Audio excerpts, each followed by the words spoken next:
Hello, everybody. I am live. Um, hey, Ela, be kind. We got Maya Sharirakala. Hey, Cuffy. Hey, Chief. Modding for a bit. Okay. I see. No problem. Hey, Cicely. That's cute. Thanks for the warning. I got my bang. I'm going to open it and drink it fresh. Still waiting for a sponsor, Bangy Bang. Cotton candy. Okay, we are gonna get into some Puff Daddy. I want to go over Kid Cudi, his testimony. And I've been going through just like watching also old Diddy clips and stuff just to kind of like watch his behavior and just kind of, I don't know, analyze them, I guess. So I thought, I shared some of them to my email that I want to share with you guys. So kind of like go back and forth between trial stuff and like old videos and stuff. What do you guys think? Oh, so yeah, did you guys hear I think it was yesterday after court that he spoke out after court. Did you guys hear about that? Hold on, I'll play a video. Hold on. Well, not a video of him speaking, but what he said in court. Hold on one second.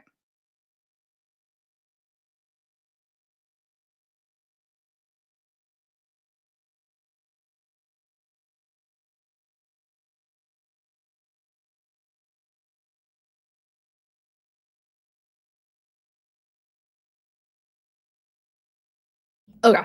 Hey, Miss Pinoza. Hey, Sweetly.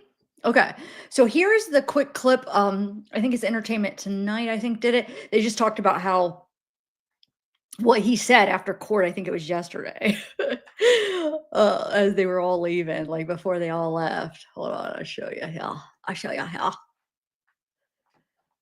Yeah, it's E News.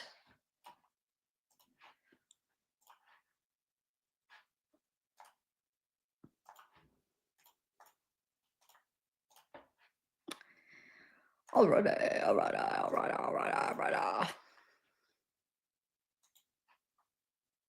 Sean Diddy Combs is speaking out amid his criminal trial. The rap mogul, who has pleaded not guilty to charges of sex trafficking, racketeering, and transportation to engage in prostitution, verbally addressed those inside the New York City courtroom where he's being tried on May 20th. Per People, the rapper said aloud as the court adjourned for the day, quote, "I love you all," before adding under his breath, quote, "Yeah, love." Per the outlet, he went on to speak to a woman in the gallery, telling her in what appeared to be a reference to his 31-year-old son, Justin Combs, saying, quote, "Please let Justin know I'm thinking of him." But this was not Combs' first public declaration of love in his trial. As seen in courtroom sketches from his May 13th appearance, the 55-year-old made a heart gesture with his hands as he was led to a seat at the defense table. While Combs has yet to take the stand, several notable figures from his past have already testified in the proceeding, including ex-girlfriend Cassie Ventura, with his family and children present in the courtroom. In her testimony, Ventura said she participated in hundreds of sex parties known as Freakoffs with hired escorts at the instruction of Combs.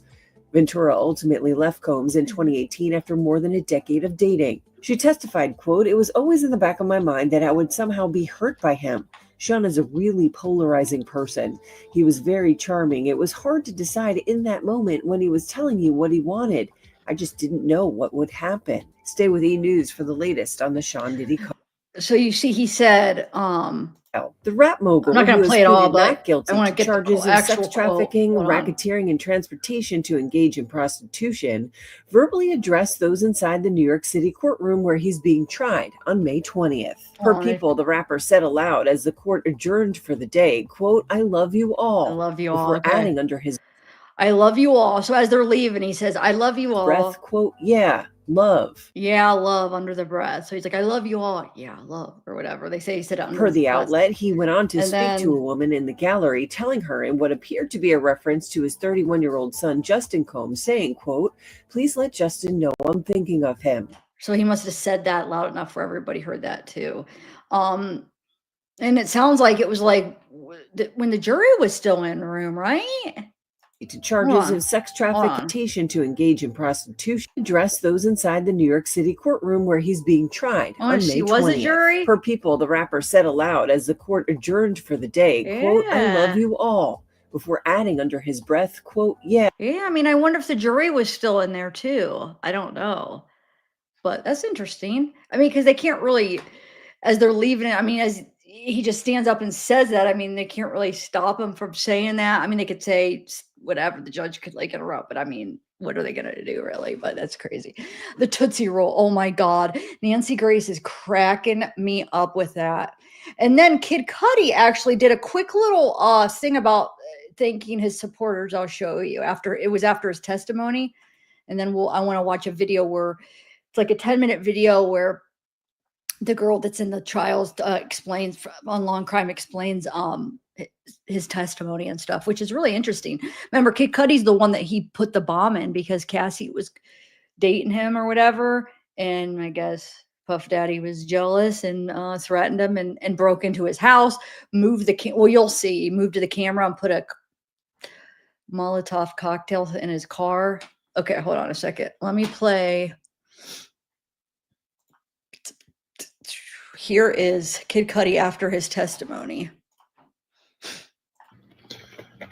Hey guys, so I just want to say, man, I've been seeing all the love and support, and I just want to say thank you so much, man. People have been hitting me up the past week, just checking in, and even today, and it really means a lot to me, man. You guys are the best. I love y'all. This is a stressful situation. I'm glad it's behind me, and yeah, I love y'all, man. Big love. Go stream Neverland. Was I on mute when I was talking? Okay, so let me show you a couple clips of him walking in, Kid Cudi, and then we'll watch the girl describing what he says.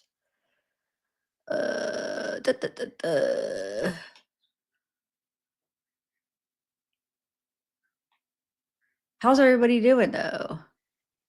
Oh, here it is. Okay. Oh wait, did I not send those to me? I have everything ready and oh, here it is.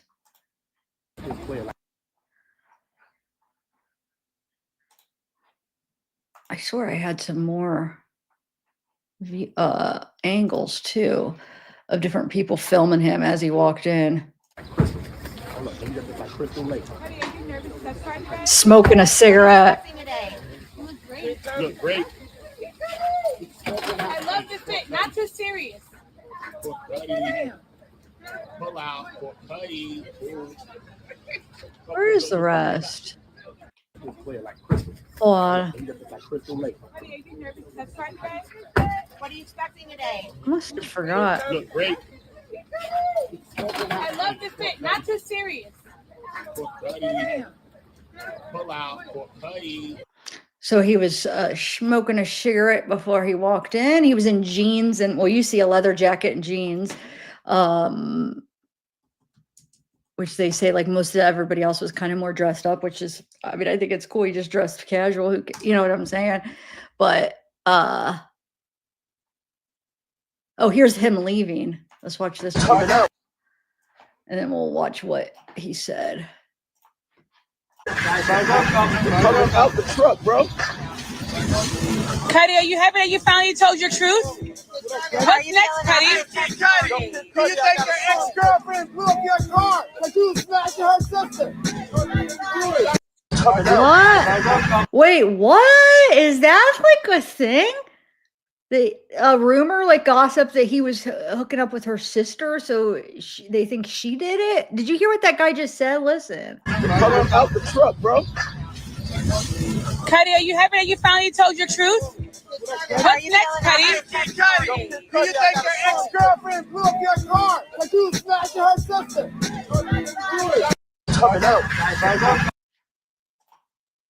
Wow. See what this one says. Okay, we'll watch what he says, and then that'll make sense because you'll hear when I play this next video, if you guys haven't heard kind of what his testimony, he supposedly like the DNA and stuff, there was like a woman's DNA when they took DNA for that bomb or whatever. So yeah, I could see the rumors now. I do think Puff Daddy was the culprit of that, but it's just crazy because I mean he has a good defense. So if they could try to instill doubt in the jury. What's this one? Sean Combs, and this morning we had explosive testimony from rapper Kid Cudi. He told the jury that he started to date Cassie Ventura in 2011. She was also dating Mr. Combs at the time. In the beginning of 2012, the rapper said that somebody firebombed his car. He was then told by a staffer of Combs that that's Combs a good question. Was connected to it. The rapper said he got on the phone and spoke to Combs and said, quote, "I said, MFer, are you in my house?" The rapper testified that Combs told him that he wanted to speak to him. The rapper also acknowledged that he believes that Cassie, quote, played both him and Combs during the time that she was seeing both. The rapper said he last saw Cassie in 2012 at the Soho House in Los Angeles, days after the firebombing of his car. Both of them then discussed the situation and how they broke up. And it was at that meeting, Kid Cudi said he asked Combs directly, "What are we going to do about my car?" Combs said back to him, "I don't know what you're talking about." This afternoon, we're supposed to hear additional testimony from a hotel employee. I believe it would probably be from the 2016 hotel where Ventura was assaulted. Day 9 of So maybe that's what he meant. I just assume it was Cassie's sister. Maybe they're just saying that it was his ex's sister. Well, they did say ex, and I just thought he meant Cassie, but maybe it was a different ex's sister that they were, you know what I'm saying? Maybe this guy that was yelling it was accusing, insinuating it was one of his ex's sisters that he was maybe cheating on. So she was mad. So maybe it wasn't actually Cassie he was referring to. I mean, who knows? Okay, so let me play this where it shows it's law and crime, but that girl that's in the court, I like her. She's reporting back to what's his name, the hair guy that everybody says. But it's 15 minutes, and yeah, it's pretty good. It talks about his testimony. So here we go. Kid Cudi's testimony, week 2 in general. But right now I want to bring on Elizabeth Milner, our law and crime reporter, who is inside that courtroom for Kid Cudi's testimony. Now, one of the things I want to ask you about, Elizabeth, is we're reading the transcript, right? We're reading what he said on the stand. What was his tone like? Because I got to tell you, he was hitting one-liner after one-liner after one-liner. By the way, shows up in court, leather jacket, smoking a cigarette. I mean, this is Kid Cudi, major celebrity comes in. What was the substance of what he was saying? And I got to ask you the tone in which he was saying it. Well, obviously, I didn't see the cigarette smoking part. I was inside the courtroom when this was going on, but it was a packed courtroom today, Jesse, despite it being very cold outside today, despite it even pouring down raining this morning when I came to court today. A lot of people were inside that courtroom because a lot of people wanted to know, what did Scott Mescudi, aka Kid Cudi, really have to say? So when he walks inside the courtroom, to your point, Jesse, he was very, very casual. He had on a leather jacket. It was a little bedazzled. He had on a white t-shirt. He had on jeans, something that you kind of really don't see necessarily, especially in federal court. I mean, all the other witnesses have been in suits, even some of the escort witnesses. But for Kid Cudi, he just came in very casual. He just walked right to the witness stand, didn't pay Diddy any type of attention from what I could see of him, but he got onto the witness stand and swore that oath like he normally, like all the other witnesses do. And then that's when we got into the testimony. And let me just say, Jesse, there was so much testimony. I was just writing things down and down and down again, because there was really so much. And we knew about kind of the Molotov cocktail incident, especially because it was laid out in Cassie's federal lawsuit, right? But just hearing Kid Cudi explain it from his own words were just a whole nother level, I could say. So people were laughing, right? People were laughing when he was testifying because he made that one comment that he sees Sean Combs. He had a meeting with him and said he looked like a Marvel supervillain. Were people laughing? No. Yes, people were laughing, but if you're going to ask if Diddy was laughing, it didn't seem like he found that joke necessarily funny, but there was definitely some courtroom laughter, even from some of the jurors who were in the box. They were laughing as well, too. But from what I could see of Diddy, it didn't seem like he had much laughter going on in that specific moment, which was a complete 180 from kind of his demeanor when George Kaplan was testifying, where he seemed a little more jovial. He was laughing along. But when Kid Cudi came on the stand, it felt like the smile just went down, right, and he had more of a serious demeanor and serious tone listening to Kid Cudi testify. And because, Kid Cudi was providing some quite important pieces of damning evidence against Sean Combs. I mean, talk to us about his direct examination.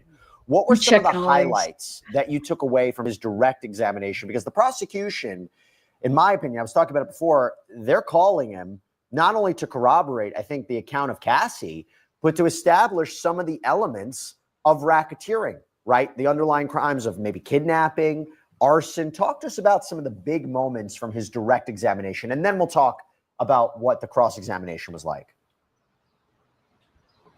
Right, because the jury has been hearing about Scott Mescudi a lot, and they've been referring to Kid Cudi as Scott Mescudi during this. So seeing Kid Cudi in the flesh, I'm sure a lot of people wanted to know, what did he have to say about December 2011 specifically? Now, around that time frame, police actually responded to Kid Cudi's then home. He's no longer in that home anymore now, but they responded to a call about a break-in at his home. So he said that day actually started with a call from Cassie herself about 5:30, 6:30 in the morning. And Cassie relayed to Kid Cudi that Diddy had found out that the two were dating, and she sounded kind of stressed during this phone call. So what Kid Cudi did was he picked her up. He took her to a hotel called Sunset Marquis. So that way it was a little safe for her to kind of hang out there and be at that hotel. But Kid Cudi at the time said he didn't think that Cassie was even dealing with Diddy at this point.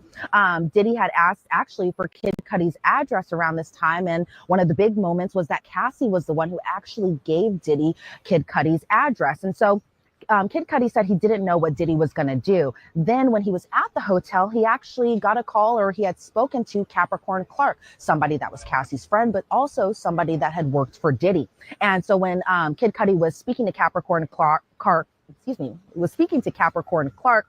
Capricorn sounded scared on this phone call, pretty much on the verge of tears, because it was Diddy, one of his affiliates, an unnamed person, and Capricorn Clark were at Kid Cudi's home. Kid Cudi was kind of describing that essentially Capricorn Clark was essentially taken by physical force to go with them to Kid Cudi's home while Kid Cudi wasn't even there. So Kid Cudi could verify that Sean Combs, aka Diddy, aka Puff Daddy, whatever we're calling him, was inside his home when he wasn't there. Kid Cudi said that he actually went home after speaking with Capricorn Clark and just kind of rushed over there. Then we see an exhibit photo of the entrance of Kid Cudi's old home. It's the home of the break-in, and you see the front gate door. And he described his neighborhood at the time being as far as being very quiet, family oriented, and they had to kind of mention that he was driving a Porsche around that time. So Kid Cudi actually called Diddy while he was driving home, and there was some profanity here, so bear with me, everyone. He said, "Mother effer, are you in my house?" And Diddy said, "I just want to talk to you. I'm here waiting for you." And surprisingly, Kid Cudi explained that Diddy sounded relatively calm while he was on the phone speaking to him. So Kid Cudi thought his security cameras were working, and turns out he said someone kind of had moved them and angled them a little bit down, so that way, I guess whatever was going on wasn't captured on that video. And they had moved them the opposite angle, and said Kid Cudi verified he wasn't the one who moved those security cameras. But when he got home, Jesse, he said gifts were open on the kitchen counter. Stuff was pretty expensive. It was from Chanel. And that his dog, surprisingly, was locked in the bathroom. Now, his dog normally roams around free like a lot of our pets normally do. I mean, my cats right now are probably wandering around. I would never lock them inside the bathroom while I'm out of home or anything like that. So I can understand why that really stood out to him as far as his dog being inside the bathroom with the door closed.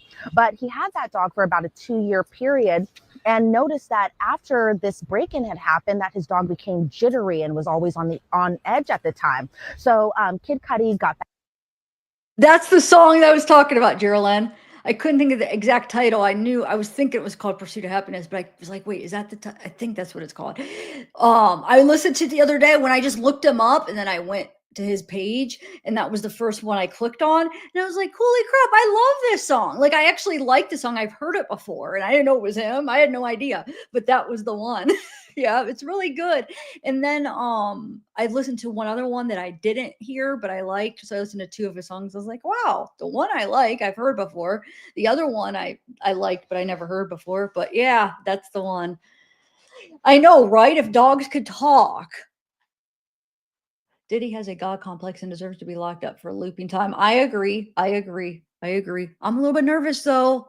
I'm nervous because I'm going to play another video, like probably halfway through this live, with that inner city guy or whatever his name is that's in the court, and everybody's using his stuff, like, because he's reporting. The one that I read, remember, he's in there reporting live. Long Crying interviewed him, and he's a lawyer too. And some of the stuff he said, it was the exact same thing I was thinking, where I'm nervous. I've been talking to my mom about it because, yeah, Diddy's guilty of abuse. He's guilty of the R, but that's the specific person's going to would have had to make charges like Cassie and then prove it. But the trafficking, and he's guilty of transporting the prostitutes, the escorts, that across like state lines and stuff. So that he's guilty of that, but that's the lesser of the 2 charges, right? That's something that he doesn't even require necessarily jail time, but it could, I think, get up to, what would they say, 10, 15 years.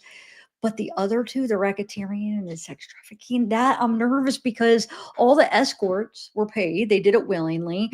So Cassie, that's why Cassie is a huge freaking witness in it, because that's one of the people that he would have forced. And it just looks bad because they have texts where she's organizing these things and stuff. But I get it. Like, I get it. It's deeper than that. It's like she's being abused. So she is like almost like being manipulated, and she is being made to do it. But it's like, it comes across like she's willingly do it, but that's the effect of being abused and like brainwashed and having to do it because you're scared. But I'm nervous with this because I do think he deserves to go to freaking prison for the rest of his life. But I'm nervous that these specific charges aren't going to stick but the one. Now the R and the abuse, heck yeah, he's probably done it to many people, but they would have to go and charge him. Like, each person would have to go and make a charge against him, right? I don't know. I'm nervous. I really am. I hope he gets some jail time. Got back into his car, he says, and called Diddy because he wanted to fight Diddy. He wanted to square up essentially and just find him and fight him because he believed that Diddy broke into his home. And so he said after this phone call, he thought about the reality of the situation and what more could possibly escalate from that situation. So what he ended up doing is he just called the police. And when he had returned home, because remember, he was driving around looking for Diddy, essentially wanting to fight him, he says. And when he returned home, the police were there at his home. He filed a report, and then he was speaking with Cassie about the situation. And Cassie seemed pretty depressed about the situation, according to Kid Cudi while he was on the stand. And then he had said, because this was around December of 2011, and we know that shortly after that, Kid Cudi had spent the holidays with Cassie over at her family's home in Connecticut, and then they broke up shortly after. But the thing is, a few weeks later, January 9th of 2016, again, a few weeks after his break-in, his car caught on fire, or not even caught on fire. A Molotov cocktail was lodged into the driver's side of his car, of his Porsche, mind you. And we saw a lot of exhibit photos from that Molotov cocktail being inside, or not being inside that car, but we saw the aftermath of the Molotov cocktail in the car. So we saw an exhibit photo of the damaged car. You could see a cut at the top of the roof from the Molotov cocktail. The roof was blown out. Kid Cudi had said his friend Chip, who is one of his best friends, took those photos because he had got a call from his dog sitter at the time that essentially his car was on fire. So he had rushed back home to see what happened. Lo and behold, this entire incident happened. So we saw more exhibit photos of the burned driver's side door, some smoke damage, again, that hole of the roof, damage to the driver's side car, burned seats. He said when he arrived home, he did see the damage to his car, and he saw the Molotov cocktail. He saw that burnt bottle on the ground right next to the outside of his car. So he said police were actually there when he had arrived home, and his car wasn't even able to be repaired after this fire. And so they had said that this cocktail was in the driver's seat, and his reaction, to your point, Jesse, earlier about him just being so casual while he was on the stand and his one-liners. Well, his one-liner for his reaction about a Molotov cocktail being lodged into his car was, "What the F?" And obviously I can't say what the F means, but we all know kind of from that. But as far as just the aftermath of it, there was this whole meeting at Soho House where essentially Diddy and Kid Cudi shook hands. Kid Cudi said that he didn't necessarily believe Diddy when Diddy had said, Kid Cudi had said something along the lines of, "What are we going to do about my car?" And Diddy said to Kid Cudi, "I don't know what you're talking about." But as we ended the redirect, because there was some cross-examination in between that essentially Kid Cudi believed Diddy was lying about this because, there were some objections thrown here and there. But he kind of snuck in there that he believed that Diddy was a violent person and was the reason behind this Molotov cocktail in his car. Just unbelievable testimony. So as I mentioned before, it not only helps corroborate Cassandra Ventura's account, but, kidnapping, arson, these are key crimes for the racketeering statute. These are exactly what the prosecution is looking for. And you could see how Kid Cudi is filling in the pieces of that. And by the way, having Kid Cudi, a star of that, I don't know how much the jury actually knows about Kid Cudi, but having him testify, that's compelling for the prosecution. Although I will tell you, I thought it was interesting what the defense was trying to do with him under cross-examination. What were some of the highlights of cross-examination? I believe it was being conducted by Brian Steele, who, as we know, no stranger to high-profile people in the music industry. He famously represented Young Thug in his trial. What was the cross-examination about there? Well, another time we could actually see Brian Steele in action, because so far we've only seen him cross-examine one other witness, and that being Officer Israel Flores, one of the first witnesses called in this trial. But we really got to see Brian Steele once again in action, and he has just such a different tone from some of the other defense attorneys. He's not very flashy or very showy, and I don't mean that in a bad way or anything like that. He's really just straight to the point. It doesn't seem like when he's cross-examining a witness, it's because he wants a reaction from the audience, and the audience being the gallery or any of the jurors. He really just kind of wants to get straight to the point with the cross-examination. And so what he was getting to under cross was that there were fingerprints taken. There was DNA collected. However, this DNA came back to a female, according to the defense. However, there was an objection. That objection was sustained, so that part will be kind of struck. And then he was kind of essentially gearing this a little bit more towards Cassie. Brian Steele had said something along the lines of, "Cassie played you," and Kid Cudi responded, yes. Brian Steele was asking Kid Cudi about his music career and how popular he was, especially around that time frame. And, around that time frame, I was still in high school, but Kid Cudi was so huge around that time frame. So I think what the defense was trying to do was possibly allude that maybe it was a deranged fan who had did this, and it wasn't necessarily Brian Steele's client at the time, or client now, that being Diddy. But then Brian Steele was kind of trying to be like, "Oh, you did drugs with Cassie." And Kid Cudi was like, "Well, we smoked some weed." And I think the defense was trying to also get in Cassie's sexual history as well, too, whether or not Kid Cudi and Cassie were intimate. However, they kept on having sidebars during this moment. And as we all know, with the sidebars, there's a lot of static noise. So we don't know what they're talking about. They kind of huddle off into a corner. They kind of go through, I guess, the arguments. The jury's still inside that courtroom, but us in the gallery and the jurors even too, we hear this just loud static noise. So I'm not sure kind of what the bottom or what they got to as far as the bottom of just this sidebar. But Brian Steele was just essentially kind of trying to paint it as that Cassie essentially played Kid Cudi. And so when Brian Steele was cross-examining Kid Cudi just about whether or not Cassie had told Kid Cudi about sexual abuse, and Kid Cudi responded she never did. Kid Cudi surprisingly said that he was in love with Cassie. Right. He also said, That surprises me. She never even told him. Well, she was probably afraid to tell him about Sean or P. Diddy or whatever. It's because he said he never, and that looks, but here's the thing, when now that looks bad for the state, because he never told him. She never told Cudi that he was abusive. There was women's DNA for the bomb or whatever. Women's DNA is all they found. And they were trying to insinuate it could be like an ex. It could be like he was really popular, so like maybe somebody like a fan mad at him, or like an ex mad at him, or something, trying to get back at him.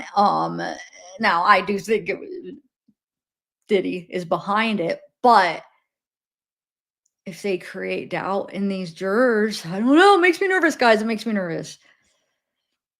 Said that he never saw Diddy hit her, and Diddy never interrupted Cassie and Kid Cudi when they were together. And so far, from what I could see, even of the jurors, kind of while they were while Brian Steele was cross-examining Kid Cudi, the jury seemed very engaged with this testimony. I mean, they're always engaged, but you could really tell that they were super engaged about this, probably especially after seeing those exhibit photos. Then we kind of get into the Soho House meeting, and that was the meeting where Kid Cudi, Cassie, and Diddy himself all got together. They all kind of just hashed everything out, and that was surprisingly the last time Kid Cudi had seen Cassie. And so Brian Steele was asking Kid Cudi, you know, she was living 2 different lives, and Kid Cudi responded yes. And so then they kind of ended the cross-examination as far as Cassie was the one who gave Mr. Combs your address, and Kid Cudi responded yes. So those were some of the biggest highlights of the cross-examination. Obviously, I took a whole bunch of notes, so I could really get into the weeds of it. But I know she's the one that gave freaking Diddy his address. Is this the one? I was trying to make it so with this one. Yeah, go back and forth. I got to utilize these different layouts. But yeah, she was trying to she gave him your address. That's who gave it to him. That's crazy. Oh, it makes me nervous. Okay, sorry. I know for time and everything like that, I can't say everything right now. well, you do provide such incredible detail, and we appreciate it, because there are no cameras in there. But I know you have to head back into court. Look, it seemed to me that they were really trying to assassinate Cassandra Ventura's character, questioning her motives, questioning if she's manipulative of both Kid Cudi and Sean Combs, the burner phones, things of that nature. So a lot more to discuss. So you also heard where she said that the defense said, so Cassie played you to Kid Cudi. And I think she said he said something like, yeah, or something. Because like she told him his address, she went back to him. But I mean, that is abuse. I mean, people that are victims, it does. I don't blame her. It happens. It does. People that are like the age difference, the power difference. I mean, that's huge. She was so young when she met him. They said she was, what, 19 when she met him? He's 17 years older than her. The power he has, like that, all comes into play big time. Elizabeth Milner, thank you so much. I know you. All right, so let me play one more thing about Kid Cudi, and then I'll play. I'm gonna intermix it with playing some old Diddy videos, just to kind of watch different things that are online. Would you guys like that, or do you just want to watch all trial stuff? I thought mixing it up might be interesting. Okay, but let me do this since we're talking about Kid Cudi right now. Legal expert. Here, this one. I know it's Jesse again, but he's now the great Jesse Weber, News Nation's legal contributor, anchored the Law and Crime Network here in studio. Good to see you. Good to see you. This guy's blowing up online, by the way, because there's a huge interest in this case. Because you're great, but I know your podcast has been taken off because of this case. People are really into it. Because so let's start with Cudi, and tell me what you thought came out of it, what the relevance of his testimony was today. One thing to add, by the way, he also claims that Combs years later said, I apologize for all the things that I did. Not great. Let me tell you why he's such an important witness. Yes. If you talk to any legal analyst, they will say, I don't know if the prosecution's proving racketeering. I would disagree. I would say this witness is so important. Why? For racketeering, you have to prove that there's a criminal enterprise, right? There was a witness who testified earlier in the week. This was Sean Combs' kingdom. I was an assistant. It's all to serve him. In order to prove racketeering, the prosecution has to prove at least 2 underlying crimes. So you're talking about a pattern of criminal activity. 2 of those are arson and kidnapping. Kid Cudi testified about his car being blown up. The jury could accept that's a form of arson, and if they think that Sean Combs admitted to it, that's arson. He also testified that Sean Combs may have kidnapped one of his own employees and brought him over to Kid Cudi's residence.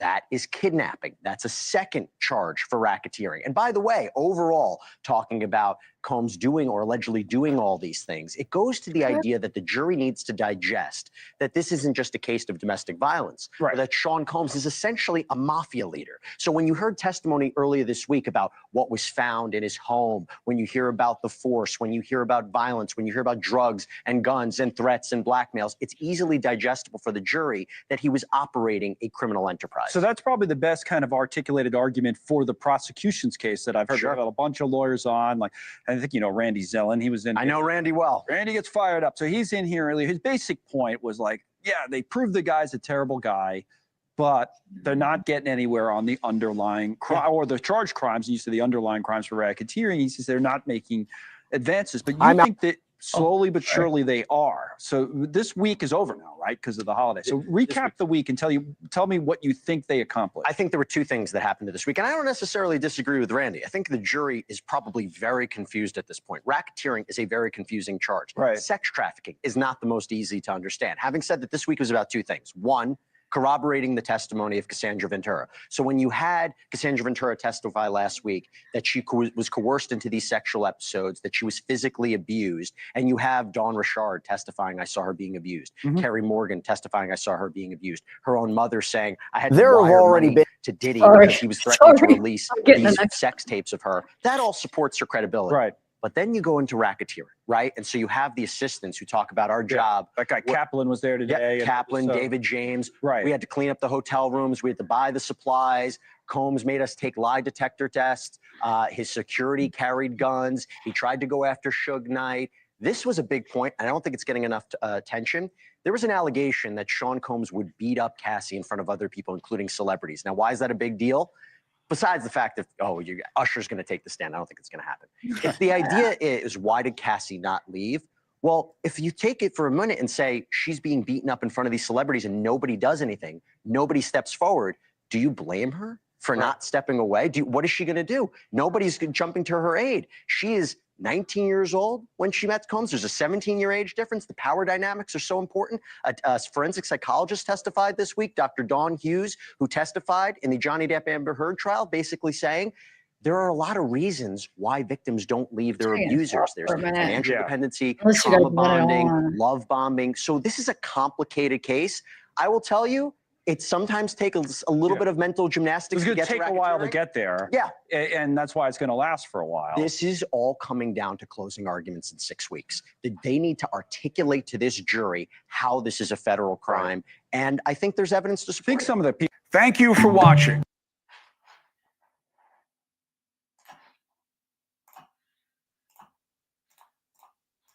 Okay, so I'm going to play this where is it? This one real quick. It is I want to be it's her Cassie. It says Cassie's life after Diddy, meet her husband and 2 daughters. Her husband's cute too. He's got these pretty blue eyes. want to be a mother, and I want to be motherly. Would it be somebody that's good with kids, I guess? I grew up, it was just me and my brother. I think 2 is good. Cassie Ventura is living her motherhood dream, married with 2 little ones. They like to geek, drink a whole bottle, wake up and repeat. I hope that doesn't get me. The singer's road to domestic bliss wasn't an easy one. Cassie was first romantically linked to Diddy in 2007. They later went public with their relationship in 2012, but split 6 years later. In November 2023, Cassie made headlines when she filed a lawsuit against the rapper, alleging Diddy had subjected her to years of abuse during their relationship. Diddy settled less than 24 hours after the filing, and months later, a disturbing security video surfaced showing Diddy assaulting Cassie in the hallway of a Los Angeles hotel back in 2016. I hate him. Diddy responding on Instagram. Had to ask God for his mercy and grace.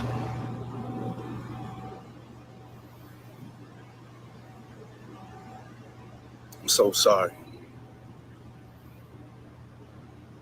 But I'm committed to be a better man each and every day. And Cassie sharing this message. Thank you to everyone that has taken this matter seriously. My only ask is that everyone open your heart to believing victims the first time. This healing journey is never ending, but this support means everything to me. At the end of the day, if you made the decisions you made them, and they don't define you. Yeah, Cassie's journey has brought her to a happier place than ever, finding peace with her family.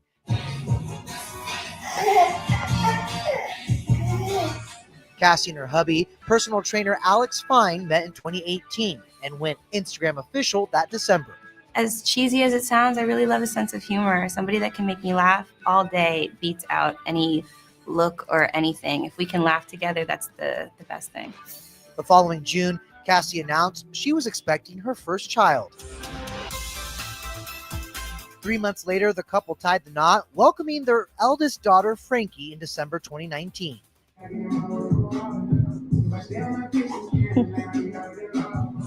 Cassie became pregnant again a year later, and Sunny joined the family in March 2021. You're copying me, aren't you? Yeah. I think the little things count more than the big things sometimes, and I think that's important. Fast forward to May 2024, and Alex wrote an open letter advocating for victims of domestic violence.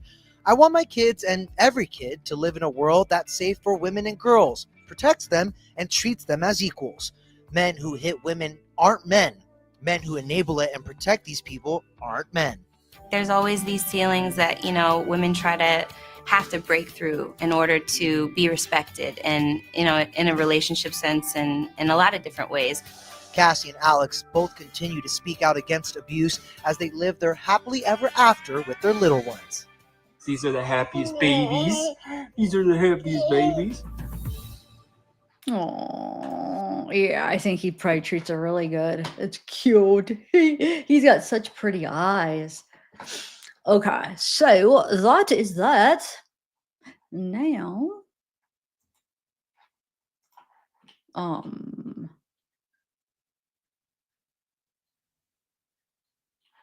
let's read this article real quick. Did you guys see this? The pictures and stuff. I have some more of the pictures screenshotted. I'll show you in a minute. But it says days before Sean Diddy Combs was arrested by Homeland Security, September 16th, 2024, he had checked himself into the Park Hyatt Hotel in Manhattan.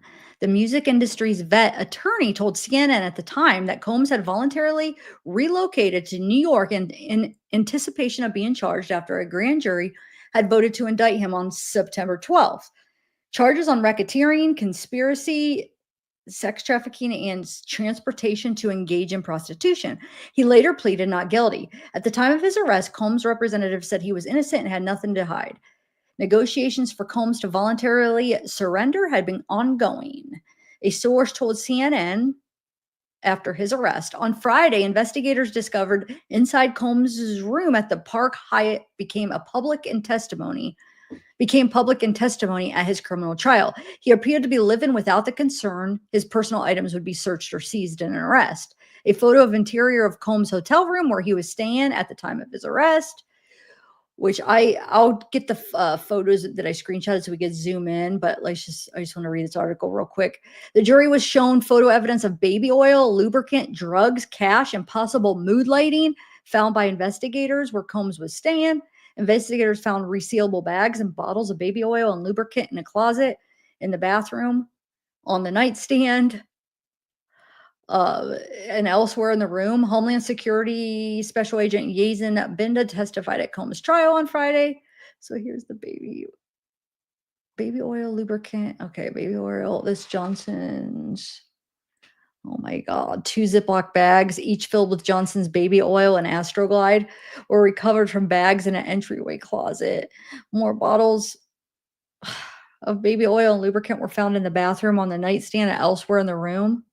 Gosh, he's so gross. Look, you can see Oh, I hate him. Ugh.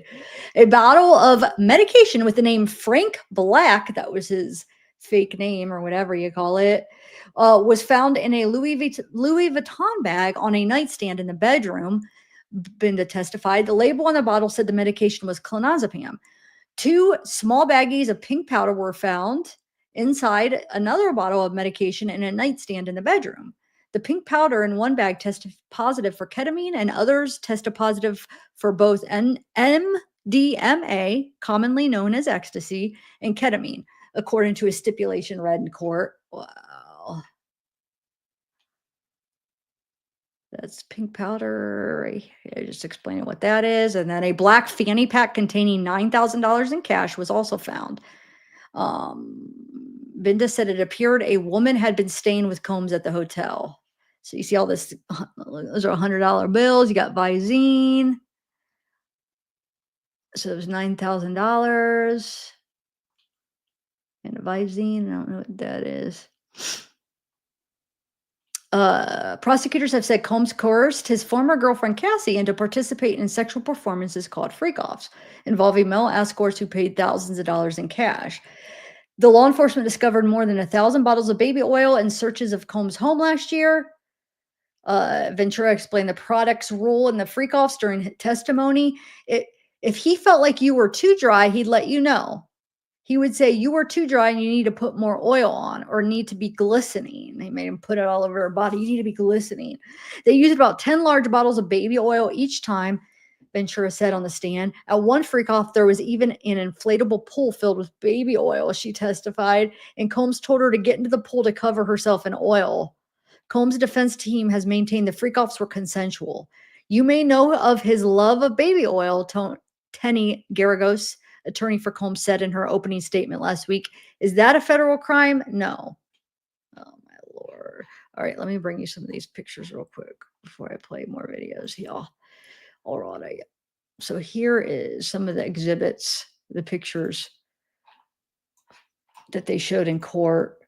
So this is his home, one of his mansion. Some baggie with pills.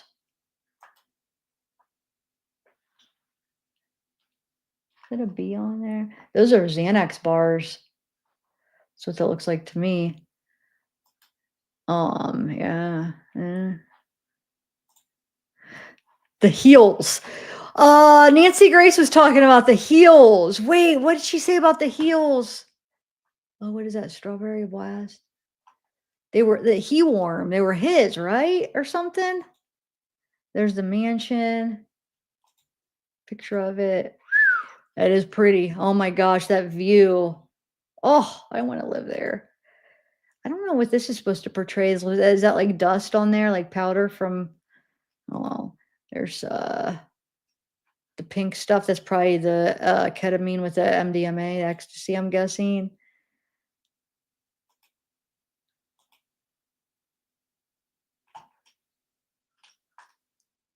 It has a B on there. Rolled up dollar bill they found, a rolled up $100 bill. Oh, you can see it down here. I don't know what that is. Oh, let's see what we got here. I got a straw, rolled up bill, little baggies. I don't know what's in there. Is that like tar? Could that be heroin? Like black tar heroin, maybe? I don't know. I can't tell. It's too blurry. Like first look, it just looks like some buttons, but I'm sure it's drugs. It's just too hard to tell what it is. Okay. And then there's that Louis Vuitton bag. And then what is this? Raw, beyond unbleached raw papers and unrefined. Like rolling papers, I guess. Yeah. Oh, raw. Yeah. Okay, then you got the King Palm cigars.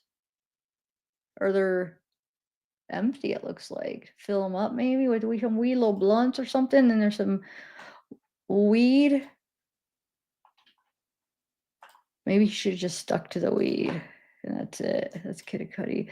So here's some pictures of Cassie with the lip that's swollen. And there's a cut on her eye or eyebrow. There's a bruise right there. So there's the pink powder again. This is the evidence, the pink powder that they found in the pill bottle. Here's the room, his hotel room when they arrested him. This is how it was left. Don't know what that is. That's like water. That isn't that water that whatchamacallit started. It's made out of like paper or something. I don't know. Maybe it's not. Will Smith's son. It might not be that. I don't know. And then it just reminded me of the bottles. It's got football playing. It's like some bottles, liquor, maybe a candle. I don't know. What is that? It almost looks like a shirt that's like has a body in it. You know what I'm saying? Because it's like filled out. I don't know what it is. I can't tell. I don't mean that like it's a real body. I just mean like a mannequin or it's just like it's a shirt that's standing up. I'm sure it's not. Oh, there's a computer or something or a hanger. Yeah, nothing really interesting to look at right here until I'm sure once you go investigating what they found. I think that's about it though. Yeah, these are all just doubling up. Oh wait, what was that picture? I don't know what this picture was supposed to show. It doesn't look like there's any bruises. I'm not sure what the point of that picture is. Anybody know? Maybe because she has sunglasses on? They're trying to say, I don't know. Anyway, so that's that. Now let me play.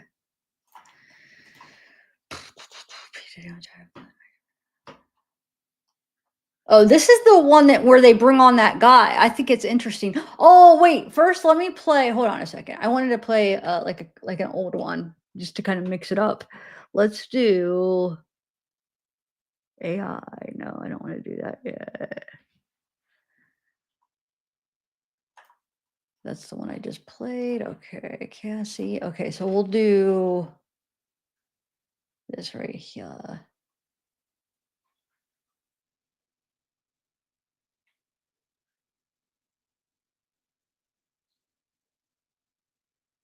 I don't know, this is just some random thing that this one girl, what was a great a YouTube channel.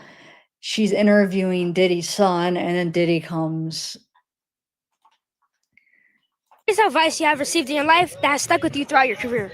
Probably for my mom, is to follow your dreams. And for my pops, Just like his can't stop, mom. won't stop. Yeah, can't stop, won't stop. I like that. All right. I actually like the message of that because, you know, you got to keep on going forward no matter what anyone says. You know what's up. Oh, hold on. This is my new song right here, too. Whoa, whoa. I can't stand him just to even look at him. Look at Mr. Diddy. Ready? Yeah. I'm sure I'll get copyrighted. How you doing? I'm doing good. Hey, Mr. Diddy, how you doing today? I'm doing great. out here. DJ Khaled, we the best golf tournament. You're so famous. I had to pull up on you and say that you're doing a great job. Thank you so much. What was the greatest advice you have ever received in your career and in your life that stuck with you? Keep God first. God first. I like that. Yeah. It's important to keep that first. That's all right. right. Thank you. Love. Appreciate it, Mr. Diddy. Love. Give me some love. I see you. I'm proud of you. Keep doing Thank your you, thing. Mr. Diddy. What was the greatest advice you have received in your life that has stuck with you throughout? Sorry. Okay, I'm gonna play another one about that one guy, that guy that's in there. We'll watch the old ones after I watch the trial ones instead of going back and forth. Okay, so let me play this one. This one was actually interesting. This right here. It's with Justin again, but he brings on that guy that's been in their trial. Did I remember the inner city guy or whatever his name is? I forget what his name is. Inner city something, or I don't know. Been a ton of moments in the trial of Sean Diddy, guy who posts real-time posts in a source I'm gonna evidence. skip until it comes on because the music. I don't. This is another later. That's right. Morgan & Morgan. It's qualified. Surprised gets to commit crimes, cover them up. That those underlying predicate acts or crimes as part of racketeering include kidnapping, drug distribution, arson, bribery, forced labor, sex trafficking. And by the way, speaking of sex trafficking, he's also facing charges there. Allegations that Combs used lies and drugs and threats and violence to force and coerce victims or alleged victims like Cassandra Ventura Fine and others into sex acts against their will. So from jury selection to opening statements to the testimony of Cassie to an alleged male performer who purportedly participated in freak-offs with Combs and Cassie to a former friend to a former Combs band member to a former assistant to a security guard. We have been bringing you daily updates for this trial. But the problem is there are no cameras in that courtroom. There is no audio equipment in that courtroom. So we have been doing our best to try to relay to you as much detail as possible. And one of the reasons that we've been able to do that is because of our next guest. There is somebody who has not only been in that courtroom every day, but who live tweets, live posts on X in real time as the trial progresses, each moment, somebody that we have definitely looked to for quick updates on this case. This guy is a legend. I'm talking about Matthew Russell Lee, but you may know him from his account, Inner City Press. Seriously, check him out on X. Has over 350,000 followers. Yeah, it is Inner. See, I was saying it right. Hold on, let me get this other video ready because it's gonna freaking. Oh, the one time I stop it because I didn't want it to make a noise, but it was already muted. When I get the other videos ready to This play, as oh he yeah, launches okay. It plays it, and I didn't want to interrupt you. We gotta watch this Nancy Grace after this. She is, dude. You guys, I don't know. I know some people don't like her, but if you like her, you got. She's covering this case and she is freaking hilarious. Oh my gosh. She's cracking me up. She opens up with one of her videos and she's like, I'm hungry for some candy. She's got a little mini Tootsie Roll. She starts opening it up and she's like, something like, oh, this reminds me of, and she's like, sorry, I'm not hungry. She throws it. She's too much. Oh Lord. What a pleasure. Thank you so much for coming here on Sidebar, and thank you so much for the work that you've been doing day in and day out. Thanks a lot. I'm glad to be on. It's really fun.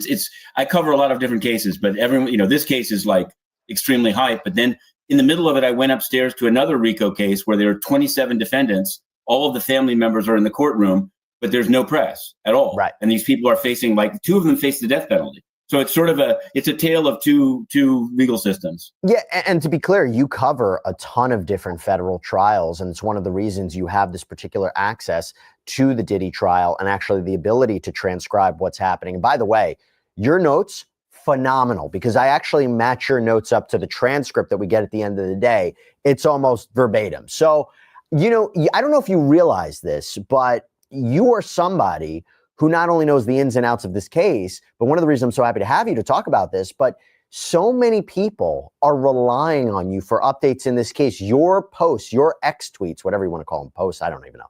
They are reprinted and are republished on social media constantly. What is it like just for you to be at the center of this where so many people are relying on you? It is. It's a bit strange. I'll say that it's. And the thing about social media is that you have media takes it. So I've seen publications just print threads as their own article, and that's fine.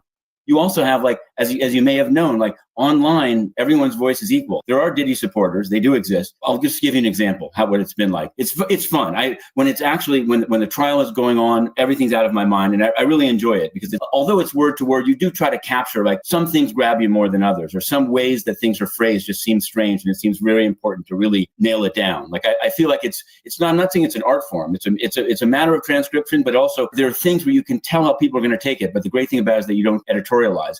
But for example, one aspect of this has been that because of the way social media is, there's been a few spoofers, right? Somebody said, like, that Prince had made an appearance, or Nicki Minaj. I don't know if you followed this, but I've gotten a lot of people have asked me to clarify it. So I've clarified it. Over the weekend, I did like an ebook just to say, like, these are my tweets. So this is what I'm saying was said in the court, not what somebody with AI or something else did. But even in. Yeah, because I forgot to tell you, some of those channels I was talking about, the one they did on Usher, they started off by saying Inner City Press. This is Inner City's Press verbatim. Like they were reading from what Inner City Press said that Usher said. So they're using his name, and then everybody knows his name. Like, oh, he's credible. He's really in there. So people think that it's legit. He needs to freaking get that, at least the videos where they're saying they're taking it from any Inner City Press, these AI freaking videos. He needs to he needs to get those down, because that's making him look bad. And they're making it. Oh, they're making people believe they're getting like millions of views. It's just bull crap. There's so many of them. I can't even believe it. It makes me really mad. Even in that, there are people that demand, I think it's a serious case. These are serious charges, but it's also a media circus, right? So I try to cover it not with a light touch, but you can't, there is a defense too. There's a defense going on. There was yesterday, Nicole Westmoreland did a really kind of, if I can say it on your airwaves, a kick cross-examination of Don Richard. And I think you have to just say, like, that was good. But people that are extremely committed or mostly work in the domestic violence or sexual abuse space, they don't want to hear anything good about the defense strategy. And they think that you're being sort of dismissive or amoral.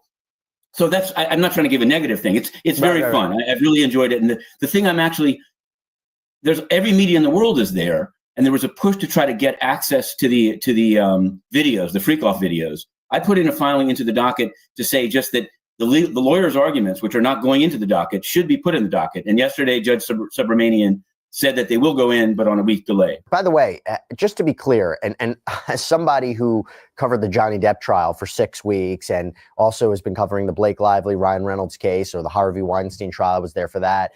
People go into these cases with, and I'm not blaming them, not judging them. They already go in with preconceived notions. They have a side. They don't want to hear what the other side is. And unfortunately, that's our job, is to present both sides. And, that's what the point of a trial is. But you mentioned the Freakoff tapes, or these alleged Freakoff tapes. Just to be clear and set the record straight, has anybody in that courtroom, including the jury, seen actual footage of sex tapes? They're definitely, yes. But no one else except the jury. There was a whole fight about this. And there's a media coalition, right? They have this, it's like Davis, Wright, and Tremaine. They didn't really fight much more. They put in a single filing saying there's a constitutional right to see evidence in trial, which I agree with. They then proposed that there be pool reporters. This was also shot down by the judge, citing the Ghislaine Maxwell case. So basically, the jurors will have a screen and headphones, and that's it. No one else can see it. I think, personally, I'll say this. I use the word allegedly a lot. I'm pretty sure the tapes exist. In the sense that I don't even think that the defense is saying that there weren't, multiple partner sex events that were filmed. I don't think that's part of their defense. The question is whether it was consensual, or whether, even if it was somehow abusive, if it really makes it out a racketeering case.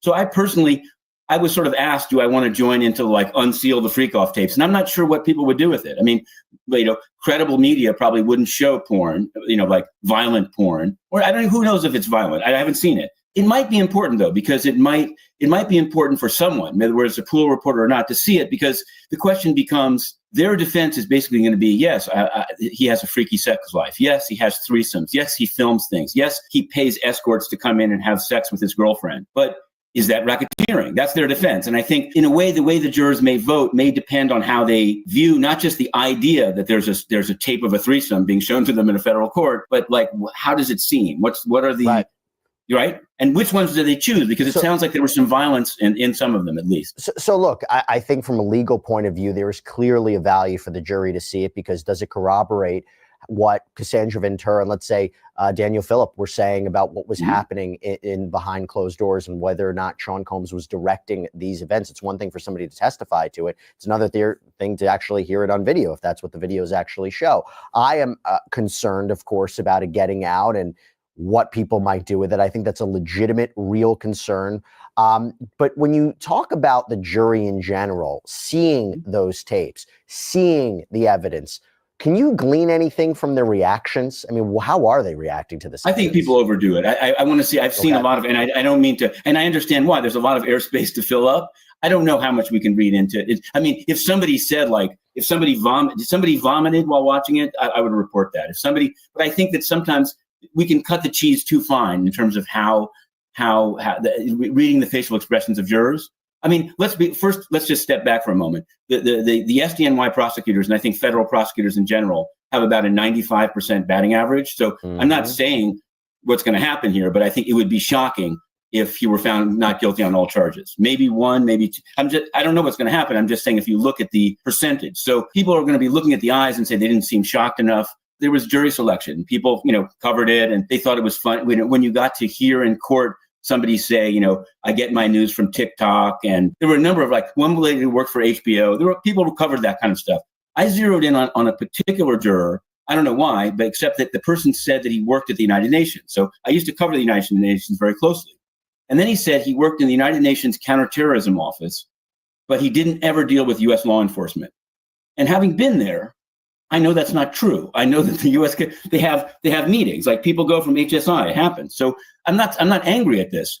What I found, this is what I want to sort of give this flavor. I thought it was interesting to report on this. I figured out more about the guy, but I thought I won't report it because you're not supposed to. This is an anonymous jury, etc. At the same time, the public has a right to know how the juror is selected to judge Sean Combs. So the judge yesterday, or maybe 2 days ago, said very, very kind of archly no one better be outing these jurors. That's certainly not my goal, but it seems to me, this is why I'm roundabout coming back to you.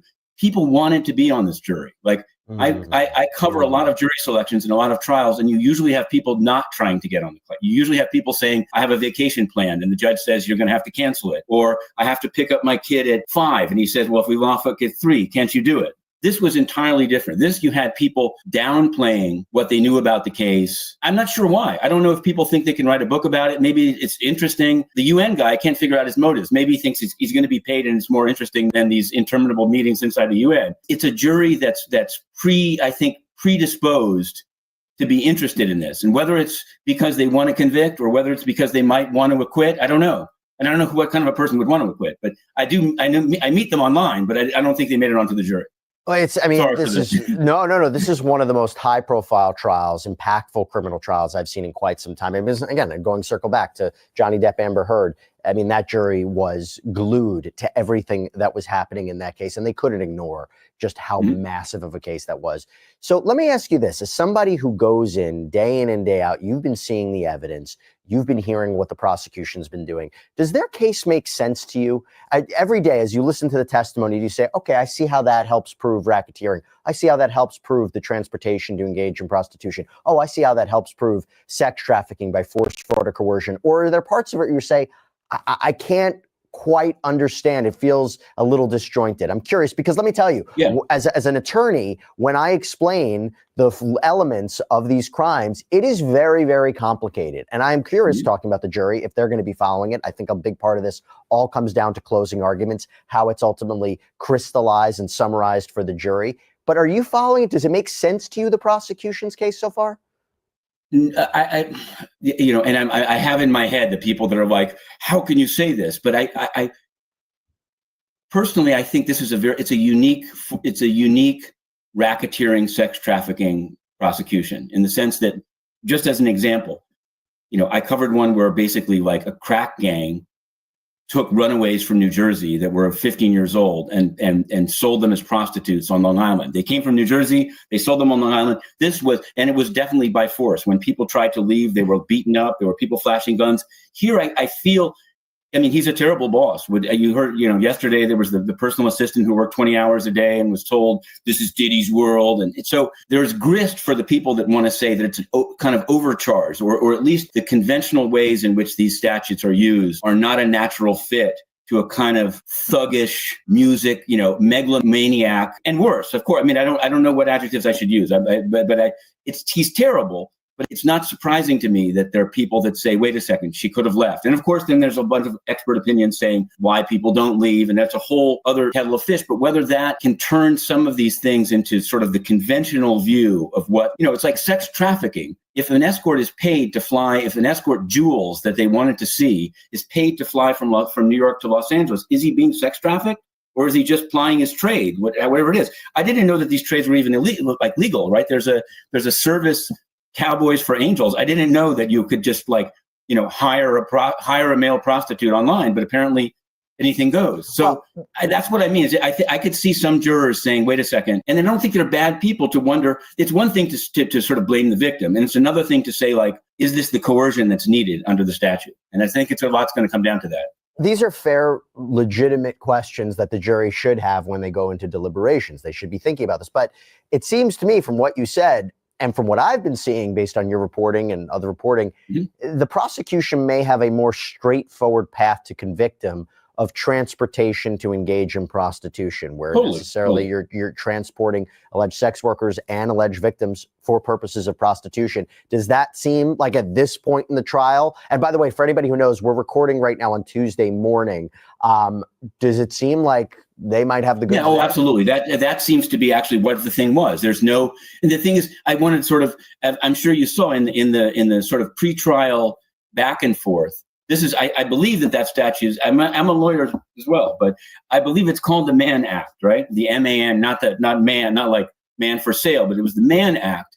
And one of the sharpest members of the defense team prior to the two Georgians coming on is a woman called Alexandra Shapiro. She's like an appellate specialist. She represents Sam Bankman-Fried on his appeal. And she wrote this kind of kick filing saying that the Mann Act is racist, saying that it was initially enacted for Jack Johnson, the boxer, for whom Miles Davis wrote a record. So I anticipate in closing, probably it'll be Agnifilo doing the closing. Maybe it should be Ryan Steele or Nicole Westmoreland. It's not for me to say, but I can imagine that argument being made. A jury can't throw a statute out, but I think they're going to try to. I agree that that's a very strong, it seems like a slam dunk count. But if you can get somebody on the jury saying, wait a second, this was like a black superstar and you're trying to like take him down by using an old statute they used against Jack Johnson, it only takes one, you know? I think they were trying to say in their opening statement, he paid for these people for their time and experience and not necessarily prostitution, which I'm sorry, that feels a little bit like a stretch to me, but it's a tough charge.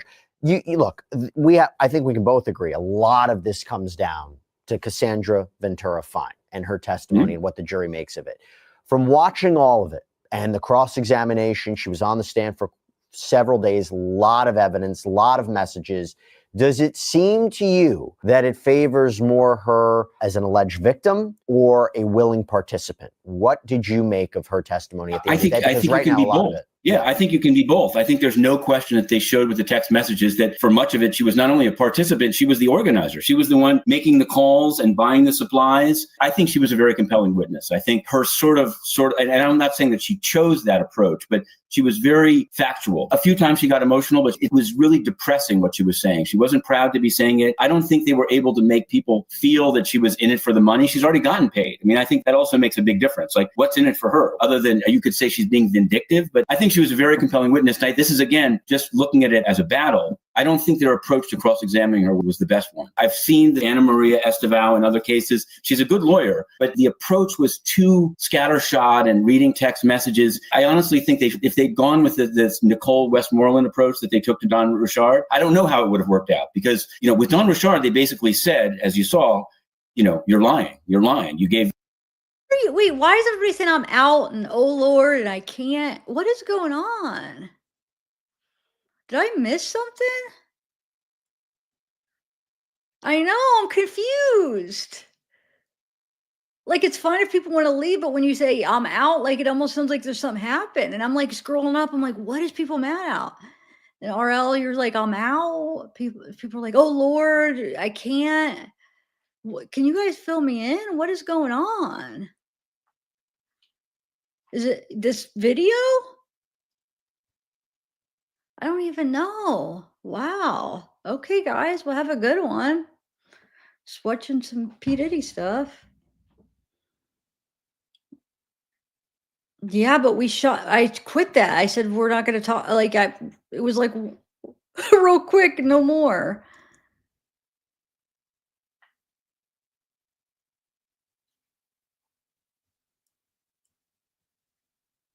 But like 5 minutes ago, I said, okay, that brings out the worst in everybody. And that was it. Nobody else was even bringing it up.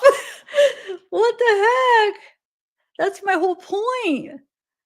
Man, I was hoping my chat's pretty open-minded. Everybody's accepting. Oh, Lordy, I'm disappointed. Gave 8 versions of this. You're a liar. And they never came right. Maybe if they thought if they tried that with Cassie, it would just blow up in their face and she was very sympathetic.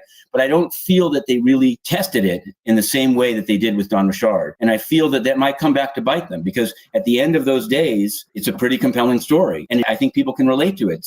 They got into it. Yes, it did serve her career. You could say a lot of things about it. But once somebody's hitting you in the head and making you do freak-offs while you have a, urinary tract infection, these are the details that I think are going to stick in people's mind because no matter what you say about consent, as she said, nobody wants to do that. That it speaks for itself. Like these things were painful. And I don't think that they finished with all their evidence. I was really struck yesterday by the sort of routine violence. There were violent incidents that Cassie didn't speak about, even the whole thing with the egg and the frying pan. And Kerry Morgan came out with more incidents of being dragged down the hall 50 yards in some Jamaican resort. I think this is going to be a cumulative thing and it's going to be very difficult for them to rebut. And they kind of lost their chance. The other big issue here is that they're pretty much not going to be able to call her back. Normally you could call a witness back, but because she's having the child, Judge Subramanian, he made an evidentiary ruling against the prosecution, but entirely premised on the fact we're not calling her back. So that was the big one. And I would say the defense kind of, if they wanted to really test that story, they should have taken a harsher approach, not harsher, but a more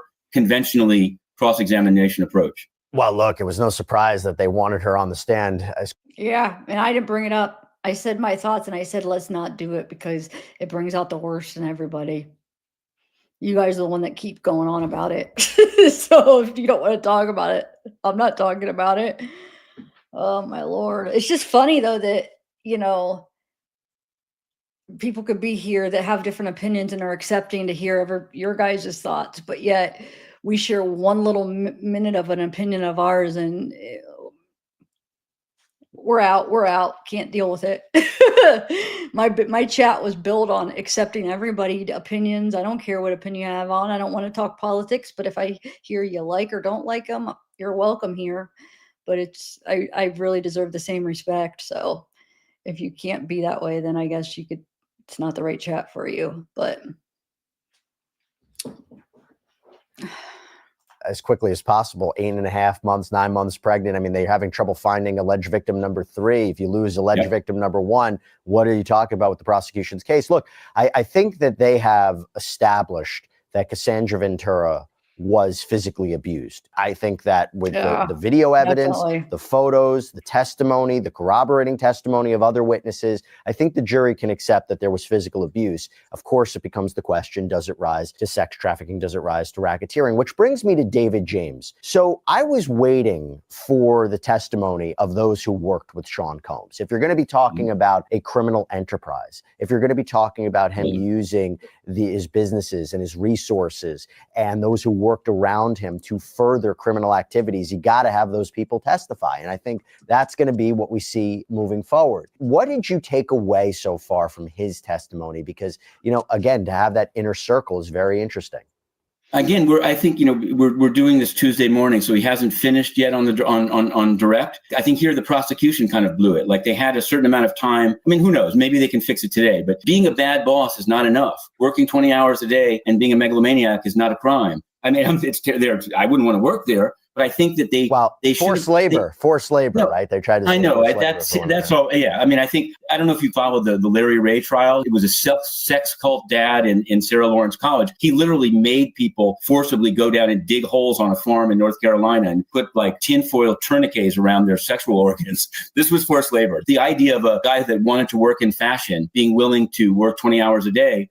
That's just called New York, or a certain kind of New York. In the Harvey Weinstein retrial, there was a guy that testified as his personal assistant saying he had 3 phones and 2 BlackBerries and would drive around with Harvey, basically handing him phones and him saying, you know, screw you or 500 million, you know. And so I think that they need to get this guy. It didn't have the flavor to me, at least yesterday, of this is a criminal enterprise. It felt like this is a kind of like megalomaniacal. I don't know what rap stars with their own record label, what the continuum of behavior is. But I feel like they were setting, that's the problem with these breaks in the trial days. If I was a juror at the end of yesterday, I would have gone home and said like, okay, he's or whatever, but they might have wanted to start with a bang. Like with Cassie, they start with a bang. It's like, here's the video of the hotel. You know, again, I can't do it for them. I'm sure that they're building up, and they have other people. They have a chef coming on that's going to be this Jordan Atkinson. I mean, they have a bunch of people. So I think to make it really racketeering, it feels to me like they're going to want to have the security guys. They're going to have guys that like had guns, that they alluded to them like grabbing the guns and going to find Suge Knight. Like that's good. That's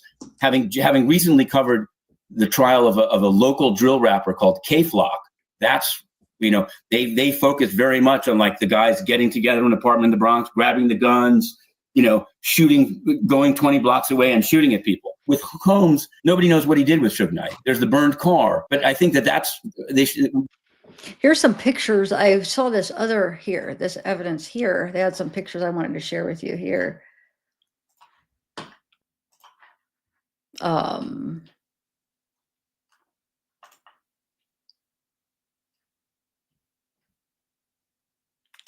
I'll say you're funny. You always know how to bring humor. Oh, thanks, One Chance. Thank you.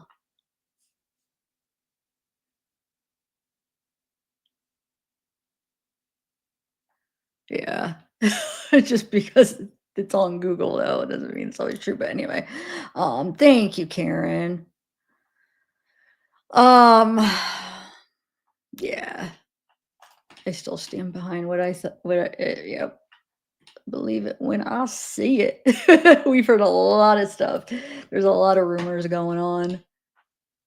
That's I don't know. Now I'm kind of triggered, but oh well.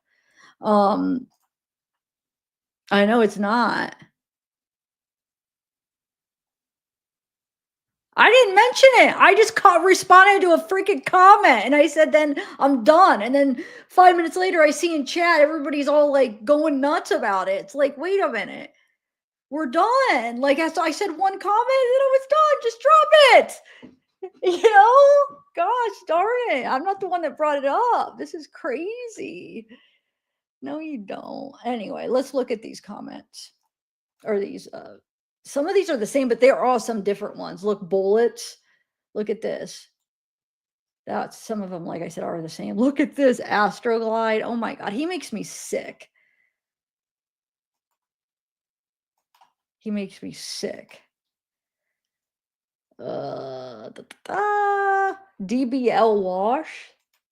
I don't know what that means. DBL wash? What the heck is that? Look at that for automatic gun, right? I'm not that familiar with like gun things, but it looks like a part of a gun. Don't make fun of me. It's gotta be, right? Something, isn't it? Or wait, maybe not. What is that, guys? Maybe it's not a part of the gun. What is it? Is it like a, that almost looks like it has like one of those late, like eye things or something where you can look at it.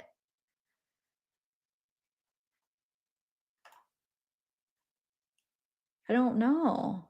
Huh. Weed, we saw that. Here is all the heels.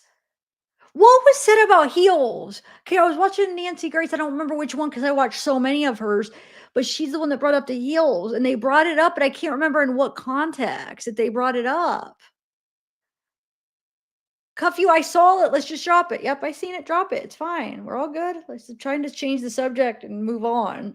So just drop. Can we just like talk about this? So what's with the heels, guys? Anything? Barrel. Oh, scope. That's the word I was trying to think of. It looks like a scope. Yes. But the heel thing. What did they say he wore him? I know he wore like a burqa, they said. Nancy Grace kept going on about how he was dressed as a, wait, how did she word it? But a woman, just, but it's funny just because he was wearing, I don't know, she cracks me up. Have something on my face here.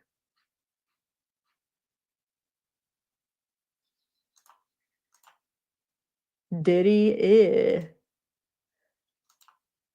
what is this? Jacketed hollow point?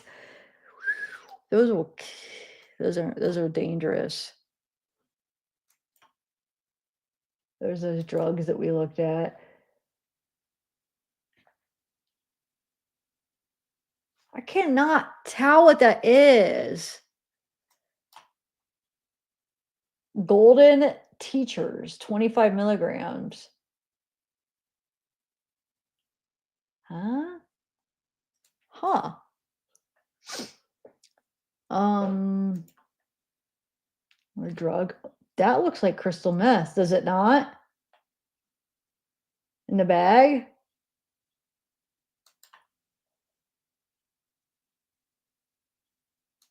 Oh, wait, what is that starting to? Gas, boot. I don't know. Huh. I think that's the some more of the Astroglide and baby oil right there. I can't tell what that is. Heels. Maybe just because the fact he had a bunch of heels, but was it rope?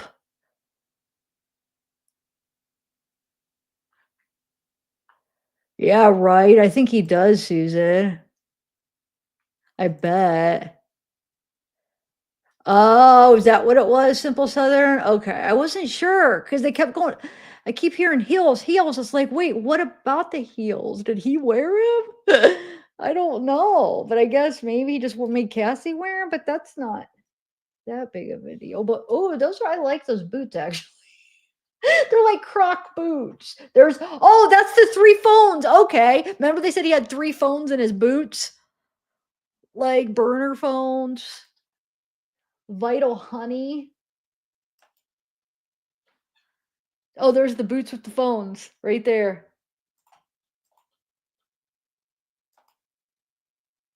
Like, why? Well, to hide them. I guess people do hide things in the boots. Suitcase. I don't see anything suspicious in there, but I'm sure there is some stuff in there. Those heels again with strawberry. I don't know what that stuff is. This is blurred out. Wonder why they blurred that. It just looks like bottles of stuff.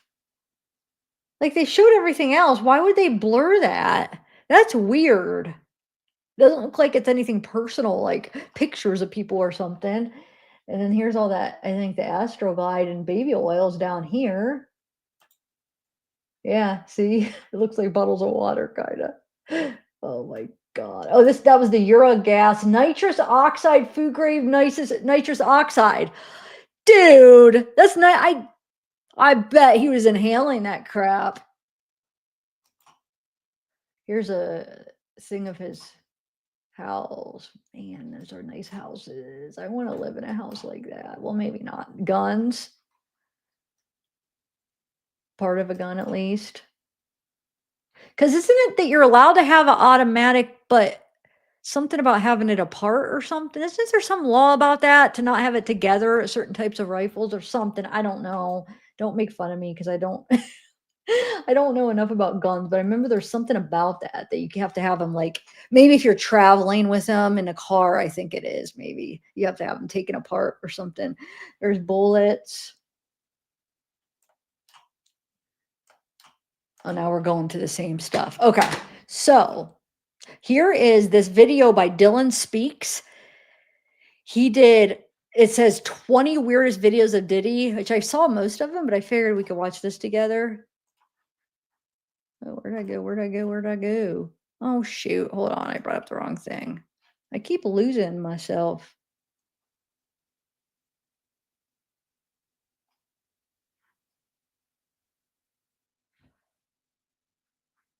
We didn't finish that, or yeah, we did. Or maybe not, but here we go. Here I am. Okay, here we go. Diddy's a weird dude. From disturbing footage of Diddy's Freakoff Island to doing these satanic rituals on his victims, these are the 20 weirdest videos of Diddy. And first up, Diddy was caught on camera at an auction when he sold something terrifying. Excuse me, I don't mean to interrupt you, and I would like to auction something off, okay? If you win, you get a night out with Diddy. Saturday night in New York, and I promise you, your ass will wake up Wednesday laying beside me. And if you think Diddy's joking, check out number 19 on our list. For all those in London that don't know what happens to the white man when he comes to a P. Diddy party, this is what happens to the white man. It's so unfortunate. You gotta pull back though, so they can see. That's crazy. Matt, move out the way. You're still alive. Look at that. Look. What you get the drink on his head?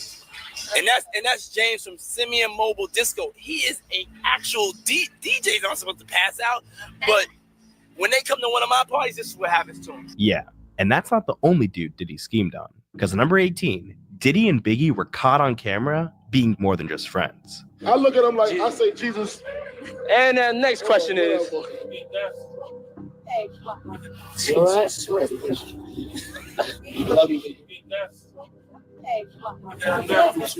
and if anything, Diddy treats his boyfriends better than his girlfriends. Because next up at number 17, Diddy got in a fight with his ex-girlfriend Cassie and decided to post a TikTok to humiliate her online. What? What you got to say now? What you got to say now? You ain't got to say. Now for number 16. At this point, everyone kind of knew Diddy was up to no good, which is exactly why Jimmy Fallon exposed him in 2016. you used to invite me to your parties. And you did. Yeah. You did. I remember I got an invite from you once. This is true. You used to have these crazy parties, and one invite was it self-destructed. It was you talking, and so you gave us the information of where the party was, and then it said this message was self-destruct. I'm very high concept. Look, Diddy was clearly destroying evidence. However, he wasn't able to destroy everything. Because at number 15, Diddy once beat his own girlfriend on camera and tried to hide the evidence for years. See, in 2024, CNN released never-before-seen footage of Diddy chasing his girlfriend Cassie through a hotel hallway and beating her. And after the footage was released, it was revealed Diddy tried to pay the hotel $50,000 to destroy the tapes. But look, Diddy's always had a strange side with the women closest to him. Because at number 14, he filmed himself getting freaky with his own mother. Yeah, my mom's single. Yeah, for real. Mom do know how to have a good time. She ain't sitting in the house playing. Outside moving and shaking, baby. She come with me to strip club. I don't care. Real. But it gets even weirder. Because after watching number 13 on our list, I think Diddy wants to be his mom. See, one night, Diddy hopped on Snapchat after having a few drinks and posted himself cross-dressing.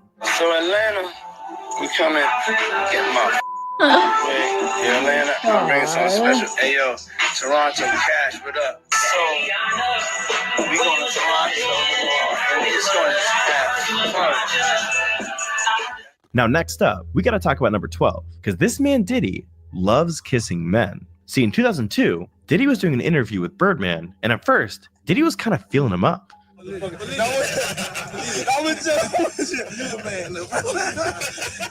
Start working out though. Just start like get in the gym though. But after that, he even went in for a little kiss. I was the president, but you the man, no? That's OG there.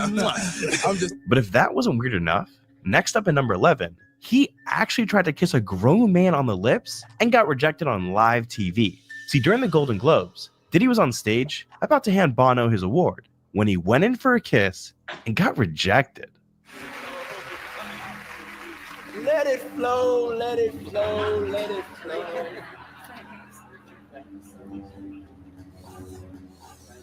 Wow. Wow. Now look, we hit the top 10 now. I don't know so if these videos aren't he just was weird, actually going they're in downright for one, deranged. And we gotta mention the fact that Diddy once revealed his darkest secret to the entire world. See, in 2004, Diddy was on the Conan O'Brien show when he told everyone how he gets ready for his freak-offs. I don't know if this is just made up myth or if this is true, but I'm told that when you go to a hotel, anytime you go to a hotel, you don't just check in the way everybody else does. You send someone ahead to prepare the hotel room for you. It's called preparing the sexy. What's preparing the sexy? I mean, when I walk in, I definitely take pride in being the originator of the preparation of the sexy. Yes, and that's candles. I like candles. I like tuberose. That's a smell. I like that scent. I'm attracted to certain What kind scents. of what kind of tuberose? Tuberose. Yes. Okay, as a scent you like. Yes, it's a scent. Okay. You know, I like lilies. I like white orchids. You know, roses, things of that nature. I'm into baths. You know, so I like my bath at the right temperature. It's just little things that I personally like. I like my room to be sexy. But Diddy gets even weirder with his own friends. Because for number 9, Diddy filmed himself flirting with Meek Mill. Hey, what's up, King Son? Man, you doing it, man. You deserve it, Daddy. You putting in that work. Proud of you. I love you. And if you think that's creepy, pay attention to Diddy's reaction after what Meek Mill says right here. I was bad, be good, and that I was trophy, crazy. I'm drunk as shit. I'm on the right car, rap to my back. What's the move? What's the move? It's your birthday. Oh. Diddy got a little too excited when Meek Mill brought up sleeping with someone. Now, I think it's safe to say Diddy knows how to make anyone feel uncomfortable. And that's definitely true at number 8, because he once hopped on Instagram and shared this. Hennessy, come out and play. And I think we know what he meant by come out and play. Just watch number 7 on our list. Because Diddy once shared a video of him on a balcony with a bunch of shirtless guys when he started to act weird. Hold on. Both of y'all. Let's get both of y'all. Ain't no grind going on. You know what I'm saying? Ain't no grind going on at all. You talk about balling and just this and that. I know you're thinking watch, rolly, bracelet. Yeah, it ain't no watch. No. This is how I We smoke. Check your The man whole out. Check your man crew out. smoke. Yeah, just let him do his thing. Yeah, I'm letting him the do his whole thing. crew smokes, you know? Everybody and check smokes. it. This is what I got for him. And look, if Diddy wants something, there's no stopping him. Because at number 6, Diddy was caught smacking Jay-Z's ass. 50 had to come back out and make my show hot. I so appreciate it. Well, shit, my you Put know your this Rockefeller show sign in the motherfucking city. And when it comes to women, Diddy's even creepier. Because at number 5, Diddy once admitted to locking women up. If you don't have what they need, they're going to leave. Right. Got to keep them there. Right. You need locks on the doors. Yeah, this is sounding kind of dangerous now. It's a little kinky, but yeah. And some things Diddy does aren't even behind closed doors. Because at number 4, Diddy's the first man to scare Mike Tyson on live TV. Well, it truly is about the Benjamin, as we see. Oh, yes, he's glittering. It truly is about the Benjamin. Well, now when we come back, we're going to... For Diddy, I don't think it's only about the Benjamins. But look, we've hit the top 3, which means you're about to see Diddy at his absolute weirdest. And first up, Diddy recorded himself on a date with another man. See, while flying on his private jet, Diddy got real comfortable with Russell Brand. Best friend right here. My new best friend. Hello. Rusty Rocket. Very, very, very, very near friend of mine. And now here's where things get weird. But you know what it is? We're going out on like a date. A straight guy date. Like to a guy's night, 48 hours in Vegas. You're seeing us at the beginning of the 48 hours. As you know, what happened in Vegas stays in Vegas. But we really we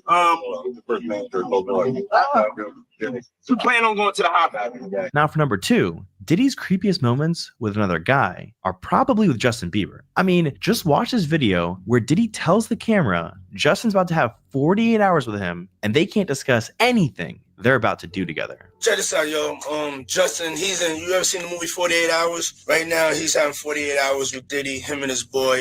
They're having the times of their lives, like, you know, where we hanging out and what we doing, we can't really disclose. I don't have legal guardianship of him, but for the next 48 hours, he's with me. So, and we gonna go full crazy.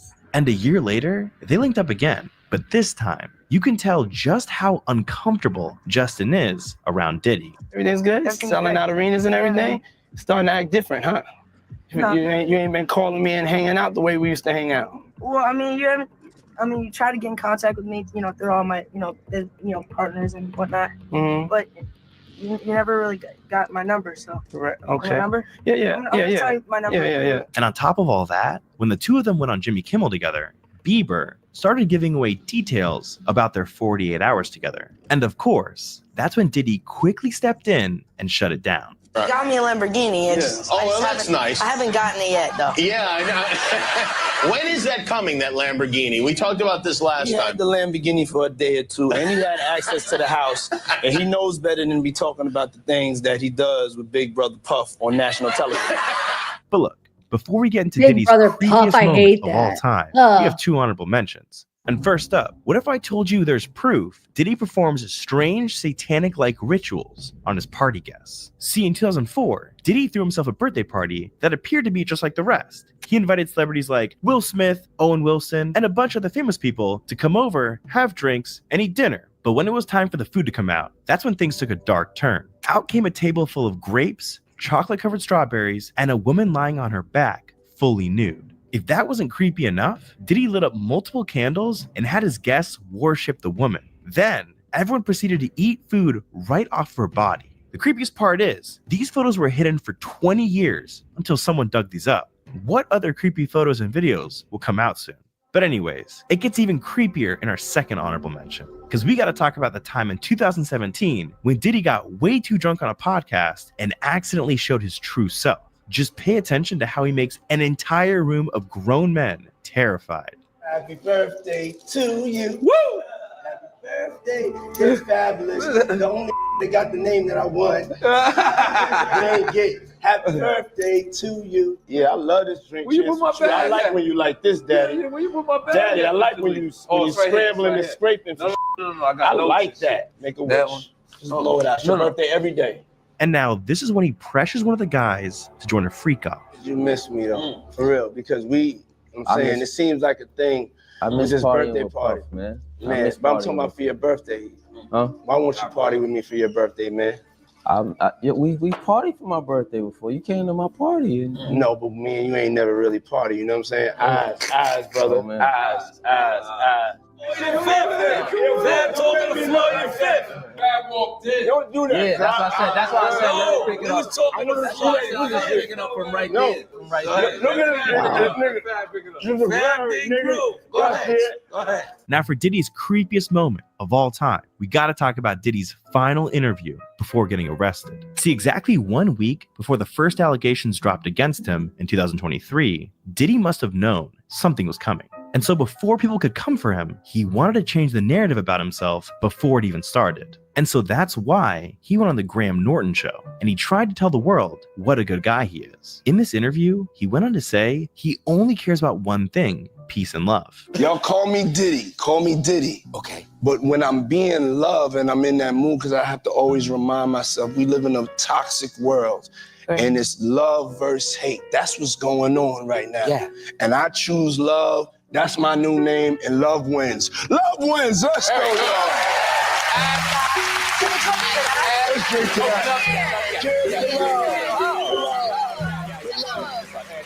Cheers to love. After everything we've learned about Diddy, it's become clear Diddy represents the complete opposite of peace and love. Because not only has he been exposed for being a straight up creep, but he's undoubtedly one of the most dangerous people in the world. With over 130 lawsuits currently stacked against him and dozens of them coming from children, Diddy finally goes to court in May of 2025, and it's safe to say none of us are on his side. Oh, that's a different video. I was like, what is this? But that's his video of the video to watch next. Let me see what this is real quick. Bitch, I'm a savage. I love you, man. Oh. I got my MTV out. Oh, I saw this. I'm a savage. Oh, I'm a savage. Whatever I want, I'm going to get. Whatever I want, I have to get. Oh my God. Yes. What's next? I'm a savage. Whatever I want, I get. Whatever I want, I get. So even being on that phone, I was taking what was mine. It's that energy that you have to go beyond just dreaming about it, beyond talking about it, writing it in your journal. You have to get your ass up and go take that. Take what's yours. What's next? Give me something else. What can't you do? I can do it. I can do anything. Y'all remember that video when I was like, Okay, well, let's play. I wanted to play. Oh, here's just a quick little video with him and Jay-Z. I feel like Jay-Z's no good either. Ugh, can't stand that guy. They're taking like a shot together. Oh, shoot. Hold on. Why did it do that?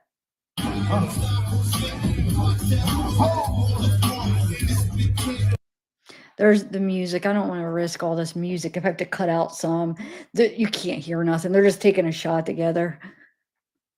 I don't think there's. Yeah. But if I get copyrighted, sometimes you can cut it out. But if there's too many. So that's what's her. Wait, what is that girl's name? This one might be. and it's different than when it was 2016. You know, the game has been elevated. As we can tell, there's no expense being spared. We had a black billionaire's lunch. I didn't do nothing Puffy did.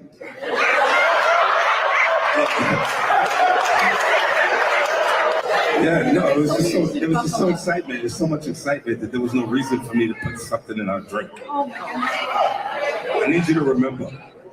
I need you to remember this. Can't. Anyway, okay. Not 50 Cent, Jay-Z and Puff Daddy or whatever his freaking name is. Ugh! Makes me so mad just to look at him. All right, hold on one second. Let me see. I'm trying to. Hold on. Nah, I'm not going to play this right now because It just looks like it's just telling a movie. It was an interview with Cassie. So this one, I don't know what it. I wasn't able to. Oh my god, I just started 3 sentences and didn't finish. So I was looking up like more videos, even though I have a list of videos I wanted to play, but I was trying to just look up some more.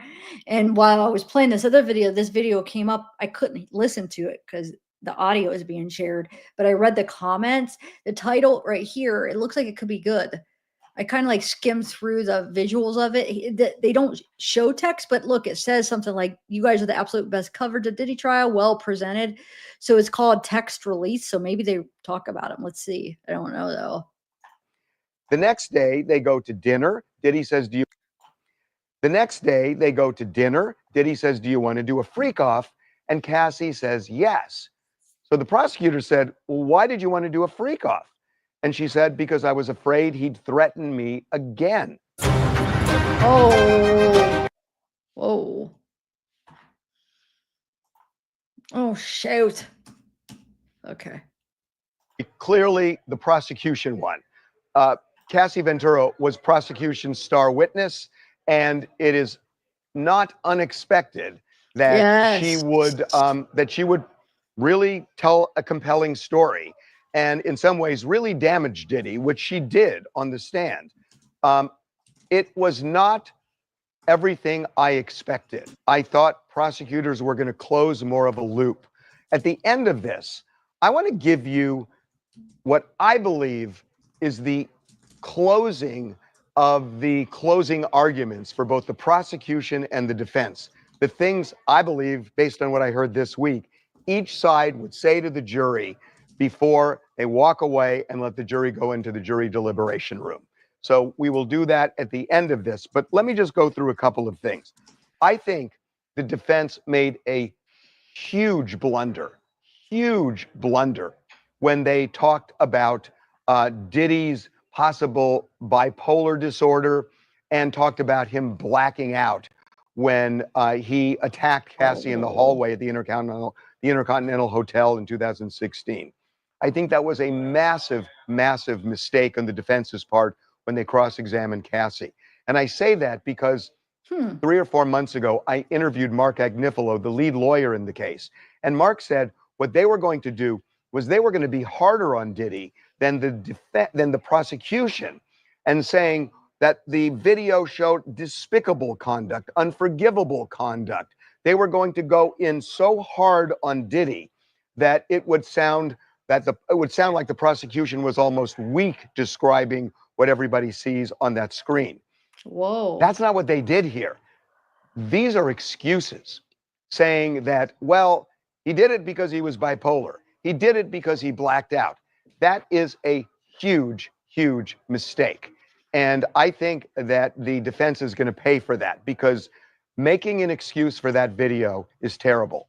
Along those lines, I think they also made a big mistake when they showed a text of that Cassie had sent the day after the beating. The text was sent from Cassie to Diddy, and it said, "You treated me like a rag doll. What you did to me was awful." Essentially, that's what it said. Well, it sounds like that would hurt Diddy, and it should, and it did. But then they go on to show a couple of days later, she's writing LOL, and that they end up talking about another freak-off. This is Stockholm Syndrome. What they are doing is ignoring something that's been around since the 90s, that people who are victims of domestic violence often stay with their abusers because they think it's their fault. They don't know how to get out. And just because Cassie reset and started talking about wanting freak-offs again, I mean, jurors understand this now. This is not a high concept. And to say, well, she was willing to do another freak-off, so how bad could the beating have been? Well, they saw how bad the beating is, and yet she went back. I don't know why the defense did that.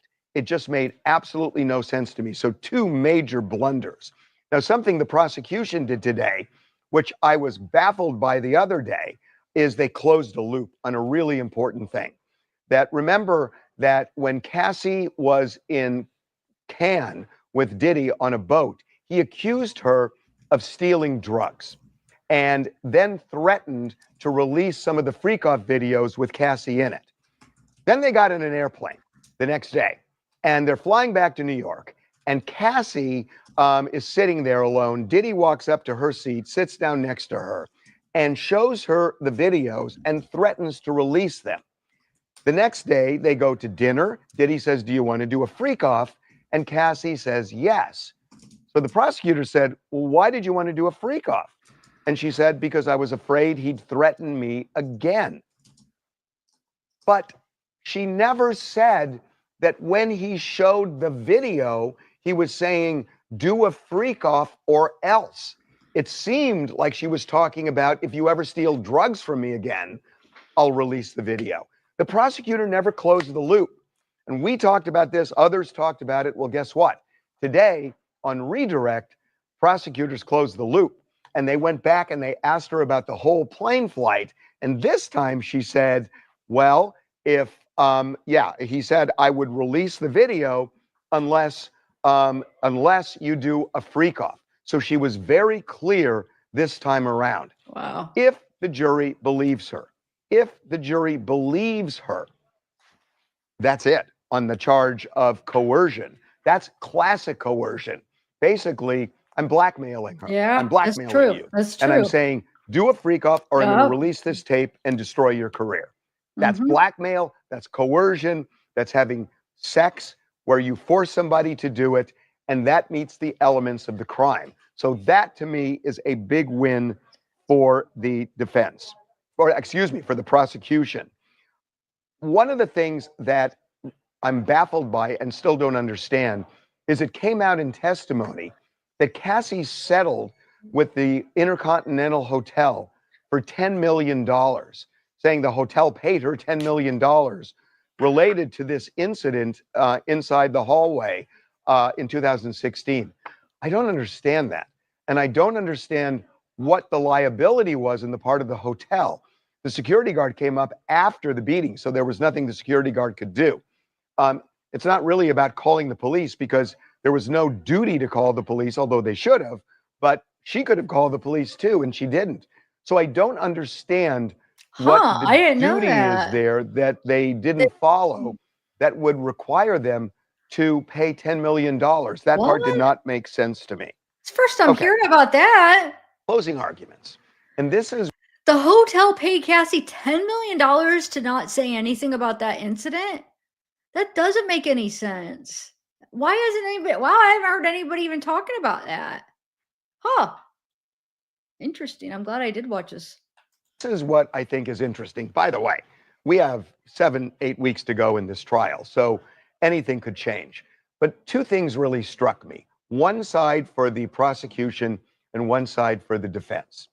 And on the prosecution side, what I was thinking was that if I were giving a closing argument, I would probably end it this way. Because remember, the thing that is seared in everybody's mind is that video at the Intercontinental Hotel. With all the evidence, with all the freak-offs, with the urination and the baby oil and, blowing up cars and all of that, the visual that everybody walks away with is that video.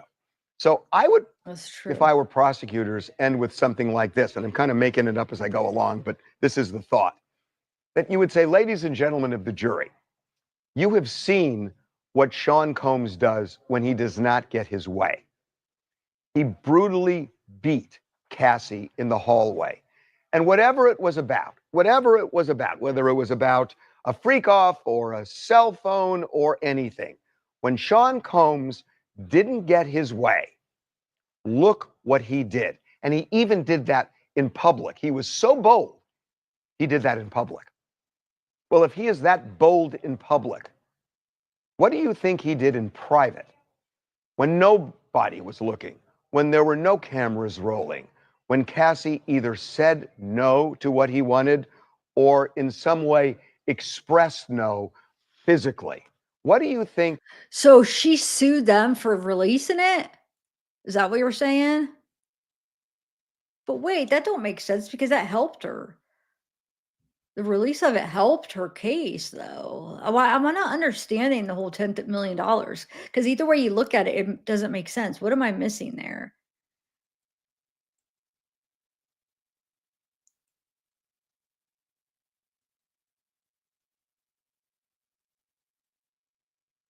Maybe that's why he's saying it doesn't make sense. Like if it's how he said it, the way I understood, but I kind of should rewind it because I cut the tail end. But what I understood at the tail end of that was that she, I'm telling you, I have trouble. Like if I'm in chat reading and commenting, I miss what's on the freaking video. So I have to go back and forth, either just like absorb, you know what I'm saying? I can't be like typing or reading and then hear what he's saying at the same time. But okay, so I'm pretty sure what he was saying is that they paid her so she kept quiet about it, but why then he even said it doesn't make sense. Why do they want her to keep quiet? There's no duty of them to call the cops. He's like, why? Because they thought they'd get in trouble because they didn't call the cops, but there's no duty there. They didn't have to. They came up afterwards. I don't know. That's weird. Think he did? Do you think he said, okay, Cassie, that's fine? Or do you think he duplicated what you saw with your own eyes in a public hallway at a hotel where he was almost naked and she wanted to get away and he beat her to a pulp? What do you think he did to her in private? And if you think he did something similar to her in private so that she would do a freak-off, then we have proved our case beyond a reasonable doubt. That's what I would say if I were the prosecutors at the end. That's a good, so the defense, yeah, that's so what good. do you say to that? And I was thinking about it. And again, I haven't really prepared this, but here is the thought. Ladies and gentlemen of the jury, the government No, I'm not saying she doesn't deserve money, Gen X. I'm saying I didn't get why the hotel, like what the hotel had to do that. I didn't get that. Of course, from Diddy, she got to sue him for all the pain and suffering and stuff. I was just talking years wasted of her life being with him because he's like forcing her. I was talking about the hotel. I just didn't understand it. That's all. But now I do. He must have just not understood it then, because the way he described it's not right then. Not that he's wrong. I just think he probably didn't understand where that was coming from. Maybe I don't know, because I swear that's what he said. Did he not say that she said it and that's why he couldn't make sense of it? But let's go back to what he just said though. Just now he was talking about that's what I wanted to comment on. Shoot, see, I'm already sidetracked. Dang it.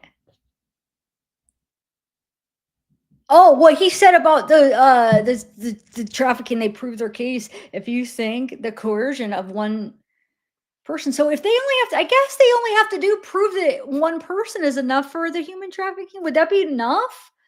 Not for the RICO, the racketeering, right? Could it just be one person that he did that to, and then that's enough for these charges? Because why was I thinking that it probably just one person probably wouldn't be enough? But I guess it could just be one person, huh?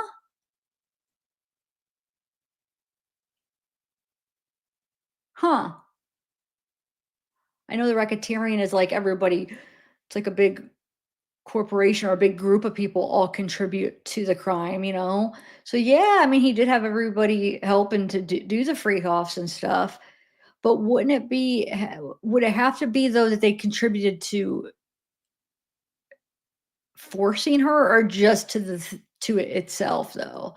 You know what I'm saying? Does the other people have to contribute to the force of coercion and forcing her to stay? But they did though. He had the bodyguard the one time at least chase her and bring her back. So they probably did contribute to help making her stay in different ways, I bet. But I just wonder if it has to be like that, or is it just that they have to help with the situation in general? Do you know what I'm saying? I wish we could just watch the trial, because you know how they'll state, you know how they'll like lay it out and they'll explain, and the judge will explain stuff. I feel like they should have. I know federal, they're not allowed to film, I guess, but I feel like it would have helped. It would have taught, we would have learned a lot, the public here, watching it. We would have learned a lot about this stuff. You know what I'm saying? The laws and everything. Combs on tax problems or business problems. Sean Combs is a titan of industry, a flawed man for sure, and a violent man. But what did the government do to get him in this case? They went inside his bedroom and they didn't like the way he was having Yeah, but Mesa sex. Pinoza, that's not coercion. The escorts did it willingly. They were paid. It's not about prostitution and stuff. It's about sex trafficking where they have to force them. So the escorts, it wouldn't be forced. None of them were forced yet, I don't think. But the other charge of them transporting them, that's one of the charges. I think that'll be easy peasy right there. He's gonna get that one for sure. But that one's the least strict, or the least whatever. Not it's the least sentence to that one. It's not as bad. I mean, it's still bad, but it's not like a ton of jail time. I mean, it could be a hefty one, but I mean, it's probably not going to be if it's just that. It's the other ones we need to get him on. At least if we could get him on one of them, because he needs to freaking spend a good chunk in jail, because that's bull crap. The pain and suffering he's caused so many people. I'm just worried that they just picked the wrong charges for all this. I just wish that these individuals would go after him separately. I don't know if that would be harder, but like as like just criminal charges like abuse, or I don't know. Maybe that would be harder for her to prove. I don't know. He just better do some jail time. That's all. And maybe what you see. Oh yeah, here the is kidnapping, abhorrent. Karen. Yes, you're right. And Kidnapping. it is in many respects. But there were willing participants in that room for much of the time. And Look, I won't keep on interrupting, but you're right. There are some instances of other force, like the kidnapping person. So just little bits and pieces of different people that are, yeah. But a lot of the escorts were paid, and that's not going to be illegal. I mean, that's not what the charge is, but it just shows they're a part of the part, because they're the ones having sex with these forced people. Cassie, whoever else is gonna, I don't know. Who knows, you guys? We have so much left of this trial. There could be other people that could be a part of it too, that he forced, But yeah, so so there's a good chance that there'll be other people too. But I think maybe you only need one person as far as for the trafficking. If you just force one person, that'll be enough, right? do you want the government to intrude into your bedroom and judge you the way he's been judged? Did he do things wrong? Yes. Does he regret what he's done in many ways? Of course. Do you want to send somebody to prison for what they are doing behind closed doors? Do you want that? And if you do, you think about what that may mean down the road. So I don't know. I mean, which argument there is going to prevail? I think a lot is going to depend on what happens during the next 7 weeks, but we're going to be here Monday through Friday giving you the lowdown on what happened in court. What are you expecting today? It's smoking hot. Sorry.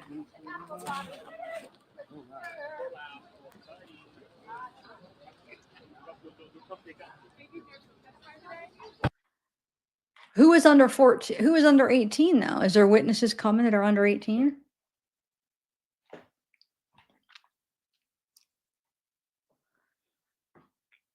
Yeah, I know. I'm saying Cassie is the main one so far. We'll see who else. I know that one person was kidnapped. So I know. It's all good. It's all good. I just wonder if there'll be anybody else. We'll see.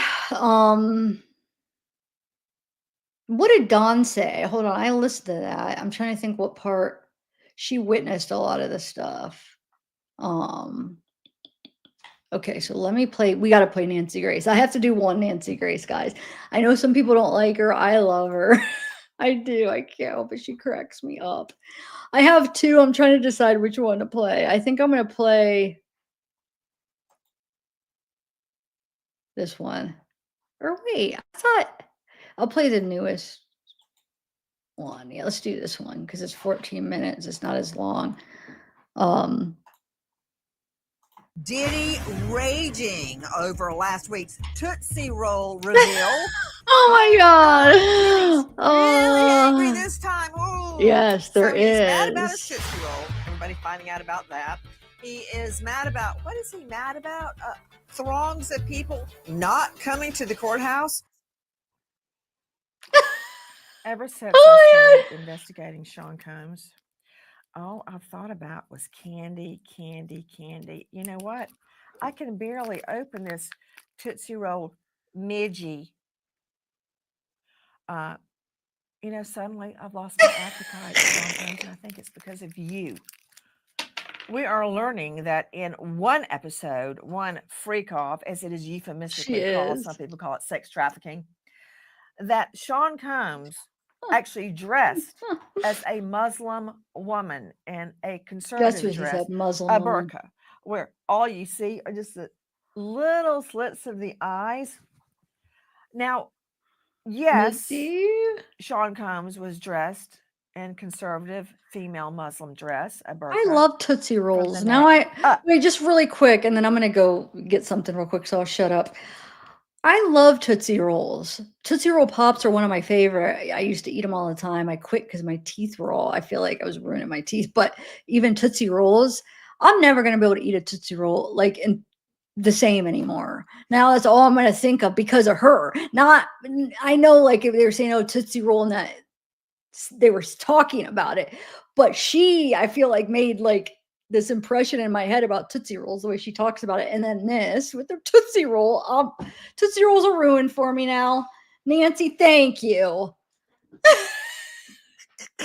From the neck down, quite the dichotomy, he was entirely nude. Listen. The Punisher, aka Sheree Hayes, explains he earned the nickname for his basketball playing. He's been an exotic dancer since 1995. Hayes thought he was booked for a bachelorette party at the Trump International Hotel, but the woman in a wig who answered the door, she explained her husband wanted to watch them together and instructed him to pretend like the man in the corner, wearing nothing but a burqa to cover his face, wasn't there. Straight out to Lauren Collins standing by at the courthouse. A burqa. Who is the Punisher? We heard the testimony of Sheree Hayes, aka the Punisher, another escort that used to work with Cassie and Diddy. And this escort testified that he heard Cassie sigh a few times when she was being directed by Diddy during these freak-offs. He mentioned a lot of the same things that the other escort mentioned on the stand, Daniel Phillip, the way the room was set up. Okay, now, as much as we want to laugh about Sean Combs, aka Diddy, dressing as a conservative Muslim lady from the neck up, and then the dichotomy of Combs completely nude from the neck down, yeah, that might be, fun for a minute, like talking about his midgie Tootsie Roll. But the significance of what Lauren Collins just reported is that Shirley Hayes, aka the Punisher, and I believe we have a photo of Mr. Hayes somewhere. What he says corroborates what other sex workers say. And transporting sex workers from out of state into this jurisdiction for freak-offs is illegal. That's making out an element of the crime. What more did the Punisher say, Lauren Conlon? He also mentioned that he experienced erectile dysfunction as well, although Sheree Hayes was experiencing it before Diddy and Cassie, whereas Daniel Phillip said he started it because of Diddy and Cassie. Now, the Punisher, or Hayes, also wrote a book about erectile dysfunction, and there was a moment in court where everybody kind of laughed because the book is called In Search of Freezer Meat. Straight out to veteran trial lawyer joining us, Eric Faddis, trial lawyer, TV legal analyst, founding partner, Varner Faddis Elite Legal, former prosecutor. Eric Faddis, how are you going to get that mental image out of the jurors' minds? Because if you say anything about it as a defense attorney in closing argument, it's going to make them think of it again. But just hold this thought, Faddis. Sean Combs having a sex worker, a male sex worker, the Punisher, flown in from out of state. When he comes to the door, there's Sean Combs wearing a burqa to here and nothing from here down. And then sitting back in the corner telling the sex worker how to do his business. How are you going to get that out of the jurors' minds, Faddis? Nancy, a jarring image, not something you would ever want to highlight on the defense side. However, his testimony really kind of detailed sort of a threesome and kind of a cuckold sort of situation. And as that might offend the delicate sensibilities of some, but it is. Did you say a cuckold? Do people actually still say that word? Well, cuckold, you mean a man whose wife or lover is cheating on him? I thought the whole point of that is that the husband doesn't know about it. It sounds like you might know more about it than me. I'm not sure, but what it's real quick. See, that's not what I thought it was. I thought it was somebody who sits there and watches their significant other doing it. That's what I thought what that word meant. She's saying it's like just basically somebody that's been cheated on, but maybe back in the day they used that as that. But I swear today they use that term meaning somebody that likes to watch. Am I wrong or not? Maybe I'm wrong. Help me, because maybe I'm stupid and that's not what it was. But he even thought so too, though. That's how I always heard it. I don't know. Tell me. Okay, thank you. That's what I thought. But she's probably, I bet you back like 20, 30 years ago, because I mean, she's, a lot older than me. I bet you maybe back then, maybe they used it meaning that, because I mean, obviously I don't think she's lying. Maybe they've changed the meaning of it. I don't know. Who knows? Or maybe she just heard it wrong. But yeah. Okay, I'll shut up now. What it sounds like is probably that in this testimony, they're talking about threesomes, and while some people might not be so jazzed about that, that's something that's happening in the bedrooms of Americans every night across the country. And his testimony also scored some points from the fact. Okay, that's the best thing you've got for me is that wasn't a freak-off, it was actually a threesome. Okay, I'll let you work on getting that mental image out of the minds of the jurors. Listen to this. Hayes testifies he did not recognize the couple during their first freak-off, but on his next invitation to the Essex house, he flipped on the TV, a welcome message for Mr. Combs appeared, and Hayes, a fan, put the pieces together. Hayes says he participated in maybe 8 to 12 freak-offs between 2012 and 2016. Hayes says it was difficult to focus under Combs' stare, and when he wasn't able to perform for a session, he was asked to leave and never hired again. I mean, it's neither here nor there. This is not an element of proof, but joining me right now is Rob Shooter, longtime PR guru to Puffy, aka Diddy, aka Sean Combs. Doesn't work for him anymore. He is the host of a hit podcast, Naughty But Nice. That's at robshooter.substack.com. And he's the author of a book, The 4-Word Answer. Rob Shooter, I'm trying to keep count of how many men has Diddy given erectile dysfunction. I've already got, I think, 3. And that's just the ones that I know of. I mean, they come in and work with Diddy, and suddenly it's hard to perform for Diddy, apparently. So we find out three gentlemen have erectile dysfunction while being hot. Real quick. This should be like on a shirt or something. How many men has Diddy gave erectile dysfunction to? Oh my God, with his Tootsie Roll. Oh, I can't. You can't make this stuff up, I swear. Hired to have an erection. So that's a problem there, a job problem. However, I'm being flippant. What I'm talking about here, Nancy, and I've been listening to you very carefully, is these disguises. This is something that I think I can give you a real insight into. When I worked with Puffy, although I thankfully never saw him in a bedroom situation, I did see him go out like a lot, and he often wore disguises. I've been to restaurants with Puffy where he wore a baseball cap, dark glasses. I've even known him wear a fake beard and a moustache. And so he's a Please put him master of disguise. Shooter, are you actually equating Diddy disguising himself as a female conservative Muslim lady from the neck up with the burqa and then completely nude from the neck down? That's something I do not want to see. I've already had to think about this, the Tootsie Roll midgie. Now I got to think about that. I mean, this is combat duty. Yeah, it's not a good look, Nancy. However, the point I'm trying to make here is that this is somebody who knows how to be undercover. He's very famous, but he's also very slippery. When Puffy does not want to be noticed, he isn't. He lived in New York City for a long time. He went So around New you York City. think completely nude from the chin down and wearing a burqa from the chin up makes him not noticed? I mean, that would make me look right at him.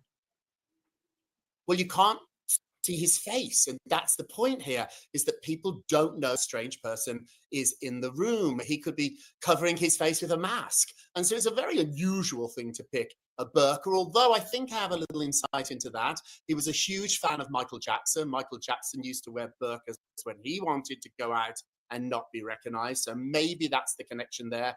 But the point I'm trying to make is Diddy knows how to disguise himself. And if this escort hadn't seen Diddy's welcome message on the television, he might still not know who he was performing for.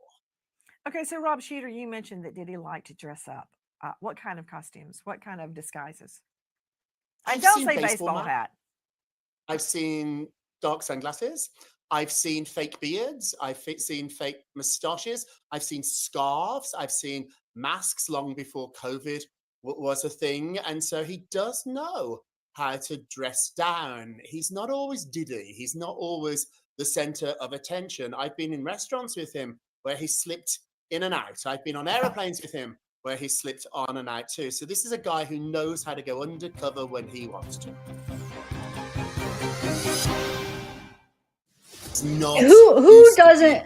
No. Sean Combs controlled every part of her life. He's a complete control freak. He is a vile, greedy abuser. He is running the show, and this is the show he thinks is going to get him off. He may be vile. He may be controlling. He may be an abuser. But is he guilty of all the counts or any of the counts in this federal indictment? So far, according to my legal analysis, the charges of sex trafficking have been shown by not only Cassie Ventura, but another female witness as well. Transportation of male sex workers across state lines to engage in prostitution. Yes. Now, racketeering is going to have to be explained to the jury. Racketeering, just think about Tony Soprano, right? Didn't anybody see Sopranos on HBO? It went for years and years and years. It is a loose confederation of people that engage all together to achieve a criminal act.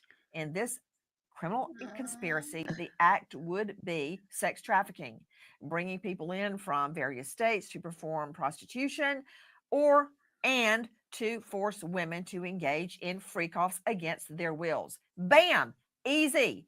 Now, earlier, Eric Faddis, God bless him, was stating that the freakoffs were all consensual. But my question is, what woman in her right mind would consent to have sex with not just a male escort, a lot of people do that, but a convicted killer? Sean Combs on trial in a federal courtroom. To Rob Shooter, former PR guru, to Sean Combs, you just stated that Combs spent an entire lifetime curating an image through video and photos. Like what? What image? Let me give you examples of this. There were images to make him look powerful, images to make him look important, images to make him look literally like a king. I got Diddy was People Magazine's Sexiest Men Alive issue. He wanted the cover. He did not get that, but he was in the issue, and he shot it as if he was a king. He asked at the photo shoot if he could have a crown on his head, if he could have a coat, a fur coat, And he knew the power of images. I remember distinctly, he once said to me, Rob, the story doesn't matter. The headline and the photograph is all anybody remembers. He knew the power of media. He knew the power of video, and he exploited it. And now it's going to bite him in the bum. Sydney Sumner, toward the end of the day, a shrink was on the stand. What can you tell me about Dr. Dawn Hughes? Nancy, we know that Dawn Hughes has testified for several important cases. She was called to the stand for R. Kelly's case, Keith Raniere, that sex trafficking case. She even testified in Amber Heard and Johnny Depp's trial. And she is a blind witness here. She is not privy to the facts of the case. She hasn't spoken to Cassie Ventura. She admitted on the stand she has seen a little bit of news coverage about the case, but she is not familiar with exactly what happened here. And she is testifying to give the jury an insight into why Cassie stayed in this relationship for so long. We wait as justice unfolds in the courtroom. And now we remember an American hero, police officer Demetrius Johnson, 34, passed away in the line of duty, leaves behind wife turned widow, Chosen, and his 2-year-old son. American hero, Demetrius Johnson. Thank you to our guests, but especially to you for being with us tonight and every night. Nancy Grace signing off. I'll see you tomorrow night, 6 and 9 o'clock sharp Eastern. And oh, bye-bye, Edie Beatty Diddy. Oh This is my called God. a Tootsie Roll Midge. It's certainly evocative, isn't it, after this testimony? But until tomorrow night, 6 and 9 o'clock sharp Eastern. Good night. Oh my God, is she not hilarious?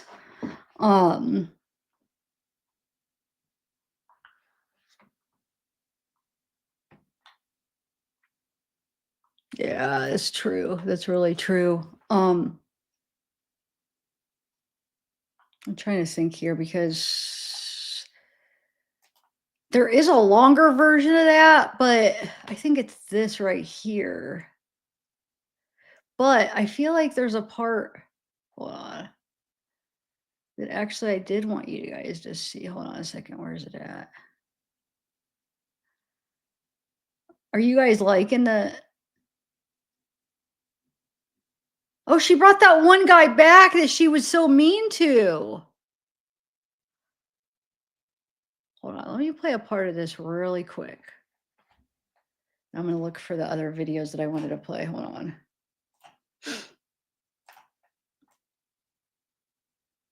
Because this girl, she has a report to her because she's at the trial. It's been an eventful day so far. We finished up the direct examination of Diddy's former assistant, David James, and the cross, and we learned a lot about Diddy, a lot about what he had his assistants do. Something that David James spoke about was advancing room locations, and this includes anything from a green room at the Ellen Show to a hotel room. Now, what was interesting about this hotel room advancing is, you know, he said he got snacks for Diddy. And by the way, Nancy, he testified that Diddy would request Jell-O and applesauce. Apparently, he put applesauce on his cheeseburgers. But he would also get things like baby oil, Astroglide, and condoms. And when he would pick up things like these, he would not expense them through Bad Boy. He would get cash as reimbursement. And he also said that he would set out all Diddy's toiletries, which, as you mentioned, included sometimes Viagra or just for men. We also heard that something that I found was very shocking. David James was forced to take 2 lie detector tests when things went missing. Jewelry, at one point, a bracelet of Cassie's.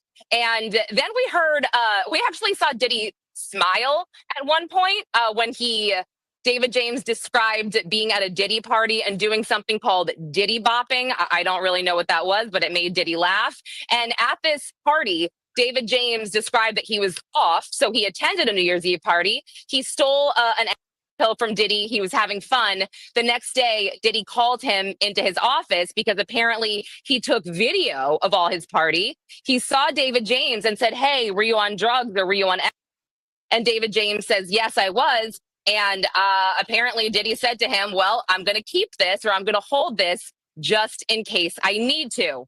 We also heard David James testify about an incident that he had with the chef, this chef that we're supposed to hear from. But David James said that Diddy, reprimanded him because David James had an altercation with the chef. And Diddy said something to him like, listen, if you touch a woman again, you're getting fired. But wait a minute, I've got another question about David James.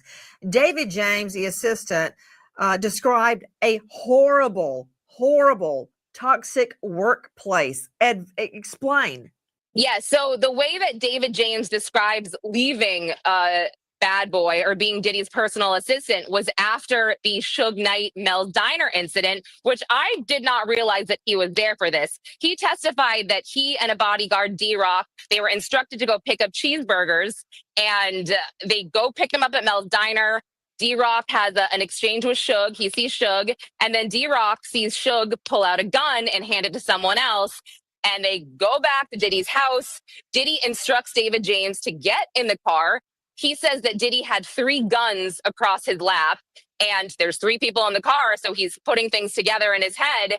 And essentially, Suge had already left the premises, so nothing happened. But David James said after that, he was done. He said he went to HR, he put in his notice, and they actually offered him another position at Sean John or one of Diddy's other companies. And he said, no thanks, I'm done.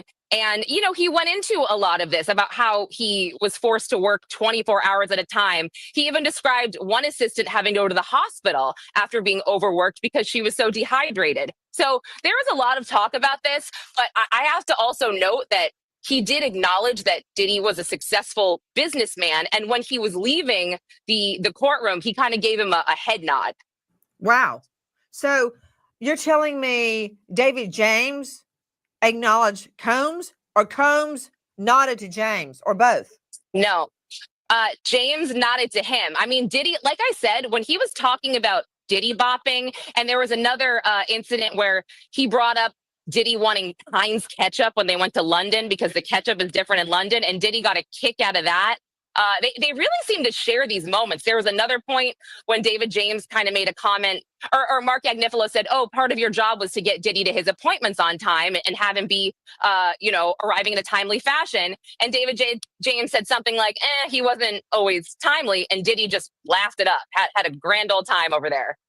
Wait, are you telling me that Sean Combs was in London and threw a fit because he didn't have the right kind of ketchup? The ketchup in London wasn't correct? Well, yeah. I mean, essentially part of his job advancing these locations included making Diddy as comfortable as possible, which was getting him the ketchup he wanted. Okay. Moving on from David James, and I'll revisit him in a moment. What else happened on the stand? Who else did we see today? So we saw Cassie's mom, Regina Ventura, and it was very... Karen, that's not crazy at all. I think so too. I just watched a documentary. I was trying to think of where I saw that, because I was like, I should play that video, and I can't remember where I saw it. But they were talking about how the reason why they think that he actually was the person behind Biggie too, and it made total sense. And Tupac, and it was like, whoa, it makes sense. So now I think so too. I do. I think he's behind both of them. He made that album right after that, and Biggie was on the album, a few songs, and they said that the songs where he featured other people were the only ones that did good because he sucks. Oh yeah, he's very brief, Nancy. Regina described the incident where Cassie sent her an email, and she CC'd Capricorn Clark, which was one of Diddy's previous assistants. And this email described threats that Cassie was getting from Sean Combs, and how Sean Combs was going to release these sex tapes of her, and how he was going to hurt she and Kid Cudi. And Regina described that she was terrified, and she had no idea about these sex tapes, and she was like just very shocked, very terrified. And then apparently Bad Boy or Sean Combs made this demand of $20,000 to the Venturas, who, you know, she kind of made it clear we didn't have that kind of money. She said they had to remortgage their house or something along those lines to get them this money. And she Andy's went back to in the jail. lengths to wire it to Bad Boy Oh, Records. They shoot, sent her an sorry. email with the Andy's wire back in jail. instructions. And then about 30 to 45 days later, it was returned to her. And we also saw her confirm the pictures that she took of Cassie that have been actually circulating because now they've been released to the public. She confirmed she took those pictures on a Polaroid to document Cassie's bruising. And it was 2011 that she documented this. And she said that was the first that she heard of this abuse. And she also described an incident in 2016 in LA when Sean Combs stole Cassie's phone, and she called the police over this. This happened on around Cassie's 30th birthday, and she actually described having an altercation with Combs or Diddy in front of Cassie's building. And she said she lunged at him and she tried to hit him to get the phone back. He eventually gave the phone back, but said that he then took off in Cassie's Jaguar. Okay, I'm sorry. Something got lost in the sauce. Who made the lunge at who? Cassie's mom said that she lunged at Combs trying to get this phone, trying to hit him. I mean, she was very upset the way she described. And Cassie, by the way, was not present for this. She was upstairs in her apartment.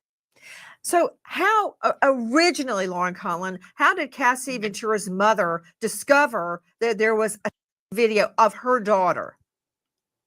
Well, it was Cassie's email on the BlackBerry where she said, you know, he's threatening to release these tapes. And her mom said she was very confused by this, but she was also very worried for her daughter, as well as the physical threats as well. So, you know, she kind of said we had no choice. We wanted to protect our daughter. So we sent this money that we didn't really have. And those are my words, paraphrasing, but yeah.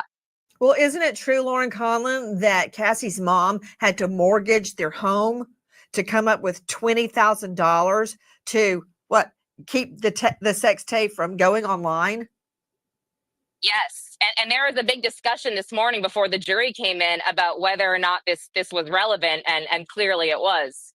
Okay, Lauren Conlon, I'm trying to get my head wrapped around this. So Sean Combs is going to extort $20,000 from Cassie Ventura, his girlfriend's mother, to keep Cassie's tape from going viral. I'm saying it really slowly to make sure I understand what you're saying. Is that right? That's what it sounded like to all of us sitting there. I mean, that's what it came across as. Okay, Lauren Conlon, let me throw something at you really quickly. The other day, you stated, and a lot of people agreed with you, that we're hearing a lot of bad stuff about Sean Combs. He's a vile person, blah, blah, blah. But has the state proven its case? Well, doesn't this sound like extortion to you? It does. And little by little, Nancy, I do feel like we are seeing more evidence tying some of the indictment charges to what we're hearing. So, yeah, you're absolutely right. Lauren, what was the reaction, the vibe between Cassie's mother and Sean Combs? Did she just look daggers at him when she walked in that courtroom? She looked straight ahead. I mean, I was right on the end, and yeah, she just walked straight into her seat. You know, she sat there, and before, you know, I mentioned that Diddy seemed to be very relaxed with David James, kind of laughing. He was just sitting right in his chair. I didn't really see him move at all. Very stoic. And like I said, Ventura was very brief, and no cross-examination by Mark Agnifola, which I thought was a good strategy. Well, he probably didn't want to ask a question and then get a bombshell answer from the victim's mother. Are you kidding me? I'm surprised she didn't reach straight off that witness stand and strangle Sean Combs right there. Okay, we can watch the rest of this, but let's break it up and watch. I found a couple old, not that old, but old enough where before he got arrested, interviews with him that we could watch. Just to kind of, I don't know why, just see if there's any signs or just to watch the gross jerk. So there's an interview with Young Miami that he does. Oh, and then there's the 73 questions with Vogue that I was watching. Okay, hold on. Let's do part of this. We won't watch it all, but hold on. In my bag. It says Young Miami, but it's on Revolt. So what I was trying to figure out with this is Revolt, is this their original video, or are they replaying an interview that Young Miami, like, does this I don't even know who Young Miami is, but Young Miami is obviously, I don't know, maybe just a YouTuber. I don't know if she's a musician. I don't know. But does she have her own channel and then Revolt is just re-airing the interview, or is the like Revolt apart? Is that her channel? I was trying to figure that out. I have no, oh wait, I know how we could figure this out. Let me go to Revolt. Oh shoot. Gosh. Hold on. I just want to see if I could figure this out. 5 years, George Floyd, Jay-Z's. Oh, they must just be re-airing it. Oh, maybe they just had her on as a guest host or something. I have no idea. But let's go. Oh my God. You back in your bag. I'm back in my bag. Stay in your bed. Stay in Like your you could, bed.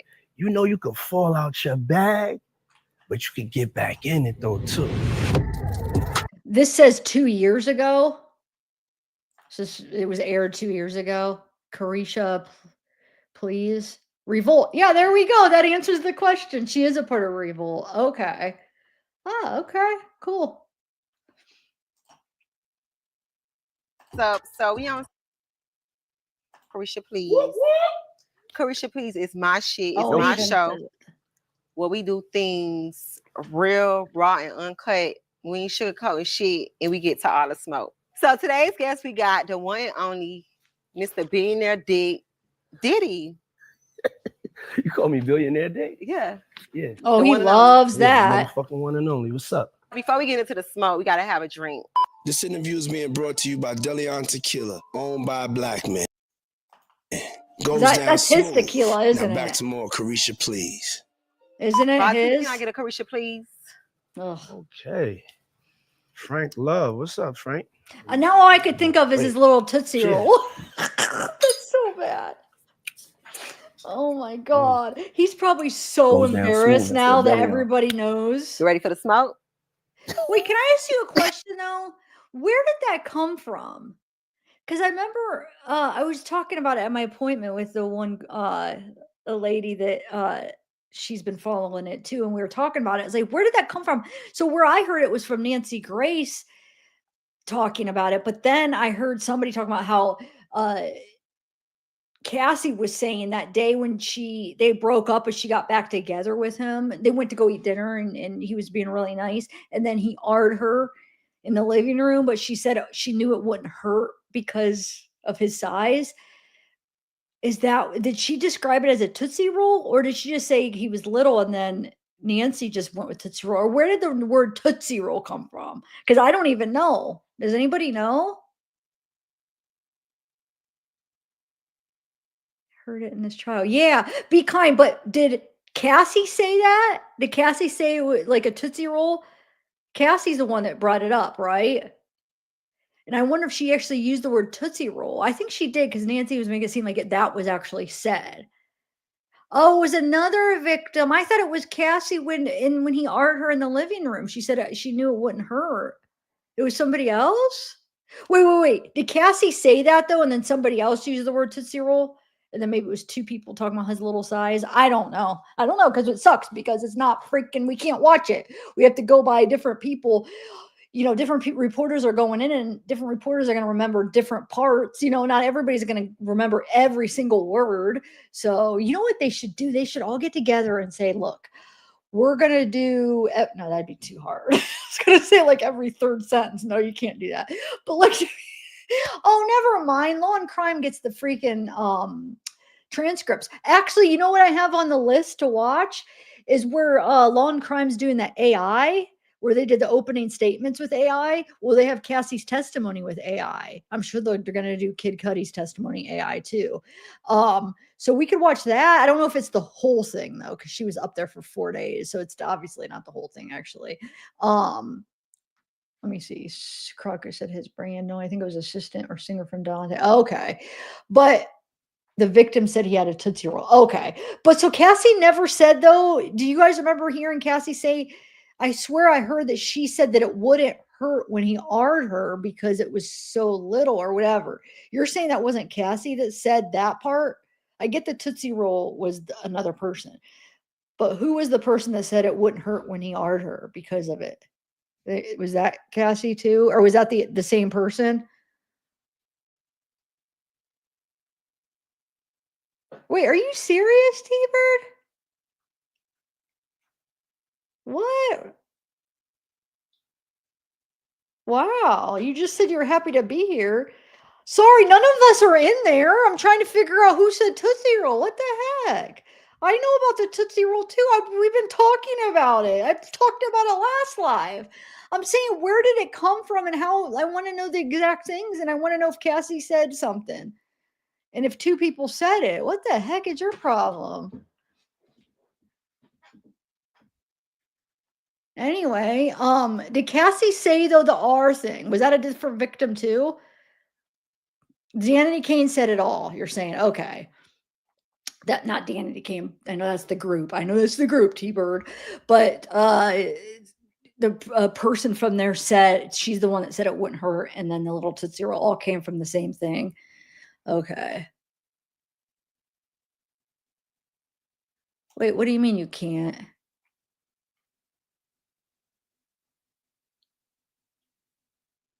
Wow, you guys are testy. Like, what the heck?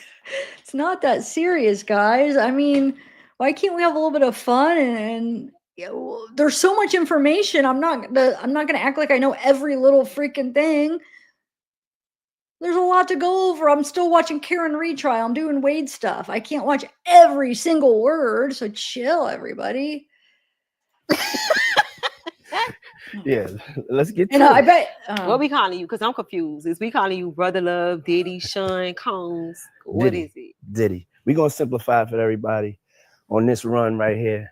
We're gonna go with Diddy. And that's final. Yeah, that's final. But you could call me Love though too. Like people that are like close to me call me Love. But you're going by Diddy. Yeah, but I'm going by Diddy. I'm gonna call you Diddy. Yeah, call me Diddy. Okay. All right. So you just announced. Is this your first time interviewing somebody? Yes, it is my first time. Okay. Yeah. And I had to call Mr. Diddy. Yeah. Diddy, what's up? What's up?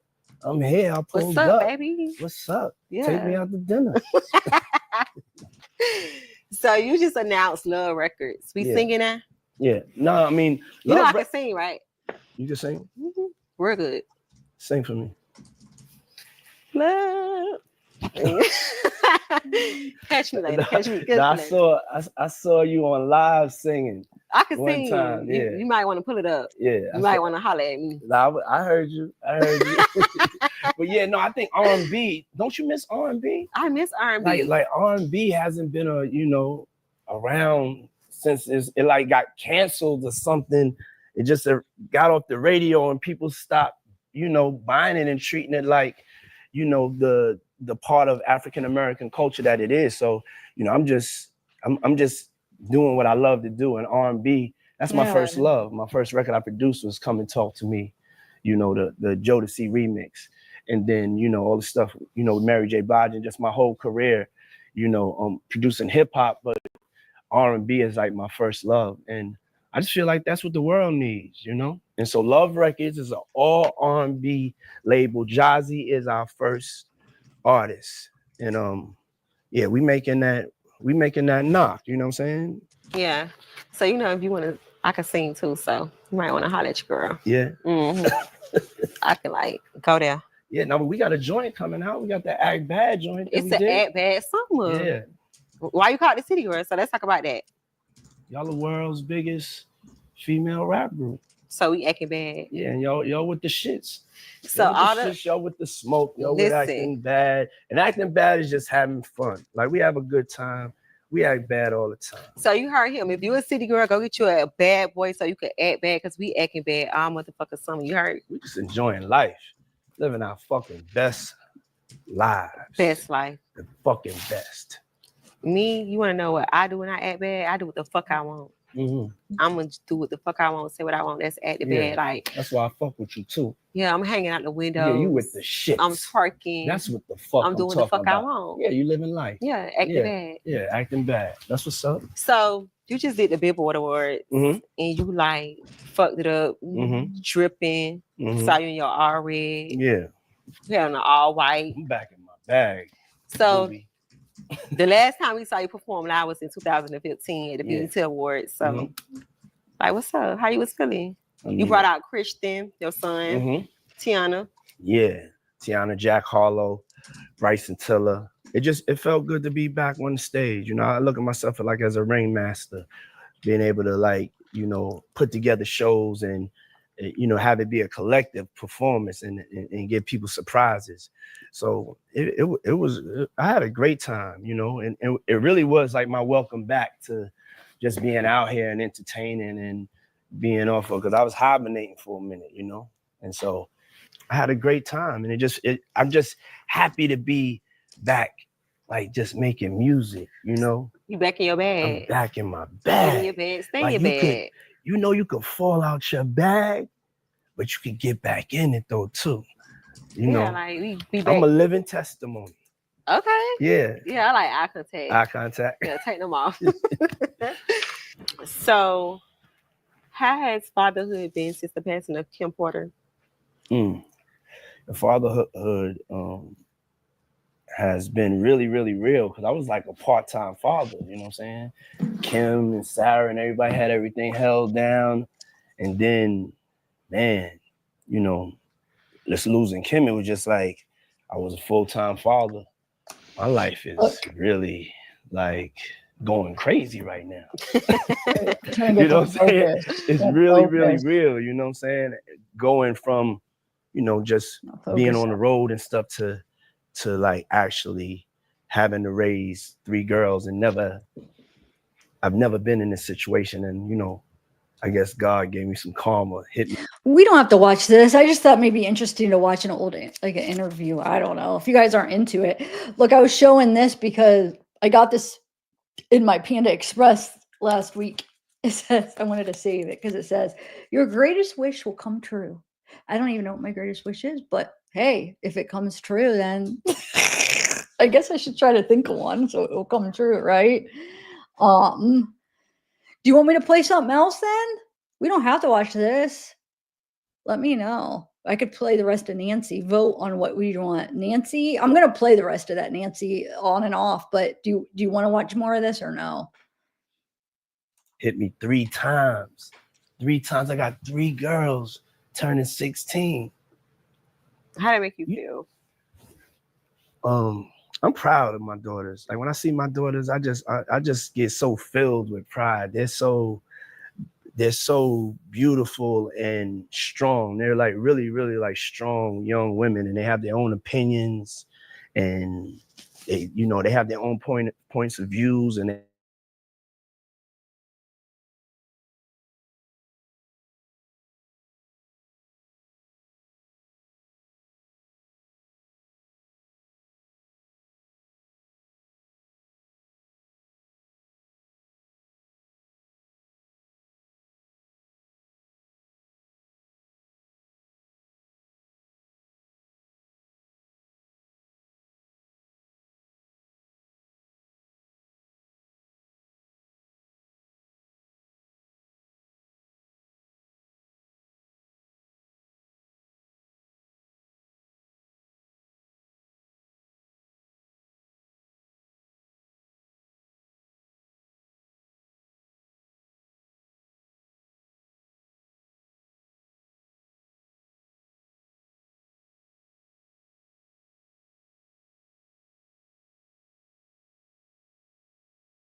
A 4th of July thing. Hold on.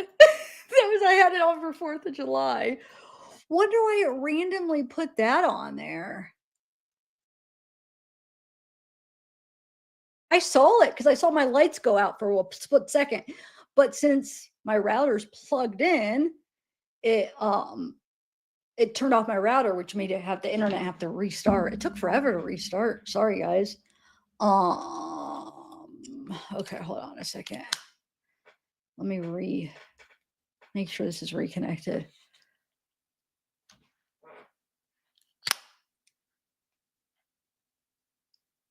Oh no, it's connected to that. Okay, hold on.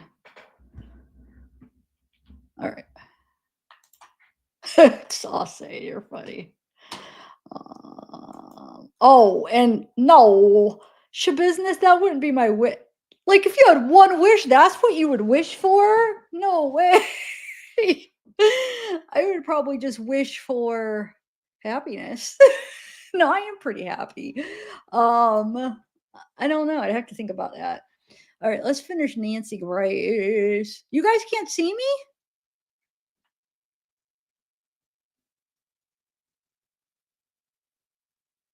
You don't see me? I don't understand why you just said that. I'm right here. Can you guys see me? Why? I don't understand, because this is actually a new comment. Like, this was way after I've been talking. I don't know. Anyway, let's finish watching Nancy Grace, y'all. No, I didn't want to start a new live. I knew it was going on. I was trying to type it. I tried to get on my data and type it real quick because I saw right when it freaking flickered off. I was like, shoot, my internet's gonna go off. Okay. I was hoping it wouldn't, but it did. All right, so let's do this. Stevie Wonder can't see you, but we can't. Kara, you're funny. All right, let me share my screen again.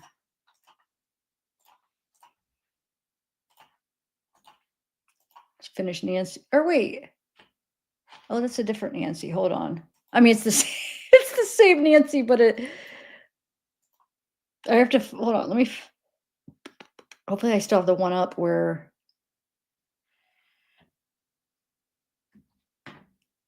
Did you hear that?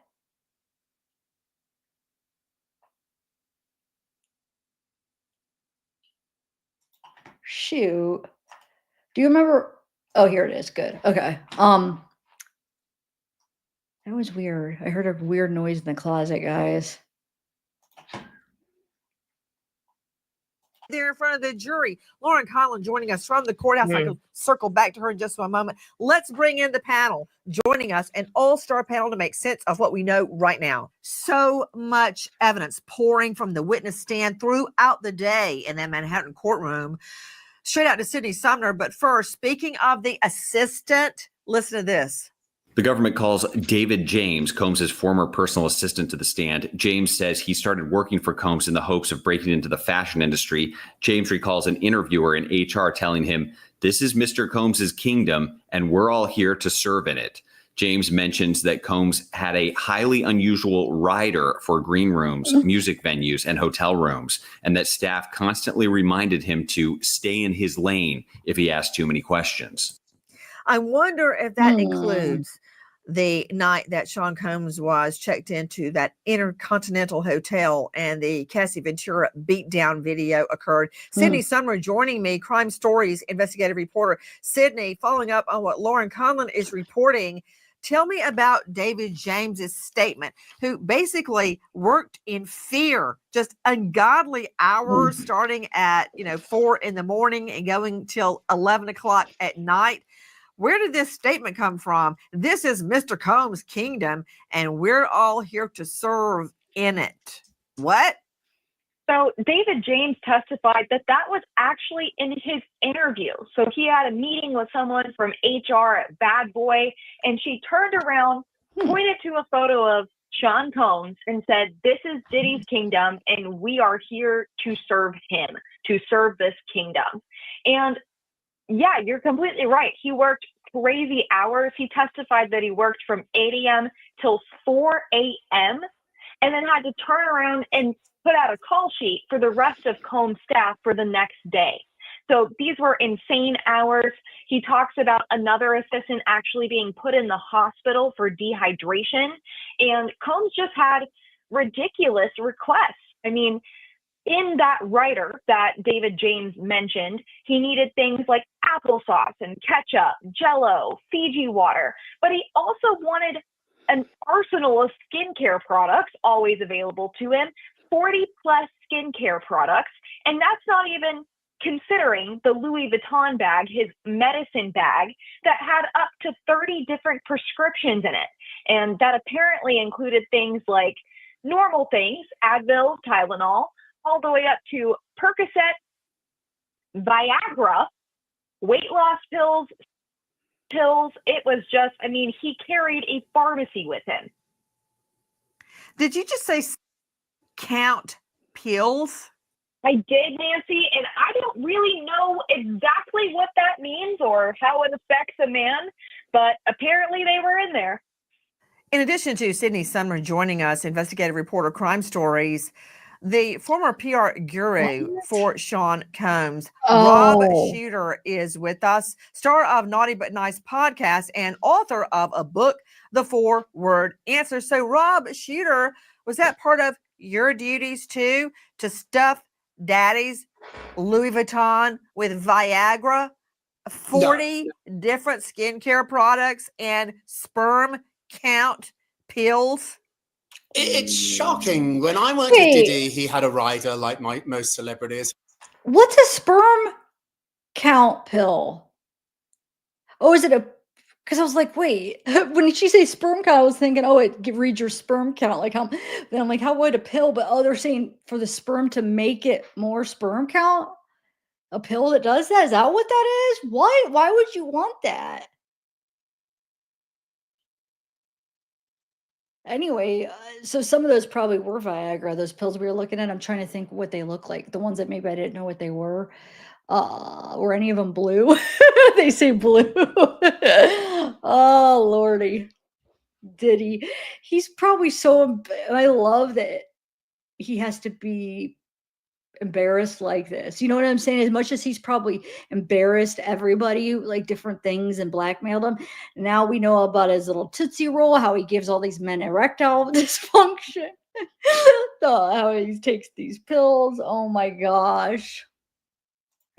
With things that he wanted, everything from vitamin water to orange juice to apples.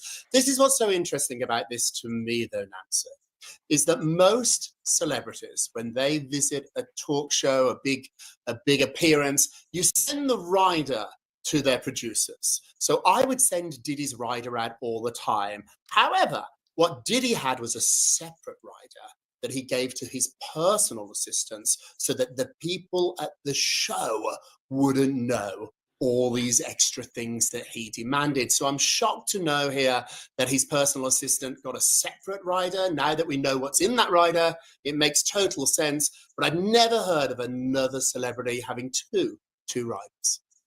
So one rider goes to the host, so Jimmy Fallon's, let's pretend, staff.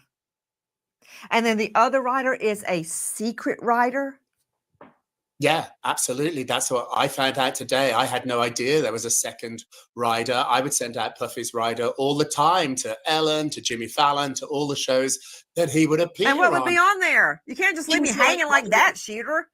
Yeah, no, kind of normal things that they want in the dressing room. So they want to know what sort of water you want. Do you want coffee? Do you want tea? Do you want orange juice? It's just really kind of simple things to make the experience a little bit nicer. And they ask for this for every single celebrity, not just big stars, but people on TV shows, comedians. So they send in their rider, pretty normal. The dressing room's lovely. You walk in, there's a coffee table, there's a couch, and there's a little bar full of coffee and tea, or maybe if you want something stronger, that's there. Pretty normal. What's different with Diddy, we found out today, there was a second rider that only his assistant had. And we now know why, because what was in that rider is something Puffy would not want television show hosts or staff or producer to know about. Okay, hold on. Wait. So you, Rob Sheeter, I never missed had it. to stuff Diddy's Louis Vuitton bag with sperm count Oh, pills and that. Viagra, Fiji water, and 40 different skin care potions? I didn't. I worked with Diddy, and there were certainly odd requests. There was stuff that he wanted. I remember. Okay, like what? What was odd request? He was particular about the temperature of the room. And I think this is a power play, but he would often travel with a thermometer where he would take the temperature.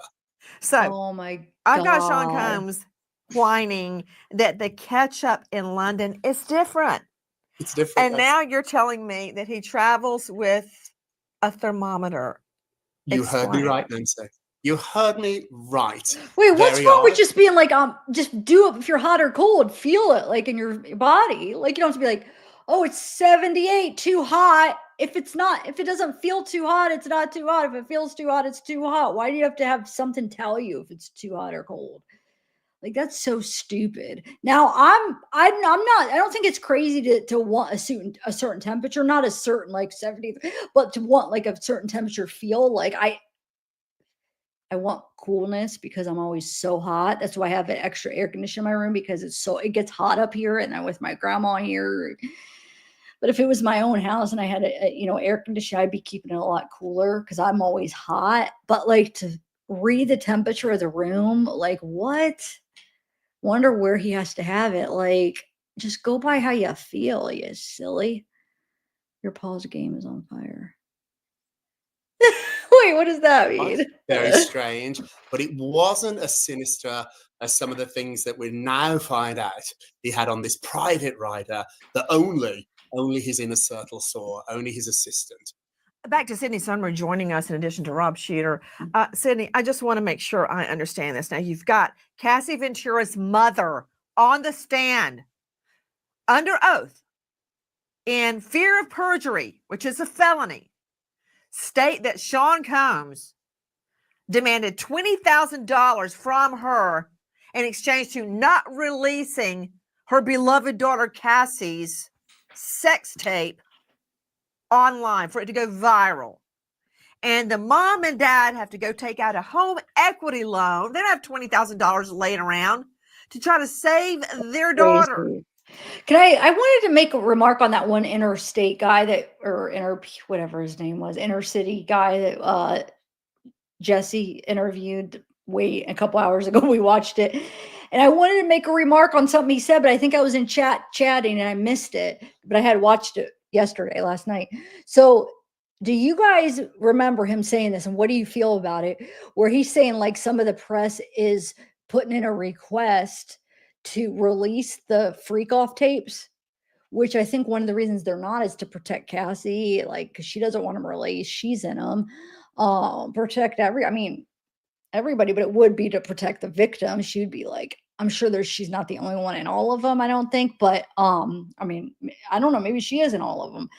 But so he said, yeah, there's people putting in a request because they have it sealed, like it's not going to go out, but people could try to argue that because of like different laws of trying to make it public or whatever, trying to release it or whatever. And he was like talking about like some reasons why, he understands why it shouldn't be, but then also he understands why it could benefit, because then it does definitely benefits the jury because they could kind of see like, how much force was it really, what's being said, and kind of to be able to actually see it. So it is important for the jury to actually see what, how it was, for them to determine. But like he's talking about like, how would it benefit the public or whatever? Now I forget what he said because he made a good point. I mean, he also said he's not going to like try to push it too much. He doesn't even know if he's going to try to support the request to make it public or whatever. But he said for it to be why some people, it could be good for some people to release it. I forget what he said now. Shoot. I mean, he made a good point, but I personally don't think it should be. Like, I think it'll do more harm for the victim. I mean, can you imagine? She's got kids. I don't think it should be. I hope it doesn't. But what do you guys think? You think it should be? Do I have that right, Sydney Sumner? as much as I want to see it because I'm curious just to see how it was, and so I could kind of like get an idea. But my curiosity, I could see how the harm. No, I mean I could just see how I don't think it should be. Even though I would love to see it just to see, how just because we're all curious. What the heck was these things really like? But I really hope it doesn't either. I don't think it will, but I just feel like in years from now, don't you? Even if they don't do it, do you think in years from now there are people? Do you guys hear that? The heck is going on? There are people that probably have access to it that have it somewhere. You know what I'm saying? That's came across it that somehow. My point is, you think in years from now, like somebody's gonna leak it or like have one leak one or something? I could see that happening, but I don't think the judge should grant that. Nancy, yeah, that's what we've heard on the stand today. And Regina Ventura's testimony was very, very quick. She wasn't even cross-examined. So the defense just let her testimony stand unchallenged. And I understand that these were two separate emails. So Cassie reached out to her mom to say, I'm afraid that he's going to release 2 explicit sex tapes of me, and I don't know what to do. So she reached out to her mom to say she felt that this threat was very, very real. And then Regina Ventura received another communication from Combs separately that was demanding he be reimbursed for how much money he invested in Cassie because she was now off with some other man. And that man was alleged as Kid Cudi. So he reached out to her, demands that she pay him $20,000. So yes, they run out to a bank. They put out a loan on their home to get this $20,000. They wire it to a bad boy account. And a few days later, with no explanation, they get all of the money back. Please join us on our mission to find missing people, especially children, to solve unsolved homicides. If you're on the go, catch us on your favorite podcast app where you can get all of our content where we, in our own way, seek justice. We are live at the federal courthouse in Manhattan with the latest in the trial of Sean Combs, aka Diddy. Straight back out to Sydney Sumner. Now, when we were reviewing what Cassie Ventura's mother said on the stand, and I want to show you right now photos that Cassie's mother, Regina Ventura, took of her daughter. There's the fat lip photo. See that little mark at the bottom? States exhibit. You're seeing what the jury's seeing. That is the cut to the head where Cassie had to go and say, ooh, see a plastic surgeon and get it sewn up. There's a Why aren't these matching what she's saying is being shown? I'm confused. Oh, it's right here.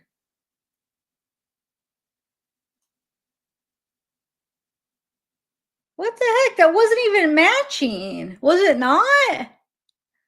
That's weird. a bruise to the head, bruising to the leg. What's going All on? of these photos came in corroborated by Regina Ventura. More bruises on her back and hips. Oh, there it is. But Cassie Ventura was flying home for Christmas. She sent her mom an email that Regina Ventura, the mom, said made her physically sick. The threats that have been made to me by Sean Puffy Combs are that he is going to release 2 explicit tapes of me, said the email. He also said he will be having someone hurt me and Scott Mescudi physically. That's Kid Cudi. I was physically sick, testifies mom Regina Ventura. I did not understand a lot of it. The sex tapes threw me. This is verbatim what she just said on the stand. She testified Sean Combs demanded $20,000 to, quote, recoup money he had spent on Cassie. She and her husband take out a home equity loan. She says under oath verbatim, we decided that's the only way we could get the money. I was scared for my daughter's safety. Regina Ventura used a Kodak digital cam to take photos of Cassie's bruised back, arm, leg. Quote, she was bruised and I wanted to memorialize it. To Sydney Sumner, the jury has just seen the photos that mom Regina Ventura took of Cassie. Is that correct? Absolutely, Nancy. They are seeing those photos of Cassie over Christmas break 2011 at her parents' Connecticut home, covered in bruises after an assault from Sean Diddy Combs. Straight out to a special guest joining us, Brett Brown, director of SAS Surviving Assault Standing Strong, a nonprofit dedicated to ending sex attacks and sex trafficking of women and girls. You know what?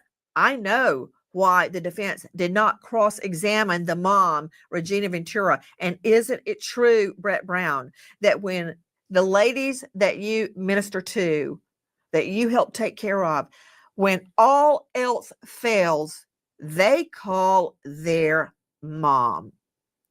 I've had so many murder victims. The last thing they said on this earth is mom, mother, mama. That's the last thing they say. And here we see Cassie Ventura in such a state that she emails her mom that Combs is going to release sex tapes of her that will go viral. I mean, she must have been in the depths of despair, Brett. It is desperation. In moments of desperation, we go back to the person or people that we know will believe us, will love us no matter what's being said about us or what's been done to us, the people who will accept us as is and possibly help. And that's where she went. She went to the place where she felt the safest and could let her guard down and say what happened.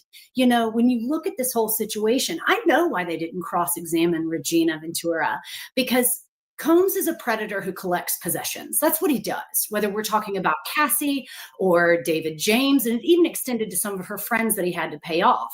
But the thing is, when you start growing your ownership in terms of individuals, then eventually you get worried that something's going to get lost or that one of these people you own will make noise. And so the threat there was to isolate Cassie from her mom, potentially, to say, we're going to release this. And what mom wouldn't pay money? So I think it was a litmus test to see how desperate her mother would be to protect Cassie, because when we are desperate, we'll do all kinds of things. And then two, I think he took the money back without explanation, because if she had paid him to not release those videos, her mother wouldn't be on the hook either. So this was another move. But you know, Greg Morris, let me follow up on what Brett Brown just said. Whether he took the money or didn't take the money, the extortion is complete. Under the law, the extortion claim has been made out because the mother sent the money.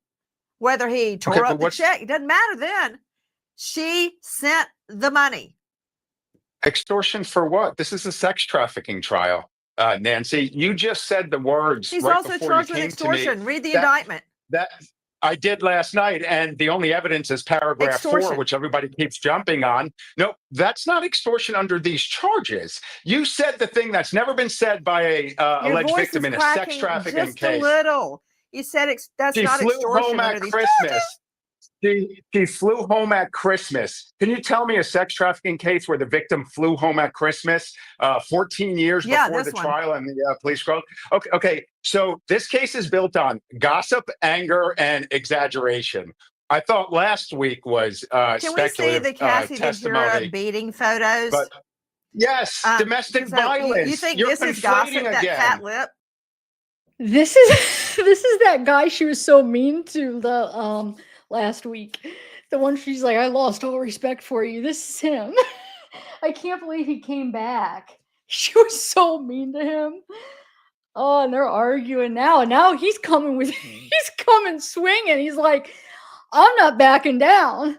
He's just like, nope. He's disagreeing because I feel like it's to a point where, what do I have to lose now? She's already attacking me, so I'm just confused. Let her, like, she's gonna do it regardless. So he's just coming. It's funny. I mean, don't get me wrong. I love Nancy, but it's just funny because I could see his side where he's just like, screw it.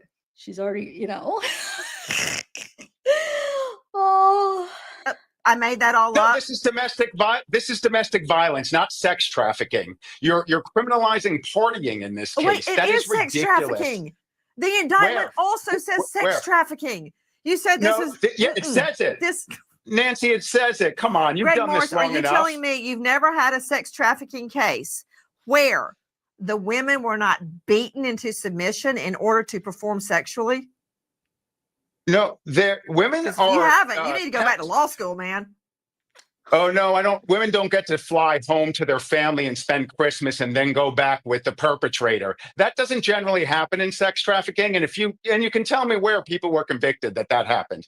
Tell me where people are flying on private jets and claiming to be sex trafficked. This is a horrible thing that happened to this lady. But these people that are testifying are angry. They're exaggerating.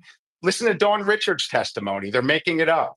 Cassie already said Diddy's an opioid addict. She was also. What does Dawn Richards say? I saw Diddy do every drug but opioids. Give me a break here.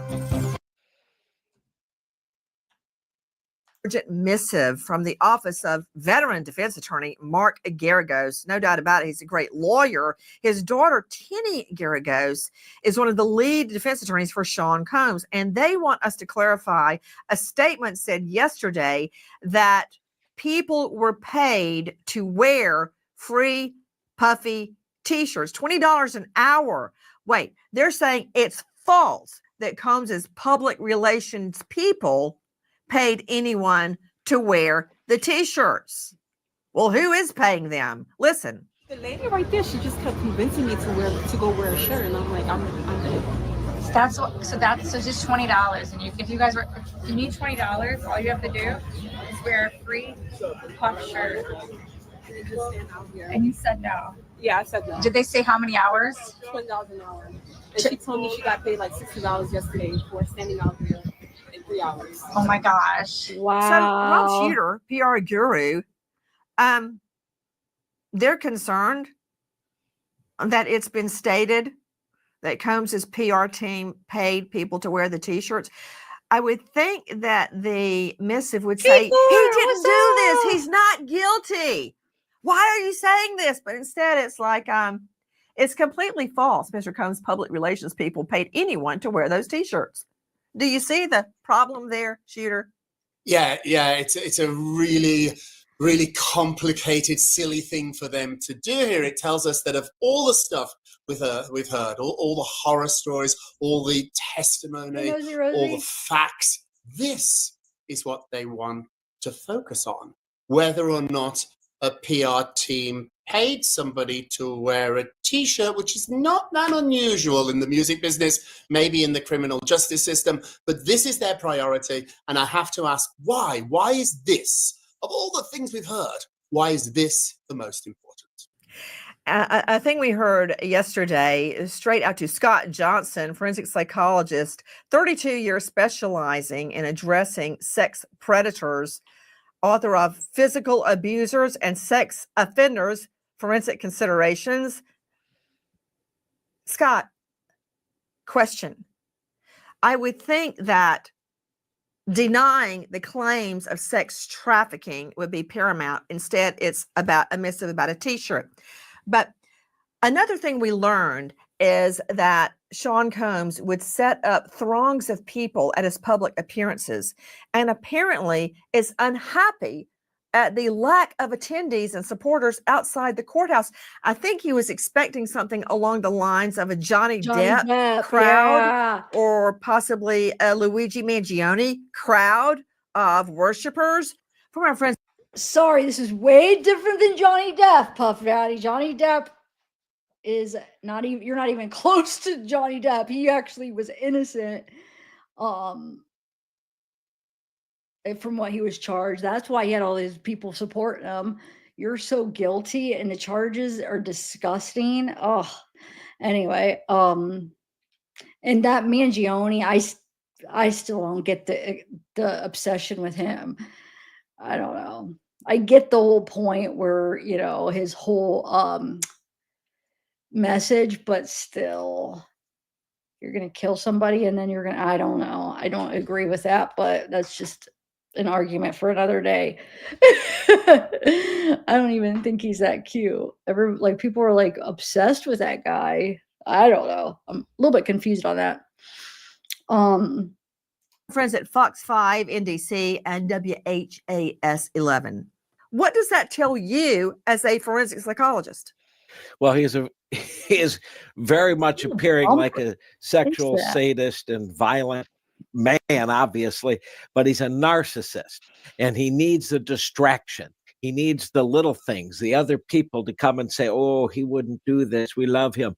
Well, that's fine. You can love a rapist. You can love someone who extorts, even if they're famous. But in his mindset, he's a narcissistic.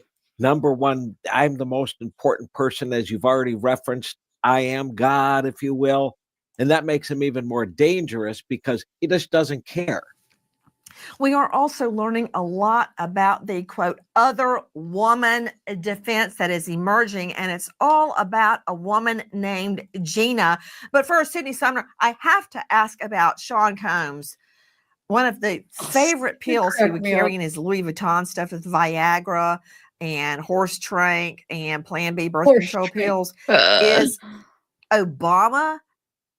And I in no way am suggesting either former President Obama or his beautiful wife Michelle use what is Obama? So David James testified that there were various pills, but one was in the form of a former president's face. The prosecutor had to ask him which former president, and he responded, President Obama. They're talking about ecstasy, because ecstasy used to have prints. So it'd be like butterflies, symbols like they have Volkswagen. So that's probably what it is the stamp on the ecstasy pills. I was trying to read her lips, and I was thinking she was saying acid, but she was saying ecstasy. I guarantee Obama ecstasy, because it probably has a stamp of him on it. That's common. The press pills, they have different logos. So then like, you'll know at the time, there'll be certain ones that are really good. Like, oh, the, the Volkswagen blue ones are really good or whatever. And I don't know, but yeah, I bet you that's what it was. So James claims that Combs carried around pills in the shape of Obama's face. Why? I could not tell you. Okay, I mean, I have seen shapes of a I'm face. calling in the expert. Oh. A Louis Vuitton bag. I can't get away from this. Stuff with Plan B birth control, horse trank, Viagra. Needed a lot of Viagra count pills. And why is she bleeping out when she says ecstasy, though? I don't get why that's bleeped out and then she could say the other drugs. That's kind of weird. But then look. Obama. She's definitely saying ecstasy. What? When I heard that, my head exploded, and I thought about it. And having worked with Puff, I know that he, even though he's a big star, I could see that. He also is a big fan. I haven't done it in years. Like, that was one of my favorites, though. But see, I was stupid, and I moved on to something that was like harder and something that you're physically addictive to, and it's every day. So therefore, I can't even. You know what I'm saying? Like, if you can moderate things, you could do it forever. But when you're an addictive personality and you can't moderate it, I couldn't even moderate ecstasy, though. When I was doing it, I would do so much, and then I'd be depressed for like 2 weeks because it takes all your serotonin. I mean, literally, the depression you feel after you deplete all your serotonin from ecstasy. Oh my God. Like, you are so, it's the worst feeling. There's people that get on his radar that he becomes obsessed with. When I was working with him, it was Prince Harry and Prince William. After I left, I know sometimes it is, but I feel like sometimes you'll hear her say it, and sometimes it's bleeped out. It's weird. It's like, who's editing this? She's obviously. I mean, she doesn't edit her own videos. I guarantee. There's no way she does. She has an editor. I bet. It sounds like he moved on to president. Obama, but he has these obsessions with people he wants to be like, people he respects, people he fears. And so I'm not surprised here that he didn't outgrow this. His crush, his man crush, changed from the princess to a president, but nevertheless, he has people that he gets very, very obsessed with. Oh, it's so From loud. a former personal assistant that describes breaking down in tears working for Sean Combs to an angry mother, the mother of alleged victim Cassie Ventura. This day has been explosive in a federal courthouse in Manhattan where Sean Combs being tried on a multi-count federal indictment, including extortion and sex trafficking. We also heard proof of what was gossiped about, rumored months ago, a forced medical procedure on a female victim. Listen. The Gina both Cassie and best friend Carrie Morgan refer to is fashion and travel blogger Virginia Huyn. Gina says her relationship with Diddy began on Valentine's Day 2014 after a chance meeting in Miami, and she continued to see Combs for about 5 years, deeply in love with him despite his continued relationship with Cassie. After their breakup in 2019, Gina gave an emotional interview detailing physical abuse from Combs in 2 instances where he pressured her into getting an abortion. He was like, "You're going to get an abortion, right?" And then I was like, I don't know. I don't know yet. And then he offered me $50,000 to get rid of it. From our friends at Unwind with Tasha K, joining me, veteran detective Chris McDonough. He is the director of the Cold Case Foundation, former homicide detective, former vice detective, and you can see him now as the star of The Interview Room on YouTube. Chris, thank you for being with us. You know, so very often when you start a felony investigation, like you may start a homicide investigation, right? But then it's a many-headed hydra. You start and you slay the first head, and then suddenly another head. For instance, extortion. And then another head of the beast, forcing someone to get an abortion. And then another, and another, and another, and another. Are you surprised that one person is allegedly responsible for so many evil and despicable acts?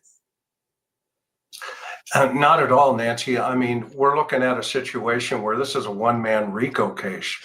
And of course, it always comes back to that power domination and control over anybody in his environment. And if we look at this rider concept, right, that they should just actually call it a riser concept, because everything in that bag pointed towards his power and control over any sexual activity around him. And so it's total emotional manipulation to everybody that comes into a circle. We also learn part of the psychopathy behind what Sean Combs allegedly would do. Now, this is critical to the trial strategy. And even though Greg Morse and I are sparring partners, I think he's going to agree with this. That hotel beatdown video from the Intercontinental is the single most powerful evidence so far. It corroborates everything Cassie Ventura was saying. So somehow this has to be defeated. Mark Garagos told me point blank that in this video, Cassie is actually the aggressor. And she wasn't leaving a freak-off. She wasn't trying to get away from a freak-off. Wow. She was angry because Combs had gotten a text from another woman. Is that, quote, other woman Gina? I want you to hear part of Sean Combs' psychopathy. Listen. He would always compare me to Cassie and tell me that I'm the bad one and she's the good one. And he was with both of you guys at the same time. Yeah. That's from our friends at Unwind with Tasha K. Did you hear the trial strategy there, Greg Morse, pitting Gina, the so-called other woman, against Cassie Ventura. And this is what I think they're doing. And just don't argue with me. Just tell me if you think this makes sense. They've got to defeat that Intercontinental Hotel beatdown of Cassie. They've got to, for any hope of winning. Absolutely. Okay. And the way they are trying to do it, I think, is they're going to claim that Cassie Ventura started the whole thing because she was angry about a text and she was jealous about Gina. And therefore, what you think you're seeing is not what you're seeing. They're going to try to defeat that video. That's what this is all about. If that's their defense and how they're going to deal with that, it's not to me, the right way to deal with it. It's simply, which they've talked about a little bit in opening, that video, you're right, I definitely agree with you, is the strongest piece of, very visceral evidence that the jury's seen, real conduct and vicious conduct by Sean Combs. This is just a simple thing of, this is their evidence. This is a domestic battery. This should be in state court. This video isolated doesn't support all the other testimony you heard as far as, controlling her so she stays in the Freakoffs. I don't know if you tell the jury somehow Cassie is somehow responsible for anything in this video, you might as well just pack up because you've lost them. They're not going to listen to you. There's no credibility there.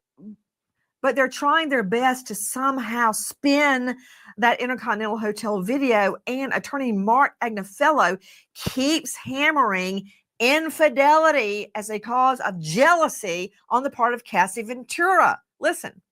Attorney Mark Agnefello returns to infidelity issues on Carrie Morgan's cross. Morgan says Combs was jealous of Michael B. Jordan, but says Cassie only flirted with Jordan because Combs continued to see a woman named Gina he met in 2014. Morgan says Cassie viewed Gina as a problem who just wouldn't go away. Each time Cassie asked Combs to stop seeing her, Cassie would catch them together again. Cassie testified that a 2018 photo of Combs with Gina is what led her to finally break up with the mogul. We are live with the latest from the federal courthouse in Manhattan in the case of Sean Combs versus the U.S. government. Rob Shooter, we heard on the witness stand testimony that in one beating, and this came from Carrie Morgan, Ventura's former friend, Cassie fell on a brick of some sort and passed out, was actually passed out, got knocked out cold, right? That's serious. That is a concussion when you actually are passed out. But instead, focusing on that, they're angry that there are not Johnny Depp or Luigi Mangione crowds outside the courthouse. Is that a tiny bit misplaced? Oh, it's absolutely foolish. It's really foolish behavior, but it also talks to the ego of the gentleman that is paying them. Puffy has a very, very fragile ego, and that will really hurt his feelings. Boo-hoo. He'll be really upset about these reports, particularly if these reports are true. A couple of days ago on your show, Nancy, you talked about how his private parts were allegedly very small. That will hurt Diddy. Crowd size will hurt It was a Tootsie Roll. Let's be clear. Wait, I want to see. Hold on. What is it? Hold on. I want to see something. Nancy, you talked about how his private parts were allegedly very small. That will hurt Diddy. Crowd size will hurt. It was a Tootsie Roll. Let's be clear. The size of a Tootsie Roll. Think about that. He is obsessed with size. He's obsessed with being the biggest star in the world, having the biggest crowds in the world, having the most fans in the world, and none of that is true. And let's be clear, once again, for my sparring partner, Mark Garagos, Sean Combs' PR team is not paying people to wear those T-shirts to say Free Puffy, but somebody is. Let's stop and remember. An American hero, police officer Jessica Ebbekausen, just 19, struck and killed by a suspect's vehicle in the line of duty. She leaves behind her parents, Chad and Lisa, and loving boyfriend, Nash.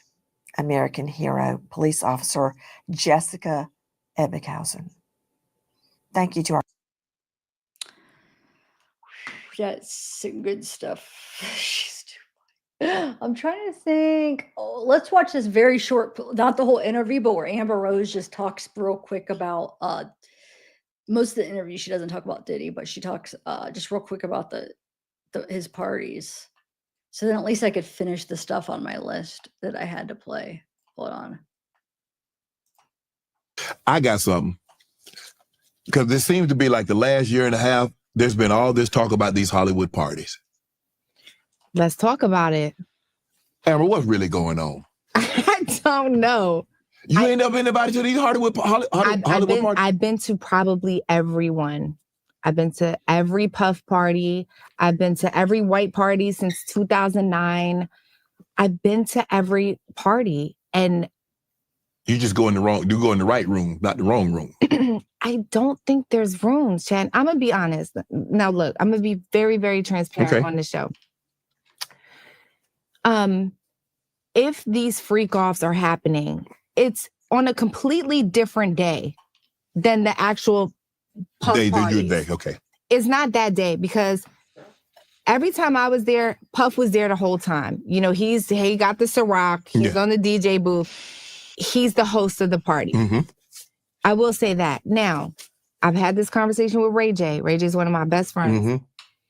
I said, Ray, did they ever invite you to a freak-off? Because they never invited me. Mm-hmm. And I done been at these parties. I just feel like, why get the invite? Because they know you don't get down like that. Maybe they know I don't get down like that. Okay, cool. But you would think maybe an assistant would come up and be like, hey, you like girls? Or like, you know, you into... Never. No one ever asked me that. They never asked Ray J either. And me and Ray J was talking about it. We were like, I done been to the party, the after party, the after party. I never seen none of that stuff. Right. But that's not to say that it does not happen or invalidate people that. But I do think it's a different day that I'm just not invited to. I don't know. You think it's a plot because we saw it happen with Russell Simmons. Now we see it happen with P. Diddy. You think it is a plot or a ploy to take down prominent, high-powered black men? I don't know. It really depends on the evidence, right? Because they did say that there were drugs in the baby oil. I don't know. That's allegedly. Is that true? You think that Puff had 1,000 bottles of baby oil? They're saying, Cassie said no. She explained what the baby oil was for, but this must be old 2 months ago. Okay. There was rumors about it. Like, I think people just, I don't know where those rumors came, but, I left the fan on in the bathroom. We heard, like, I guess Cassie said, no, that's not what the baby oil was for. It was, she explained it. But okay. I wonder if I should play. The only thing I'm probably not going to get to on my list, a couple things. The one I was going to play the AI, Cassie's AI thing that Law and Crime does. I know the opening statements, but the Cassie one's the newest one. I don't know. Do you guys want to watch it? That's what I'm saying. I don't know because the internet is fake, like we said earlier. Right. You just don't know. Right. But if that is in fact true, then that is a problem. One thing I do know about Puff is that he's an abuser. You know, he abused Cassie. We all saw the video. Right. It is not okay. Mm-hmm. And but as far as the freak-offs, I don't know about that. Did you have, when I say relationship, I don't mean intimate relationship, but did you have a relationship with Puff Daddy where you cool? Did you talk? Did you know him? Things like that? I would say that we didn't talk on the phone and we didn't hang out, but I was always invited to the party. Okay. And that's the extent of our friendship. Okay. Now, is it true that you were at the Halloween party that Puff's sons and Ray J got into it? I was, yes. I was right there. What happened?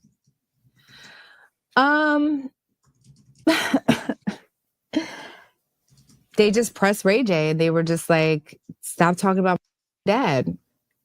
And then Ray J said what he said, like something like, I know your dad better than you know your dad or something like that. And then it just got ugly for a second. Yeah, because I'm cool with Christian and Justin and Quincy, but then I also love Ray J and he's like my brother. And I'm just like, guys, please just stop. It's not worth it. Y'all don't want to do this. Right. Like, so it, you know, and I told Ray J, I said, look, that's their dad. What do you expect them to do? Right. Like, of course they're going to stand up for their dad. You know what I mean? Like, and rightfully so. Right. But it's reported that Breezy, Chris Brown, was the peacemaker. Is that true? I think I was the peacemaker. That was you. Well, from what I remember, I was going to both sides and like, y'all don't need to do this. But maybe Chris came down at some point. Right. It was in the garage. I'm not sure. What have you learned about fame? Oh. Because you've had more than 15 minutes. You've had two decades. The second word on it says slash, doesn't it? Something slash? I don't know. Okay. So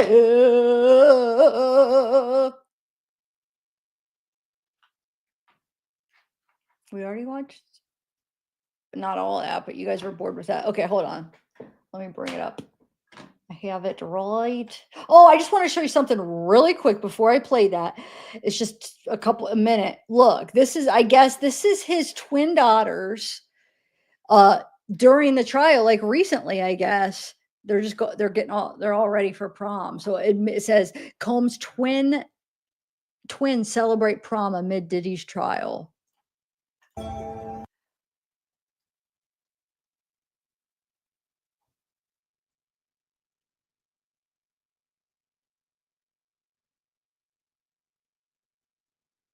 I don't know about them.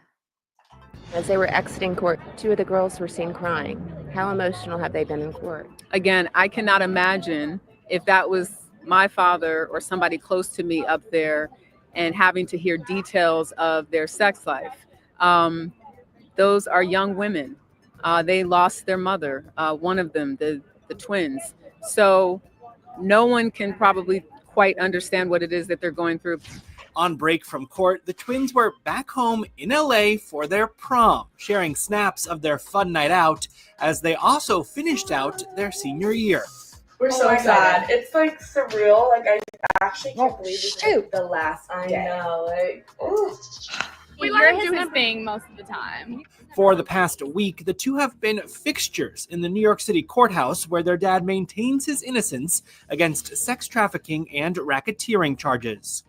One of the things that I thought was so interesting is watching what I could see the faces of his children when they were talking about, the prosecution was talking about the things that he was alleged to have done. I can't beating imagine. women, using words like penetrating. I mean, these are 3 of his daughters that we saw in court, at least 2 of his sons, his mother literally 6 feet away from him in the second bench. So to see his family here, which we've seen in previous hearings, though, clearly supporting him, his daughters and his sons sort of united when they walked in with their hands together, holding each other's hands. So it's obvious that the family is united in terms of representing strength and love and all of those things. But it must be incredibly hard as his children to hear some of the details of what the prosecution alleges happened.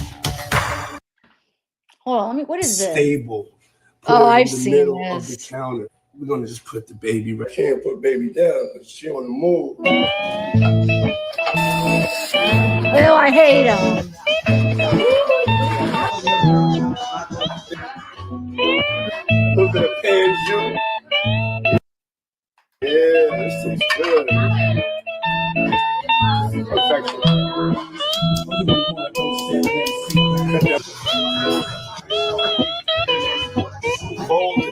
Folded it. Yeah, I've seen that before. Okay, here we go. I'm gonna go. I was cleaning this part of my shower real quick. I'm listening, but I'm gonna go do that while this is playing.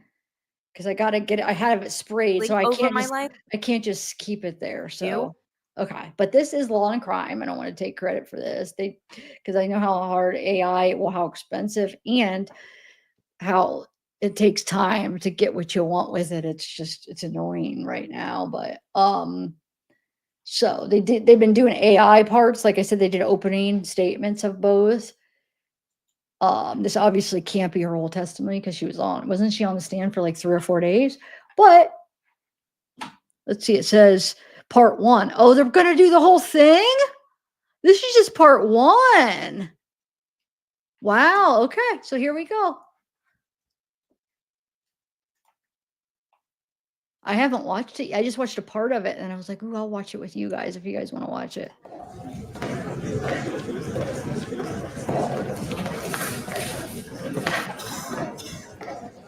Please be seated. Is the government ready to call their next witness? Yes, Your Honor. The Weird. government calls Cassandra Ventura. All right. Remain standing and please raise your right hand. Good morning, Miss Ventura. Good morning.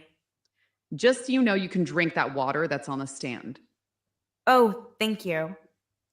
How old are you? I'm 38 years old. What is your occupation? I'm a musician, an entertainer. Ms. Gavin, could you please publish Government Exhibit 2A101 in evidence for all the parties in the courtroom? Ms. Ventura, who is depicted in Government's Exhibit 2A101? Sean Combs. How do you know Sean Combs? We were in a relationship for a little over 11 years. Oh, I hit the wrong button. Dang it. Hold on. I hit the wrong button. Instead of stop camera, I hit stop screen. Sorry, guys. I'll be right there. Or it'll be right there. I'm a silly. Combs as Sean today. Will you know what I'm talking about? Yes. You said you were in a relationship with Sean for a little over a decade. During that period, were you together consistently, or were there breaks during the relationship? There were breaks. During that same time, were there times where you got along well with Sean? Yes. Were there times where you did not? Yes. Were there times when you had arguments with Sean? Yes. Without getting into the subject matter of those arguments, can you describe what arguments with Sean were like? If they were violent arguments, it would usually result in some sort of physical abuse, and dragging and just different things of that nature. When you say physical abuse, can you tell me what types of things that Sean did that hurt you physically? I mean, he would mash me in my head, knock me over, drag me, kick me, stomp me in the head if I was down. How frequently was Sean physical with you during your relationship? Too frequently. Were you ever injured as a result of these incidents? Yes. What kind of injuries did you have as a result of Sean being physical with you? Usually pretty similar. I would get knots in my forehead, busted lips, swollen lips, black eyes. The whites of my eyes would be red, bruises all over my body, just depending. Okay. Ms. Gavin, could you please pull up and publish for the courtroom Government Exhibit 10C103 at 33 seconds? Ms. Ventura, directing your attention to the screen in front of you, do you recognize who's depicted in that still image? Yes, that's me and Sean. Do you recognize the location recorded in this still image? Yes, that's the Intercontinental Century City. What were you and Sean doing at the Intercontinental Century City at the time of this image was captured? We were having an encounter that we call a freak-off, and I was leaving there. We're going to get back to that specific incident later on. You just mentioned the word freak-off. Do you recall that? Yes. Who introduced you to the term freak-off? Sean did. And how did you learn what a freak-off was? Within the first year of our relationship, Sean proposed to me this idea, this sexual encounter that he called voyeurism, where he would watch me have intercourse and sexual activity with a third party, specifically another man. And how did the term freak-off come about? I honestly don't remember exactly how it came about. Can you describe for the jury, when you say the term freak-off, what that entails? It basically entails the hiring of an escort and setting up this experience so that I could perform for Sean. And what did the performance involve at a high level? The performance involved, I'm sorry. It just involved watching Sean being able to watch me with the other person and actually direct us on what we were doing sexually. And when you say the other person, who are you referring to? The third party, the escort or dancer that would be hired. Who was in charge of all the aspects of the freak-offs you mentioned? The hiring, the setup, etc.? Eventually, it became a job for me pretty much, to where I knew that if that is something that he wanted to do, I had the contacts to set it up and get a hotel room and all of that. But in the beginning, Sean set it up. He was in charge. And after it became your job, how did you know what to do? He would tell me. When Sean first proposed Freakoffs, what was your reaction? Oh, I just remember like my stomach falling to my butt, like just the nervousness and the confusion in that moment. I think I was 22 at the time. I had just turned 22. I didn't have a concept of how that would be a turn on, but I also felt a sense of responsibility with him sharing something like that with me. So yeah, I was confused, nervous, but also loved him very much and wanted to make him happy. So yeah. Did you agree to try a freak-off when Sean first proposed one? I did. After that, were there more freak-offs? Yes, there were. How, if at all, did your willingness to engage in freak-offs with Sean change over time?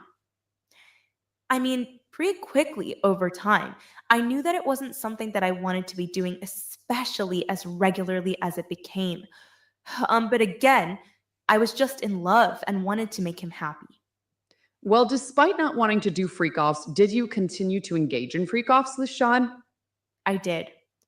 And why did you continue to engage in freak-offs with Sean? He would ask me. He would bring it up at random times, and I think to a point, I just didn't feel like I had much of a choice. I didn't really know what a no would be or what no could turn into. When you say you didn't know what no could turn into, what do you mean by that? Making him angry. Very honestly, also making him uncomfortable that I knew this thing and that I no longer wanted to do it. Can you repeat the question? Sure. You said that you didn't know what no could turn into, and I asked you if you could explain what you meant by that phrase. Ultimately, at that point, Sean controlled a lot of my life, whether it was my career, the way I dressed, like everything. And I just didn't feel like I had much say in it at the time, being like really super young, naive, total people pleaser. Yeah, I didn't know if he would be upset enough to be violent or if he would write me off and just not want to be with me at all. What, if anything, were you afraid would happen if you said no to a freak-off? Well, over time, it turned into the fact that there were actually blackmail materials to basically make me feel like if I didn't do it, that it would be hung over my head in that way, or that these things would become public. I experienced violence with him before that. The abuse started before that, so obviously in the back of my mind. And Ms. Ventura, when you say that the blackmail materials would be hung over your head, what, if anything, were you afraid Mr. Combs, Sean, would do with the blackmail materials? Release them. Put them out on the internet. He had many resources to do that, so... And you mentioned that at this point, violence had started. What, if anything, were you afraid would happen physically if you refused to do a freak-off? I mean, it was always in the back of my mind that I would somehow be hurt by him, but Sean's a really polarizing person, also very charming. So it's hard to be able to decide in that moment, like, what you need when he's telling you what he wants. I just didn't know. I just didn't know what would happen. Ms. Ventura, just to clarify one thing you said you called something blackmail materials. What were you referring to? Referring to actual videos and photos of the sexual encounters, the escort. To be clear, that's the freak-offs you mentioned earlier? Yes. Okay, and who was depicted in those videos and photos with the escorts? Me, Sean in some of the videos, yeah. Okay, we're going to get back to this, but first, I would like to direct your attention to approximately December 2023. What, if any, items did you provide to the government? I gave them broken laptops, iPads, phones, things that no longer worked, but I kept because I didn't know what was on them. And what was the approximate time period that these broken electronic devices were from? It was around the time period of being in a relationship with Sean. Your Honor, may I approach the witness? You may.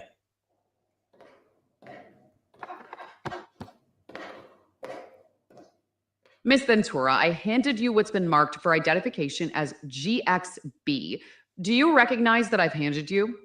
Yes. Have you reviewed the contents of that drive? I have. At a high level, what's on that drive? Different communications and documents pertaining to this trial. Are those communications and documents from this electronic devices we just discussed? Yes. And did you also review photographs that are contained on that drive? Yes. Are those photographs also from the electronic devices we just discussed? Yes. And how do you know that the drive I just handed you is the drive that you reviewed before this trial? Because my initials are on here. Did you initial the drive after you reviewed it? I did. Your Honor, at this time, the government is going to offer some of the materials on that drive. We would offer the exhibits B101 through B112, B201 through B209, B301 through B13, B15 and B16, B315 through B20, B400A through B402, B500A through B503, and B600A through B608, and all subdivisions thereof. Any objection? Subject to connection, no objection. All right, they will be admitted. Miss Gavin, can you please pull what's up in evidence as government exhibit B105?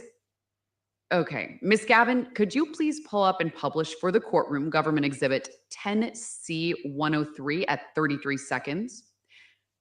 Miss Ventura, what's depicted in government exhibit B104?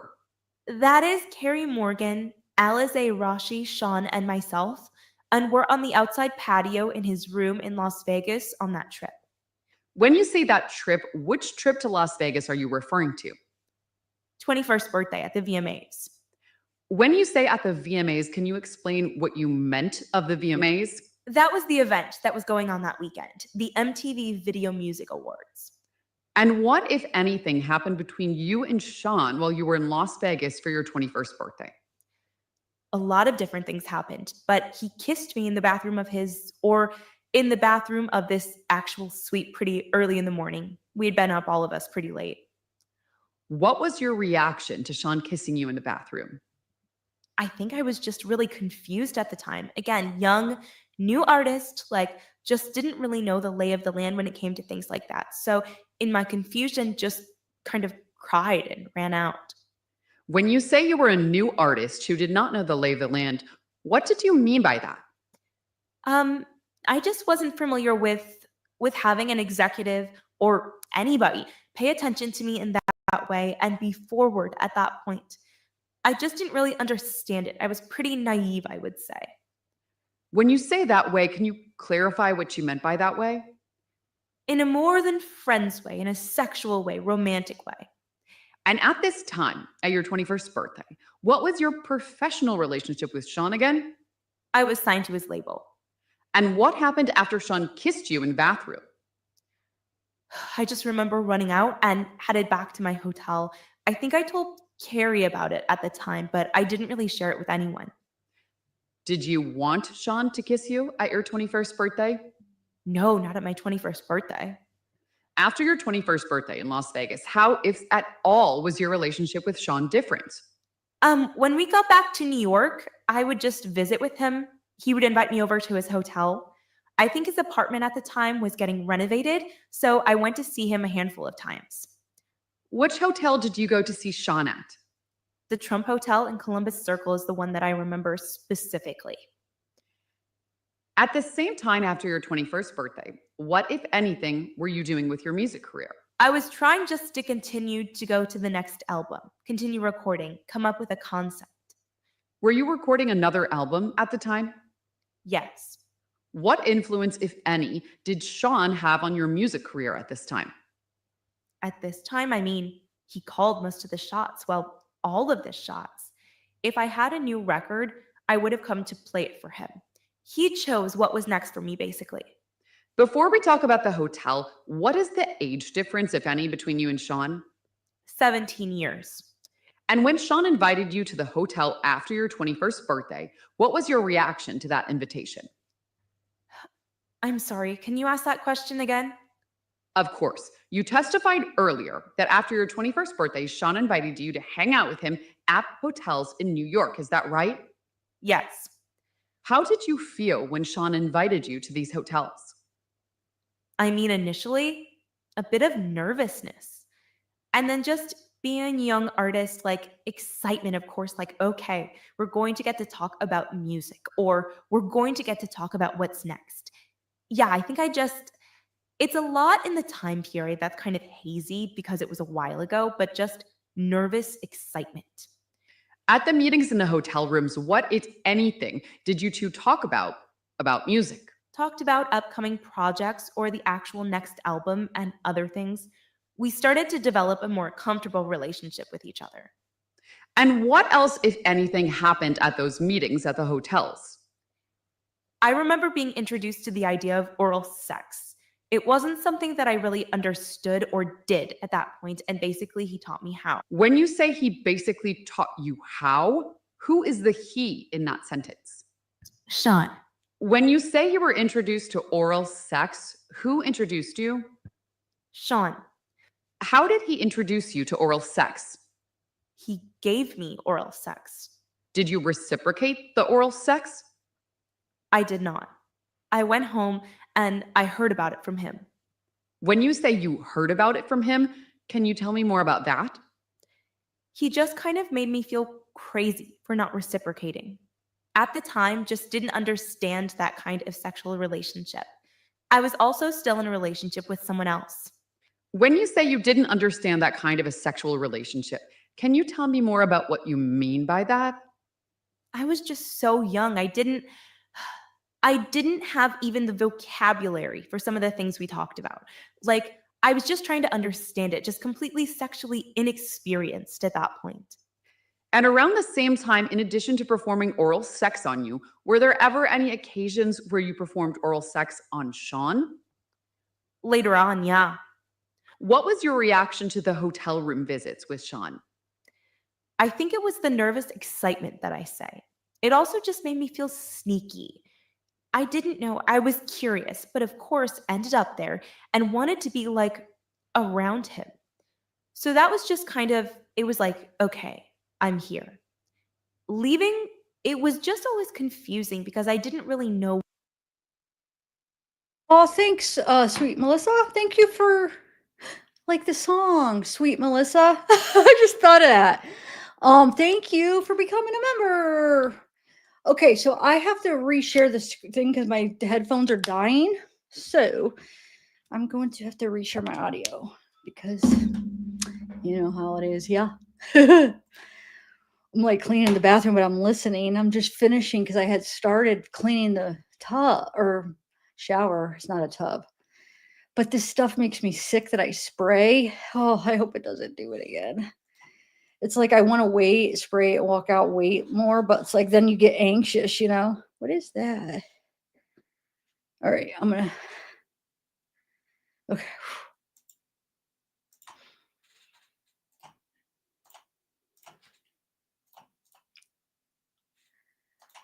Okay, here we go. Know what I felt. I felt like Oh, no, I don't know that. Well, I got to try it again. Stupid.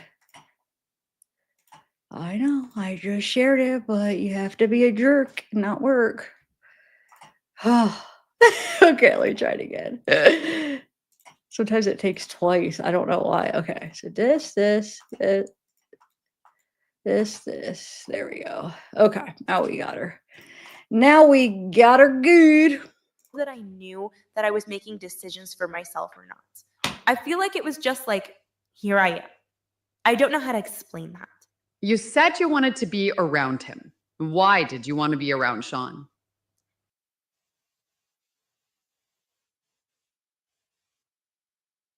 Did it again. Hold on. I hit the stop. I'm an idiot. I'm an idiot. Okay, here we go. The time. It's just this exciting, entertaining, fun guy. I had also happened to have my career in his hands. But yeah, just wanted to spend time. It felt special because not a lot of people got that kind of time with him. Around that same time, did you also take a trip to meet Sean in Miami? I did. What were the circumstances of meeting Sean in Miami? The circumstances were that I didn't have a party to host in Miami, but wanted to spend that weekend together. And so came up with a flyer that said I was hosting a party at a club in the beach area, Miami Beach area. When you talk about hosting a party, can you explain to the jury what you meant by that? Yeah. As an artist, to make extra money, sometimes you're asked to host events at different clubs, sometimes to perform. And that would have fallen in line with me going to a club and making money for just showing up. And you mentioned a flyer. Who made that flyer? I don't know exactly who made the flyer, but somebody that we knew that could create it. Did you make the flyer? I did not make that flyer, no. Was the flyer advertising an actual club hosting for you? No. Besides yourself and Sean, who else was in Miami with you? I was there with Carrie Morgan, and Dallas Austin later met us down there. Who is Dallas Austin? He's a producer, musician, and friend. Carrie Morgan is the individual in the photograph we saw earlier? Yes. What, if anything, did you and Sean do together on this trip? Together, this trip was the first time we had sexual intercourse with each other. He rented a boat. I was the first to get there. We just spent some time together, and yeah.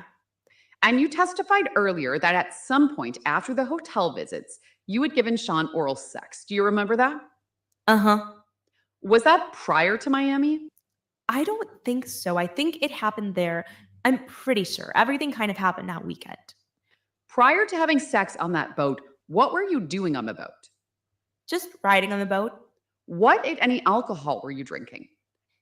Drinking wine during the day, and then later that night started to take drugs. What drugs did you take? On that trip, it was ecstasy. It was a Blue Dolphin ecstasy pill. Can you explain what you mean by a Blue Dolphin ecstasy pill? Ecstasy used to, I don't know how it is now, but came as a pressed pill with a little symbol on it. So these had dolphins. Who gave you the ecstasy that you took on the boat in Miami? Sean did. Prior to this Miami trip, had you taken ecstasy before? No. Had you ever taken ecstasy unintentionally before? Yes. What happened at that time? I was just out of it with friends laughing, didn't know what it was until a little bit later. And when you say you had unintentionally taken ecstasy, how did you unintentionally take it? I took it out of someone else's Gatorade bottle, just drinking Gatorade, but it had drugs in it, but didn't know. This was before Miami? This was before Miami, yeah. Prior to hanging out with Sean Moore, what, if any, drugs did you use? I smoked marijuana and I drank wine, and yeah. On this Miami trip, when you took ecstasy intentionally for the first time, how did it make you feel? It's totally euphoric. It's an experience of something called ruling, where you're just really in that high. So you're super high. You're sensitive to touch. You're just sensitive to all your different senses. Ms. Gavin, could you please pull up and publish what's in evidence as Government Exhibit B107 and B108 side by side? Ms. Ventura, starting with the photograph on the left, B107, do you recognize who is depicted in that photo? Yes, that's me and Sean on the boat in Miami. And is this the boat you just described being on? Yes. And turning to the next photograph, B108, do you recognize who's depicted in that exhibit? Yes, that's Sean and me sitting down, same boat.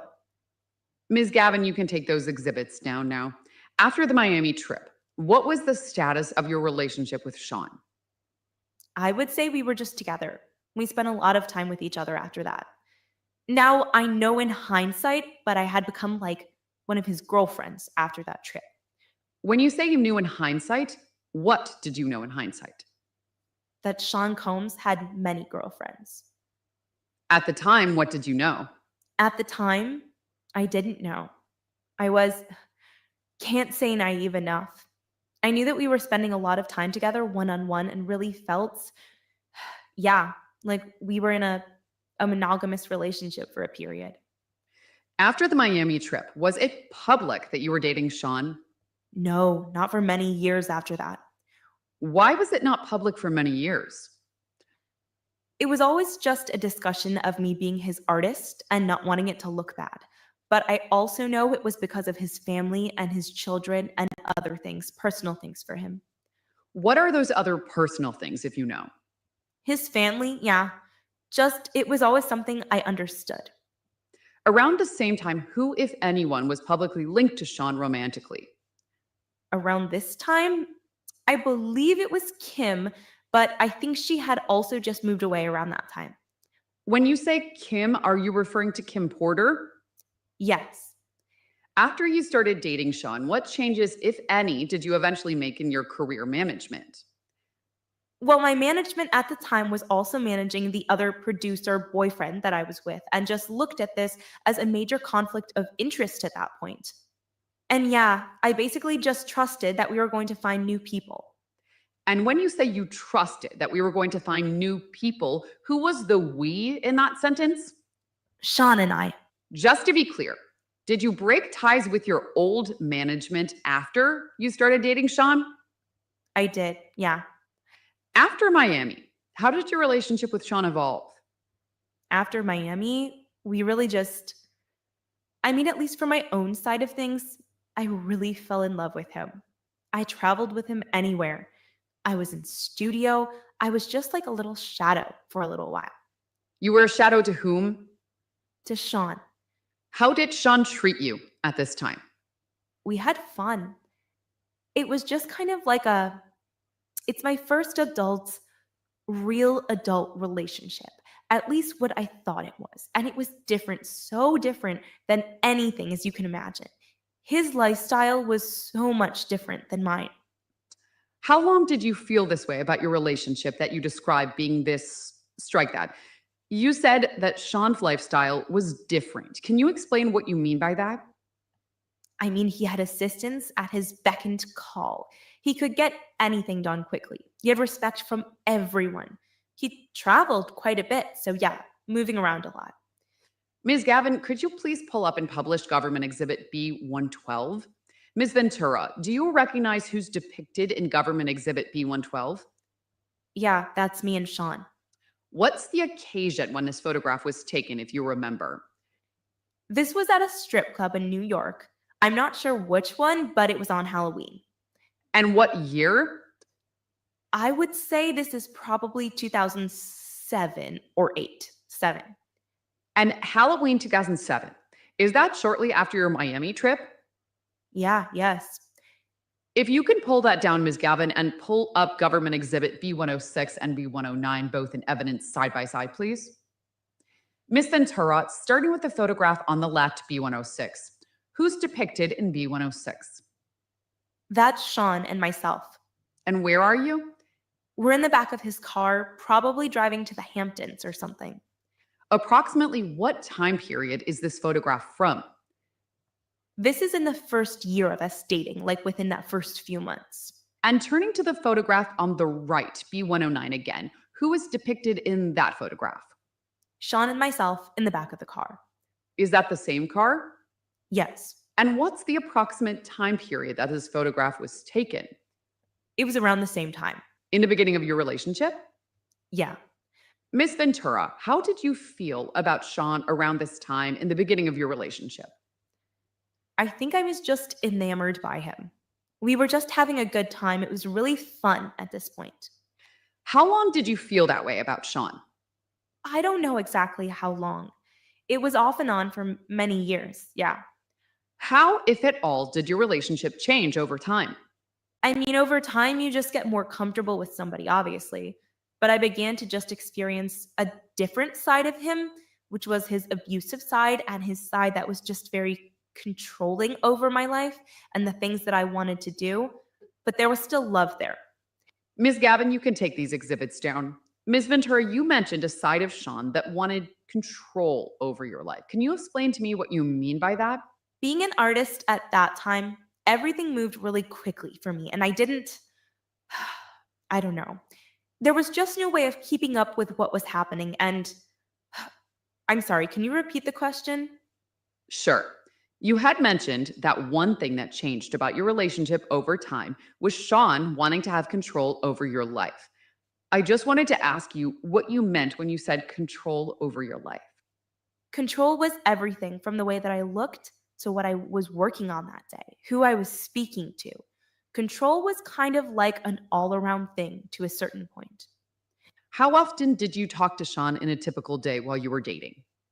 All day, throughout the day. How did you two communicate? Texts, mostly calls. What about phone calls?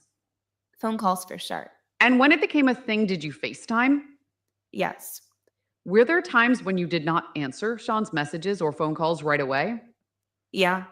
What happened when you didn't answer his messages or phone calls right away? He's a bit of an incessant caller, or would have his staff, his assistants, security, somebody continue to call until you answered or until he found you. When you say incessant caller, what do you mean by that? If there's no answer, you just keep going. Would he do the same thing with text messages? Yes, that's just his nature. You mentioned that assistants and security would reach out until they found you. Correct. What do you mean by until they found you? Until they heard from you and knew where you were and could tell him. Were there times when Sean's staff located you in person? Yes. How, if at all, did Sean's move vary from day to day? It varied depending on what was going on. How did his mood vary? I mean, it could change at the drop of a conversation, a bad conversation that I had nothing to do with. It just swung different ways. I didn't catch that last part that you said. Could you repeat it? I said it swung different ways quite a bit. When it swung, could you describe the different moods that you experienced? Yeah, I mean, agitation, kind of zoning out if he was passionate about a subject. He would just be really focused. Yeah, anger. How, if at all, did Sean's moods impact you? I felt like they impacted me pretty greatly. It got to a point where this is me speaking for myself, but like, you know how to handle certain people. You know when to speak to them, you know when to approach them. Like, it's the timing or what you say, how you present something just in order to make sure the person doesn't become upset with you or, change their demeanor with you.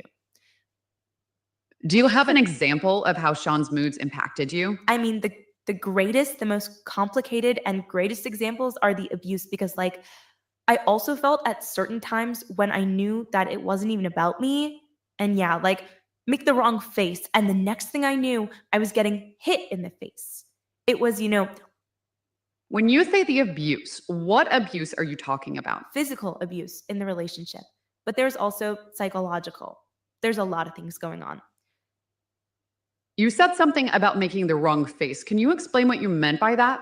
If I wasn't smiling at him the way he wanted, if I just looked a certain way that he didn't like, maybe I was a brat or something, like, he would let me know I need to fix my face or watch my mouth. That was like those were the things that were said in the relationship quite often. Fix your face, watch your mouth, or you have a slick mouth. You also mentioned psychological abuse. Can you describe what you meant by psychological abuse? That's pretty deep. I mean, psychological is just every day, not knowing who he's going to be when we woke up that day. The entire relationship. I didn't live with him, so we had time apart, and usually it was just like, I always had to be doing something. I don't know if that makes sense. I had what you would call like busy work. I needed to make sure I knew what songs I was recording, what things were coming up, and then to have to like list them out, or I wasn't amounting to anything in my life. So it was a lot. I mean, psychological is an everyday thing. Somebody constantly telling you who to be. When you say someone constantly telling you who to be, are you referring to anyone in particular? I'm referring to Sean. You mentioned you always had to be doing something. Yeah. Who, if anyone, would check in on you about what you were doing? He would check in. But I also worked with his engineers and all his people. So everybody was pretty much in tune with everything I was doing. When you say his engineers and his people, are you talking about people you worked with in the studio? Studio staff, yeah. How often was security around Sean? Oh, all the time, 24/7 security. When you say trusted assistant, whose assistant are you referring to? Sean's assistant.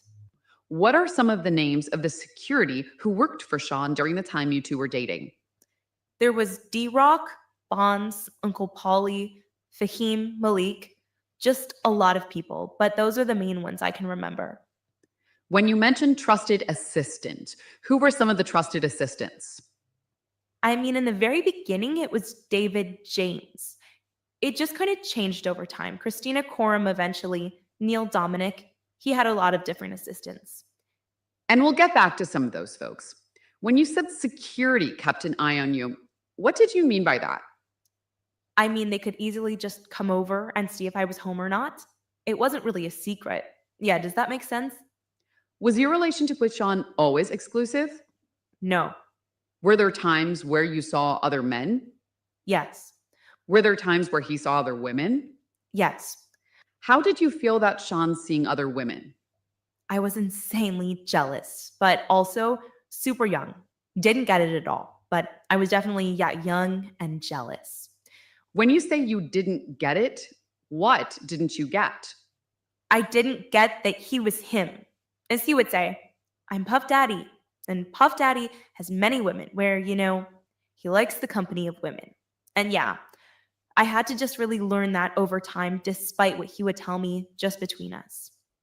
When you say despite what he would tell you, what do you mean? He made me feel like we were in a monogamous relationship more often than not. It was more figuring out that I wasn't in a monogamous relationship. How did he make you feel like you were in a monogamous relationship? I mean, he expected that of me, so I assumed that it was the same, but he definitely would say, like, I'm not dealing with anyone else, or it's just us. And when he would say, I'm not dealing with anyone else, was that true?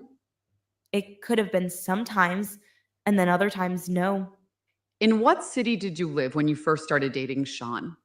I lived in New York. And after you started dating Sean, in what part of the city did you eventually move to? I eventually lived on West End, around 60th and West End. What were the circumstances of you moving to 60th and West End? It was a gift actually for my birthday. And I remember on my birthday, Sean taking me and my parents up there to show them. It wasn't far from his house, like all of the other houses. Where did Sean live in relation to the West End apartment? He was around like 56th is Broadway at the time, so not far. Who paid the rent for the apartment on West End? Sean did. Besides New York, where else and what other cities did you live while you were dating Sean? Los Angeles. I occasionally were in Miami, but I really didn't live there. Los Angeles and New York. Did you eventually move full-time from New York to Los Angeles? Yeah. And what led your move to LA? After spending quite a bit of one-on-one time, I knew he really wanted to be closer to his kids. So that was ultimately the move he wanted to make, to be closer to them in LA. Although I wasn't ready to move out of New York, I followed him. I went. So why did you move? I moved because I was in love and I wanted to be near him. And when you said Sean wanted to be closer to his kids, where did his kids live at the time? His kids lived in California, or some of them, yeah. Ms. Gavin, can you please pull up for identification the court and the parties only government exhibits 2B101 and 2B102 side by side? Ms. Ventura, do you recognize what's depicted in 2B101 and 2B102? Yes, this is one of the houses that Sean and I rented while in LA. How do you recognize this house? I spent a lot of time there. I had my 26th birthday there. Are these fair and accurate photos of one of the houses Sean rented in LA? Yes. The government offers government exhibit 2B101 and 2B102. No objection. They'll be admitted.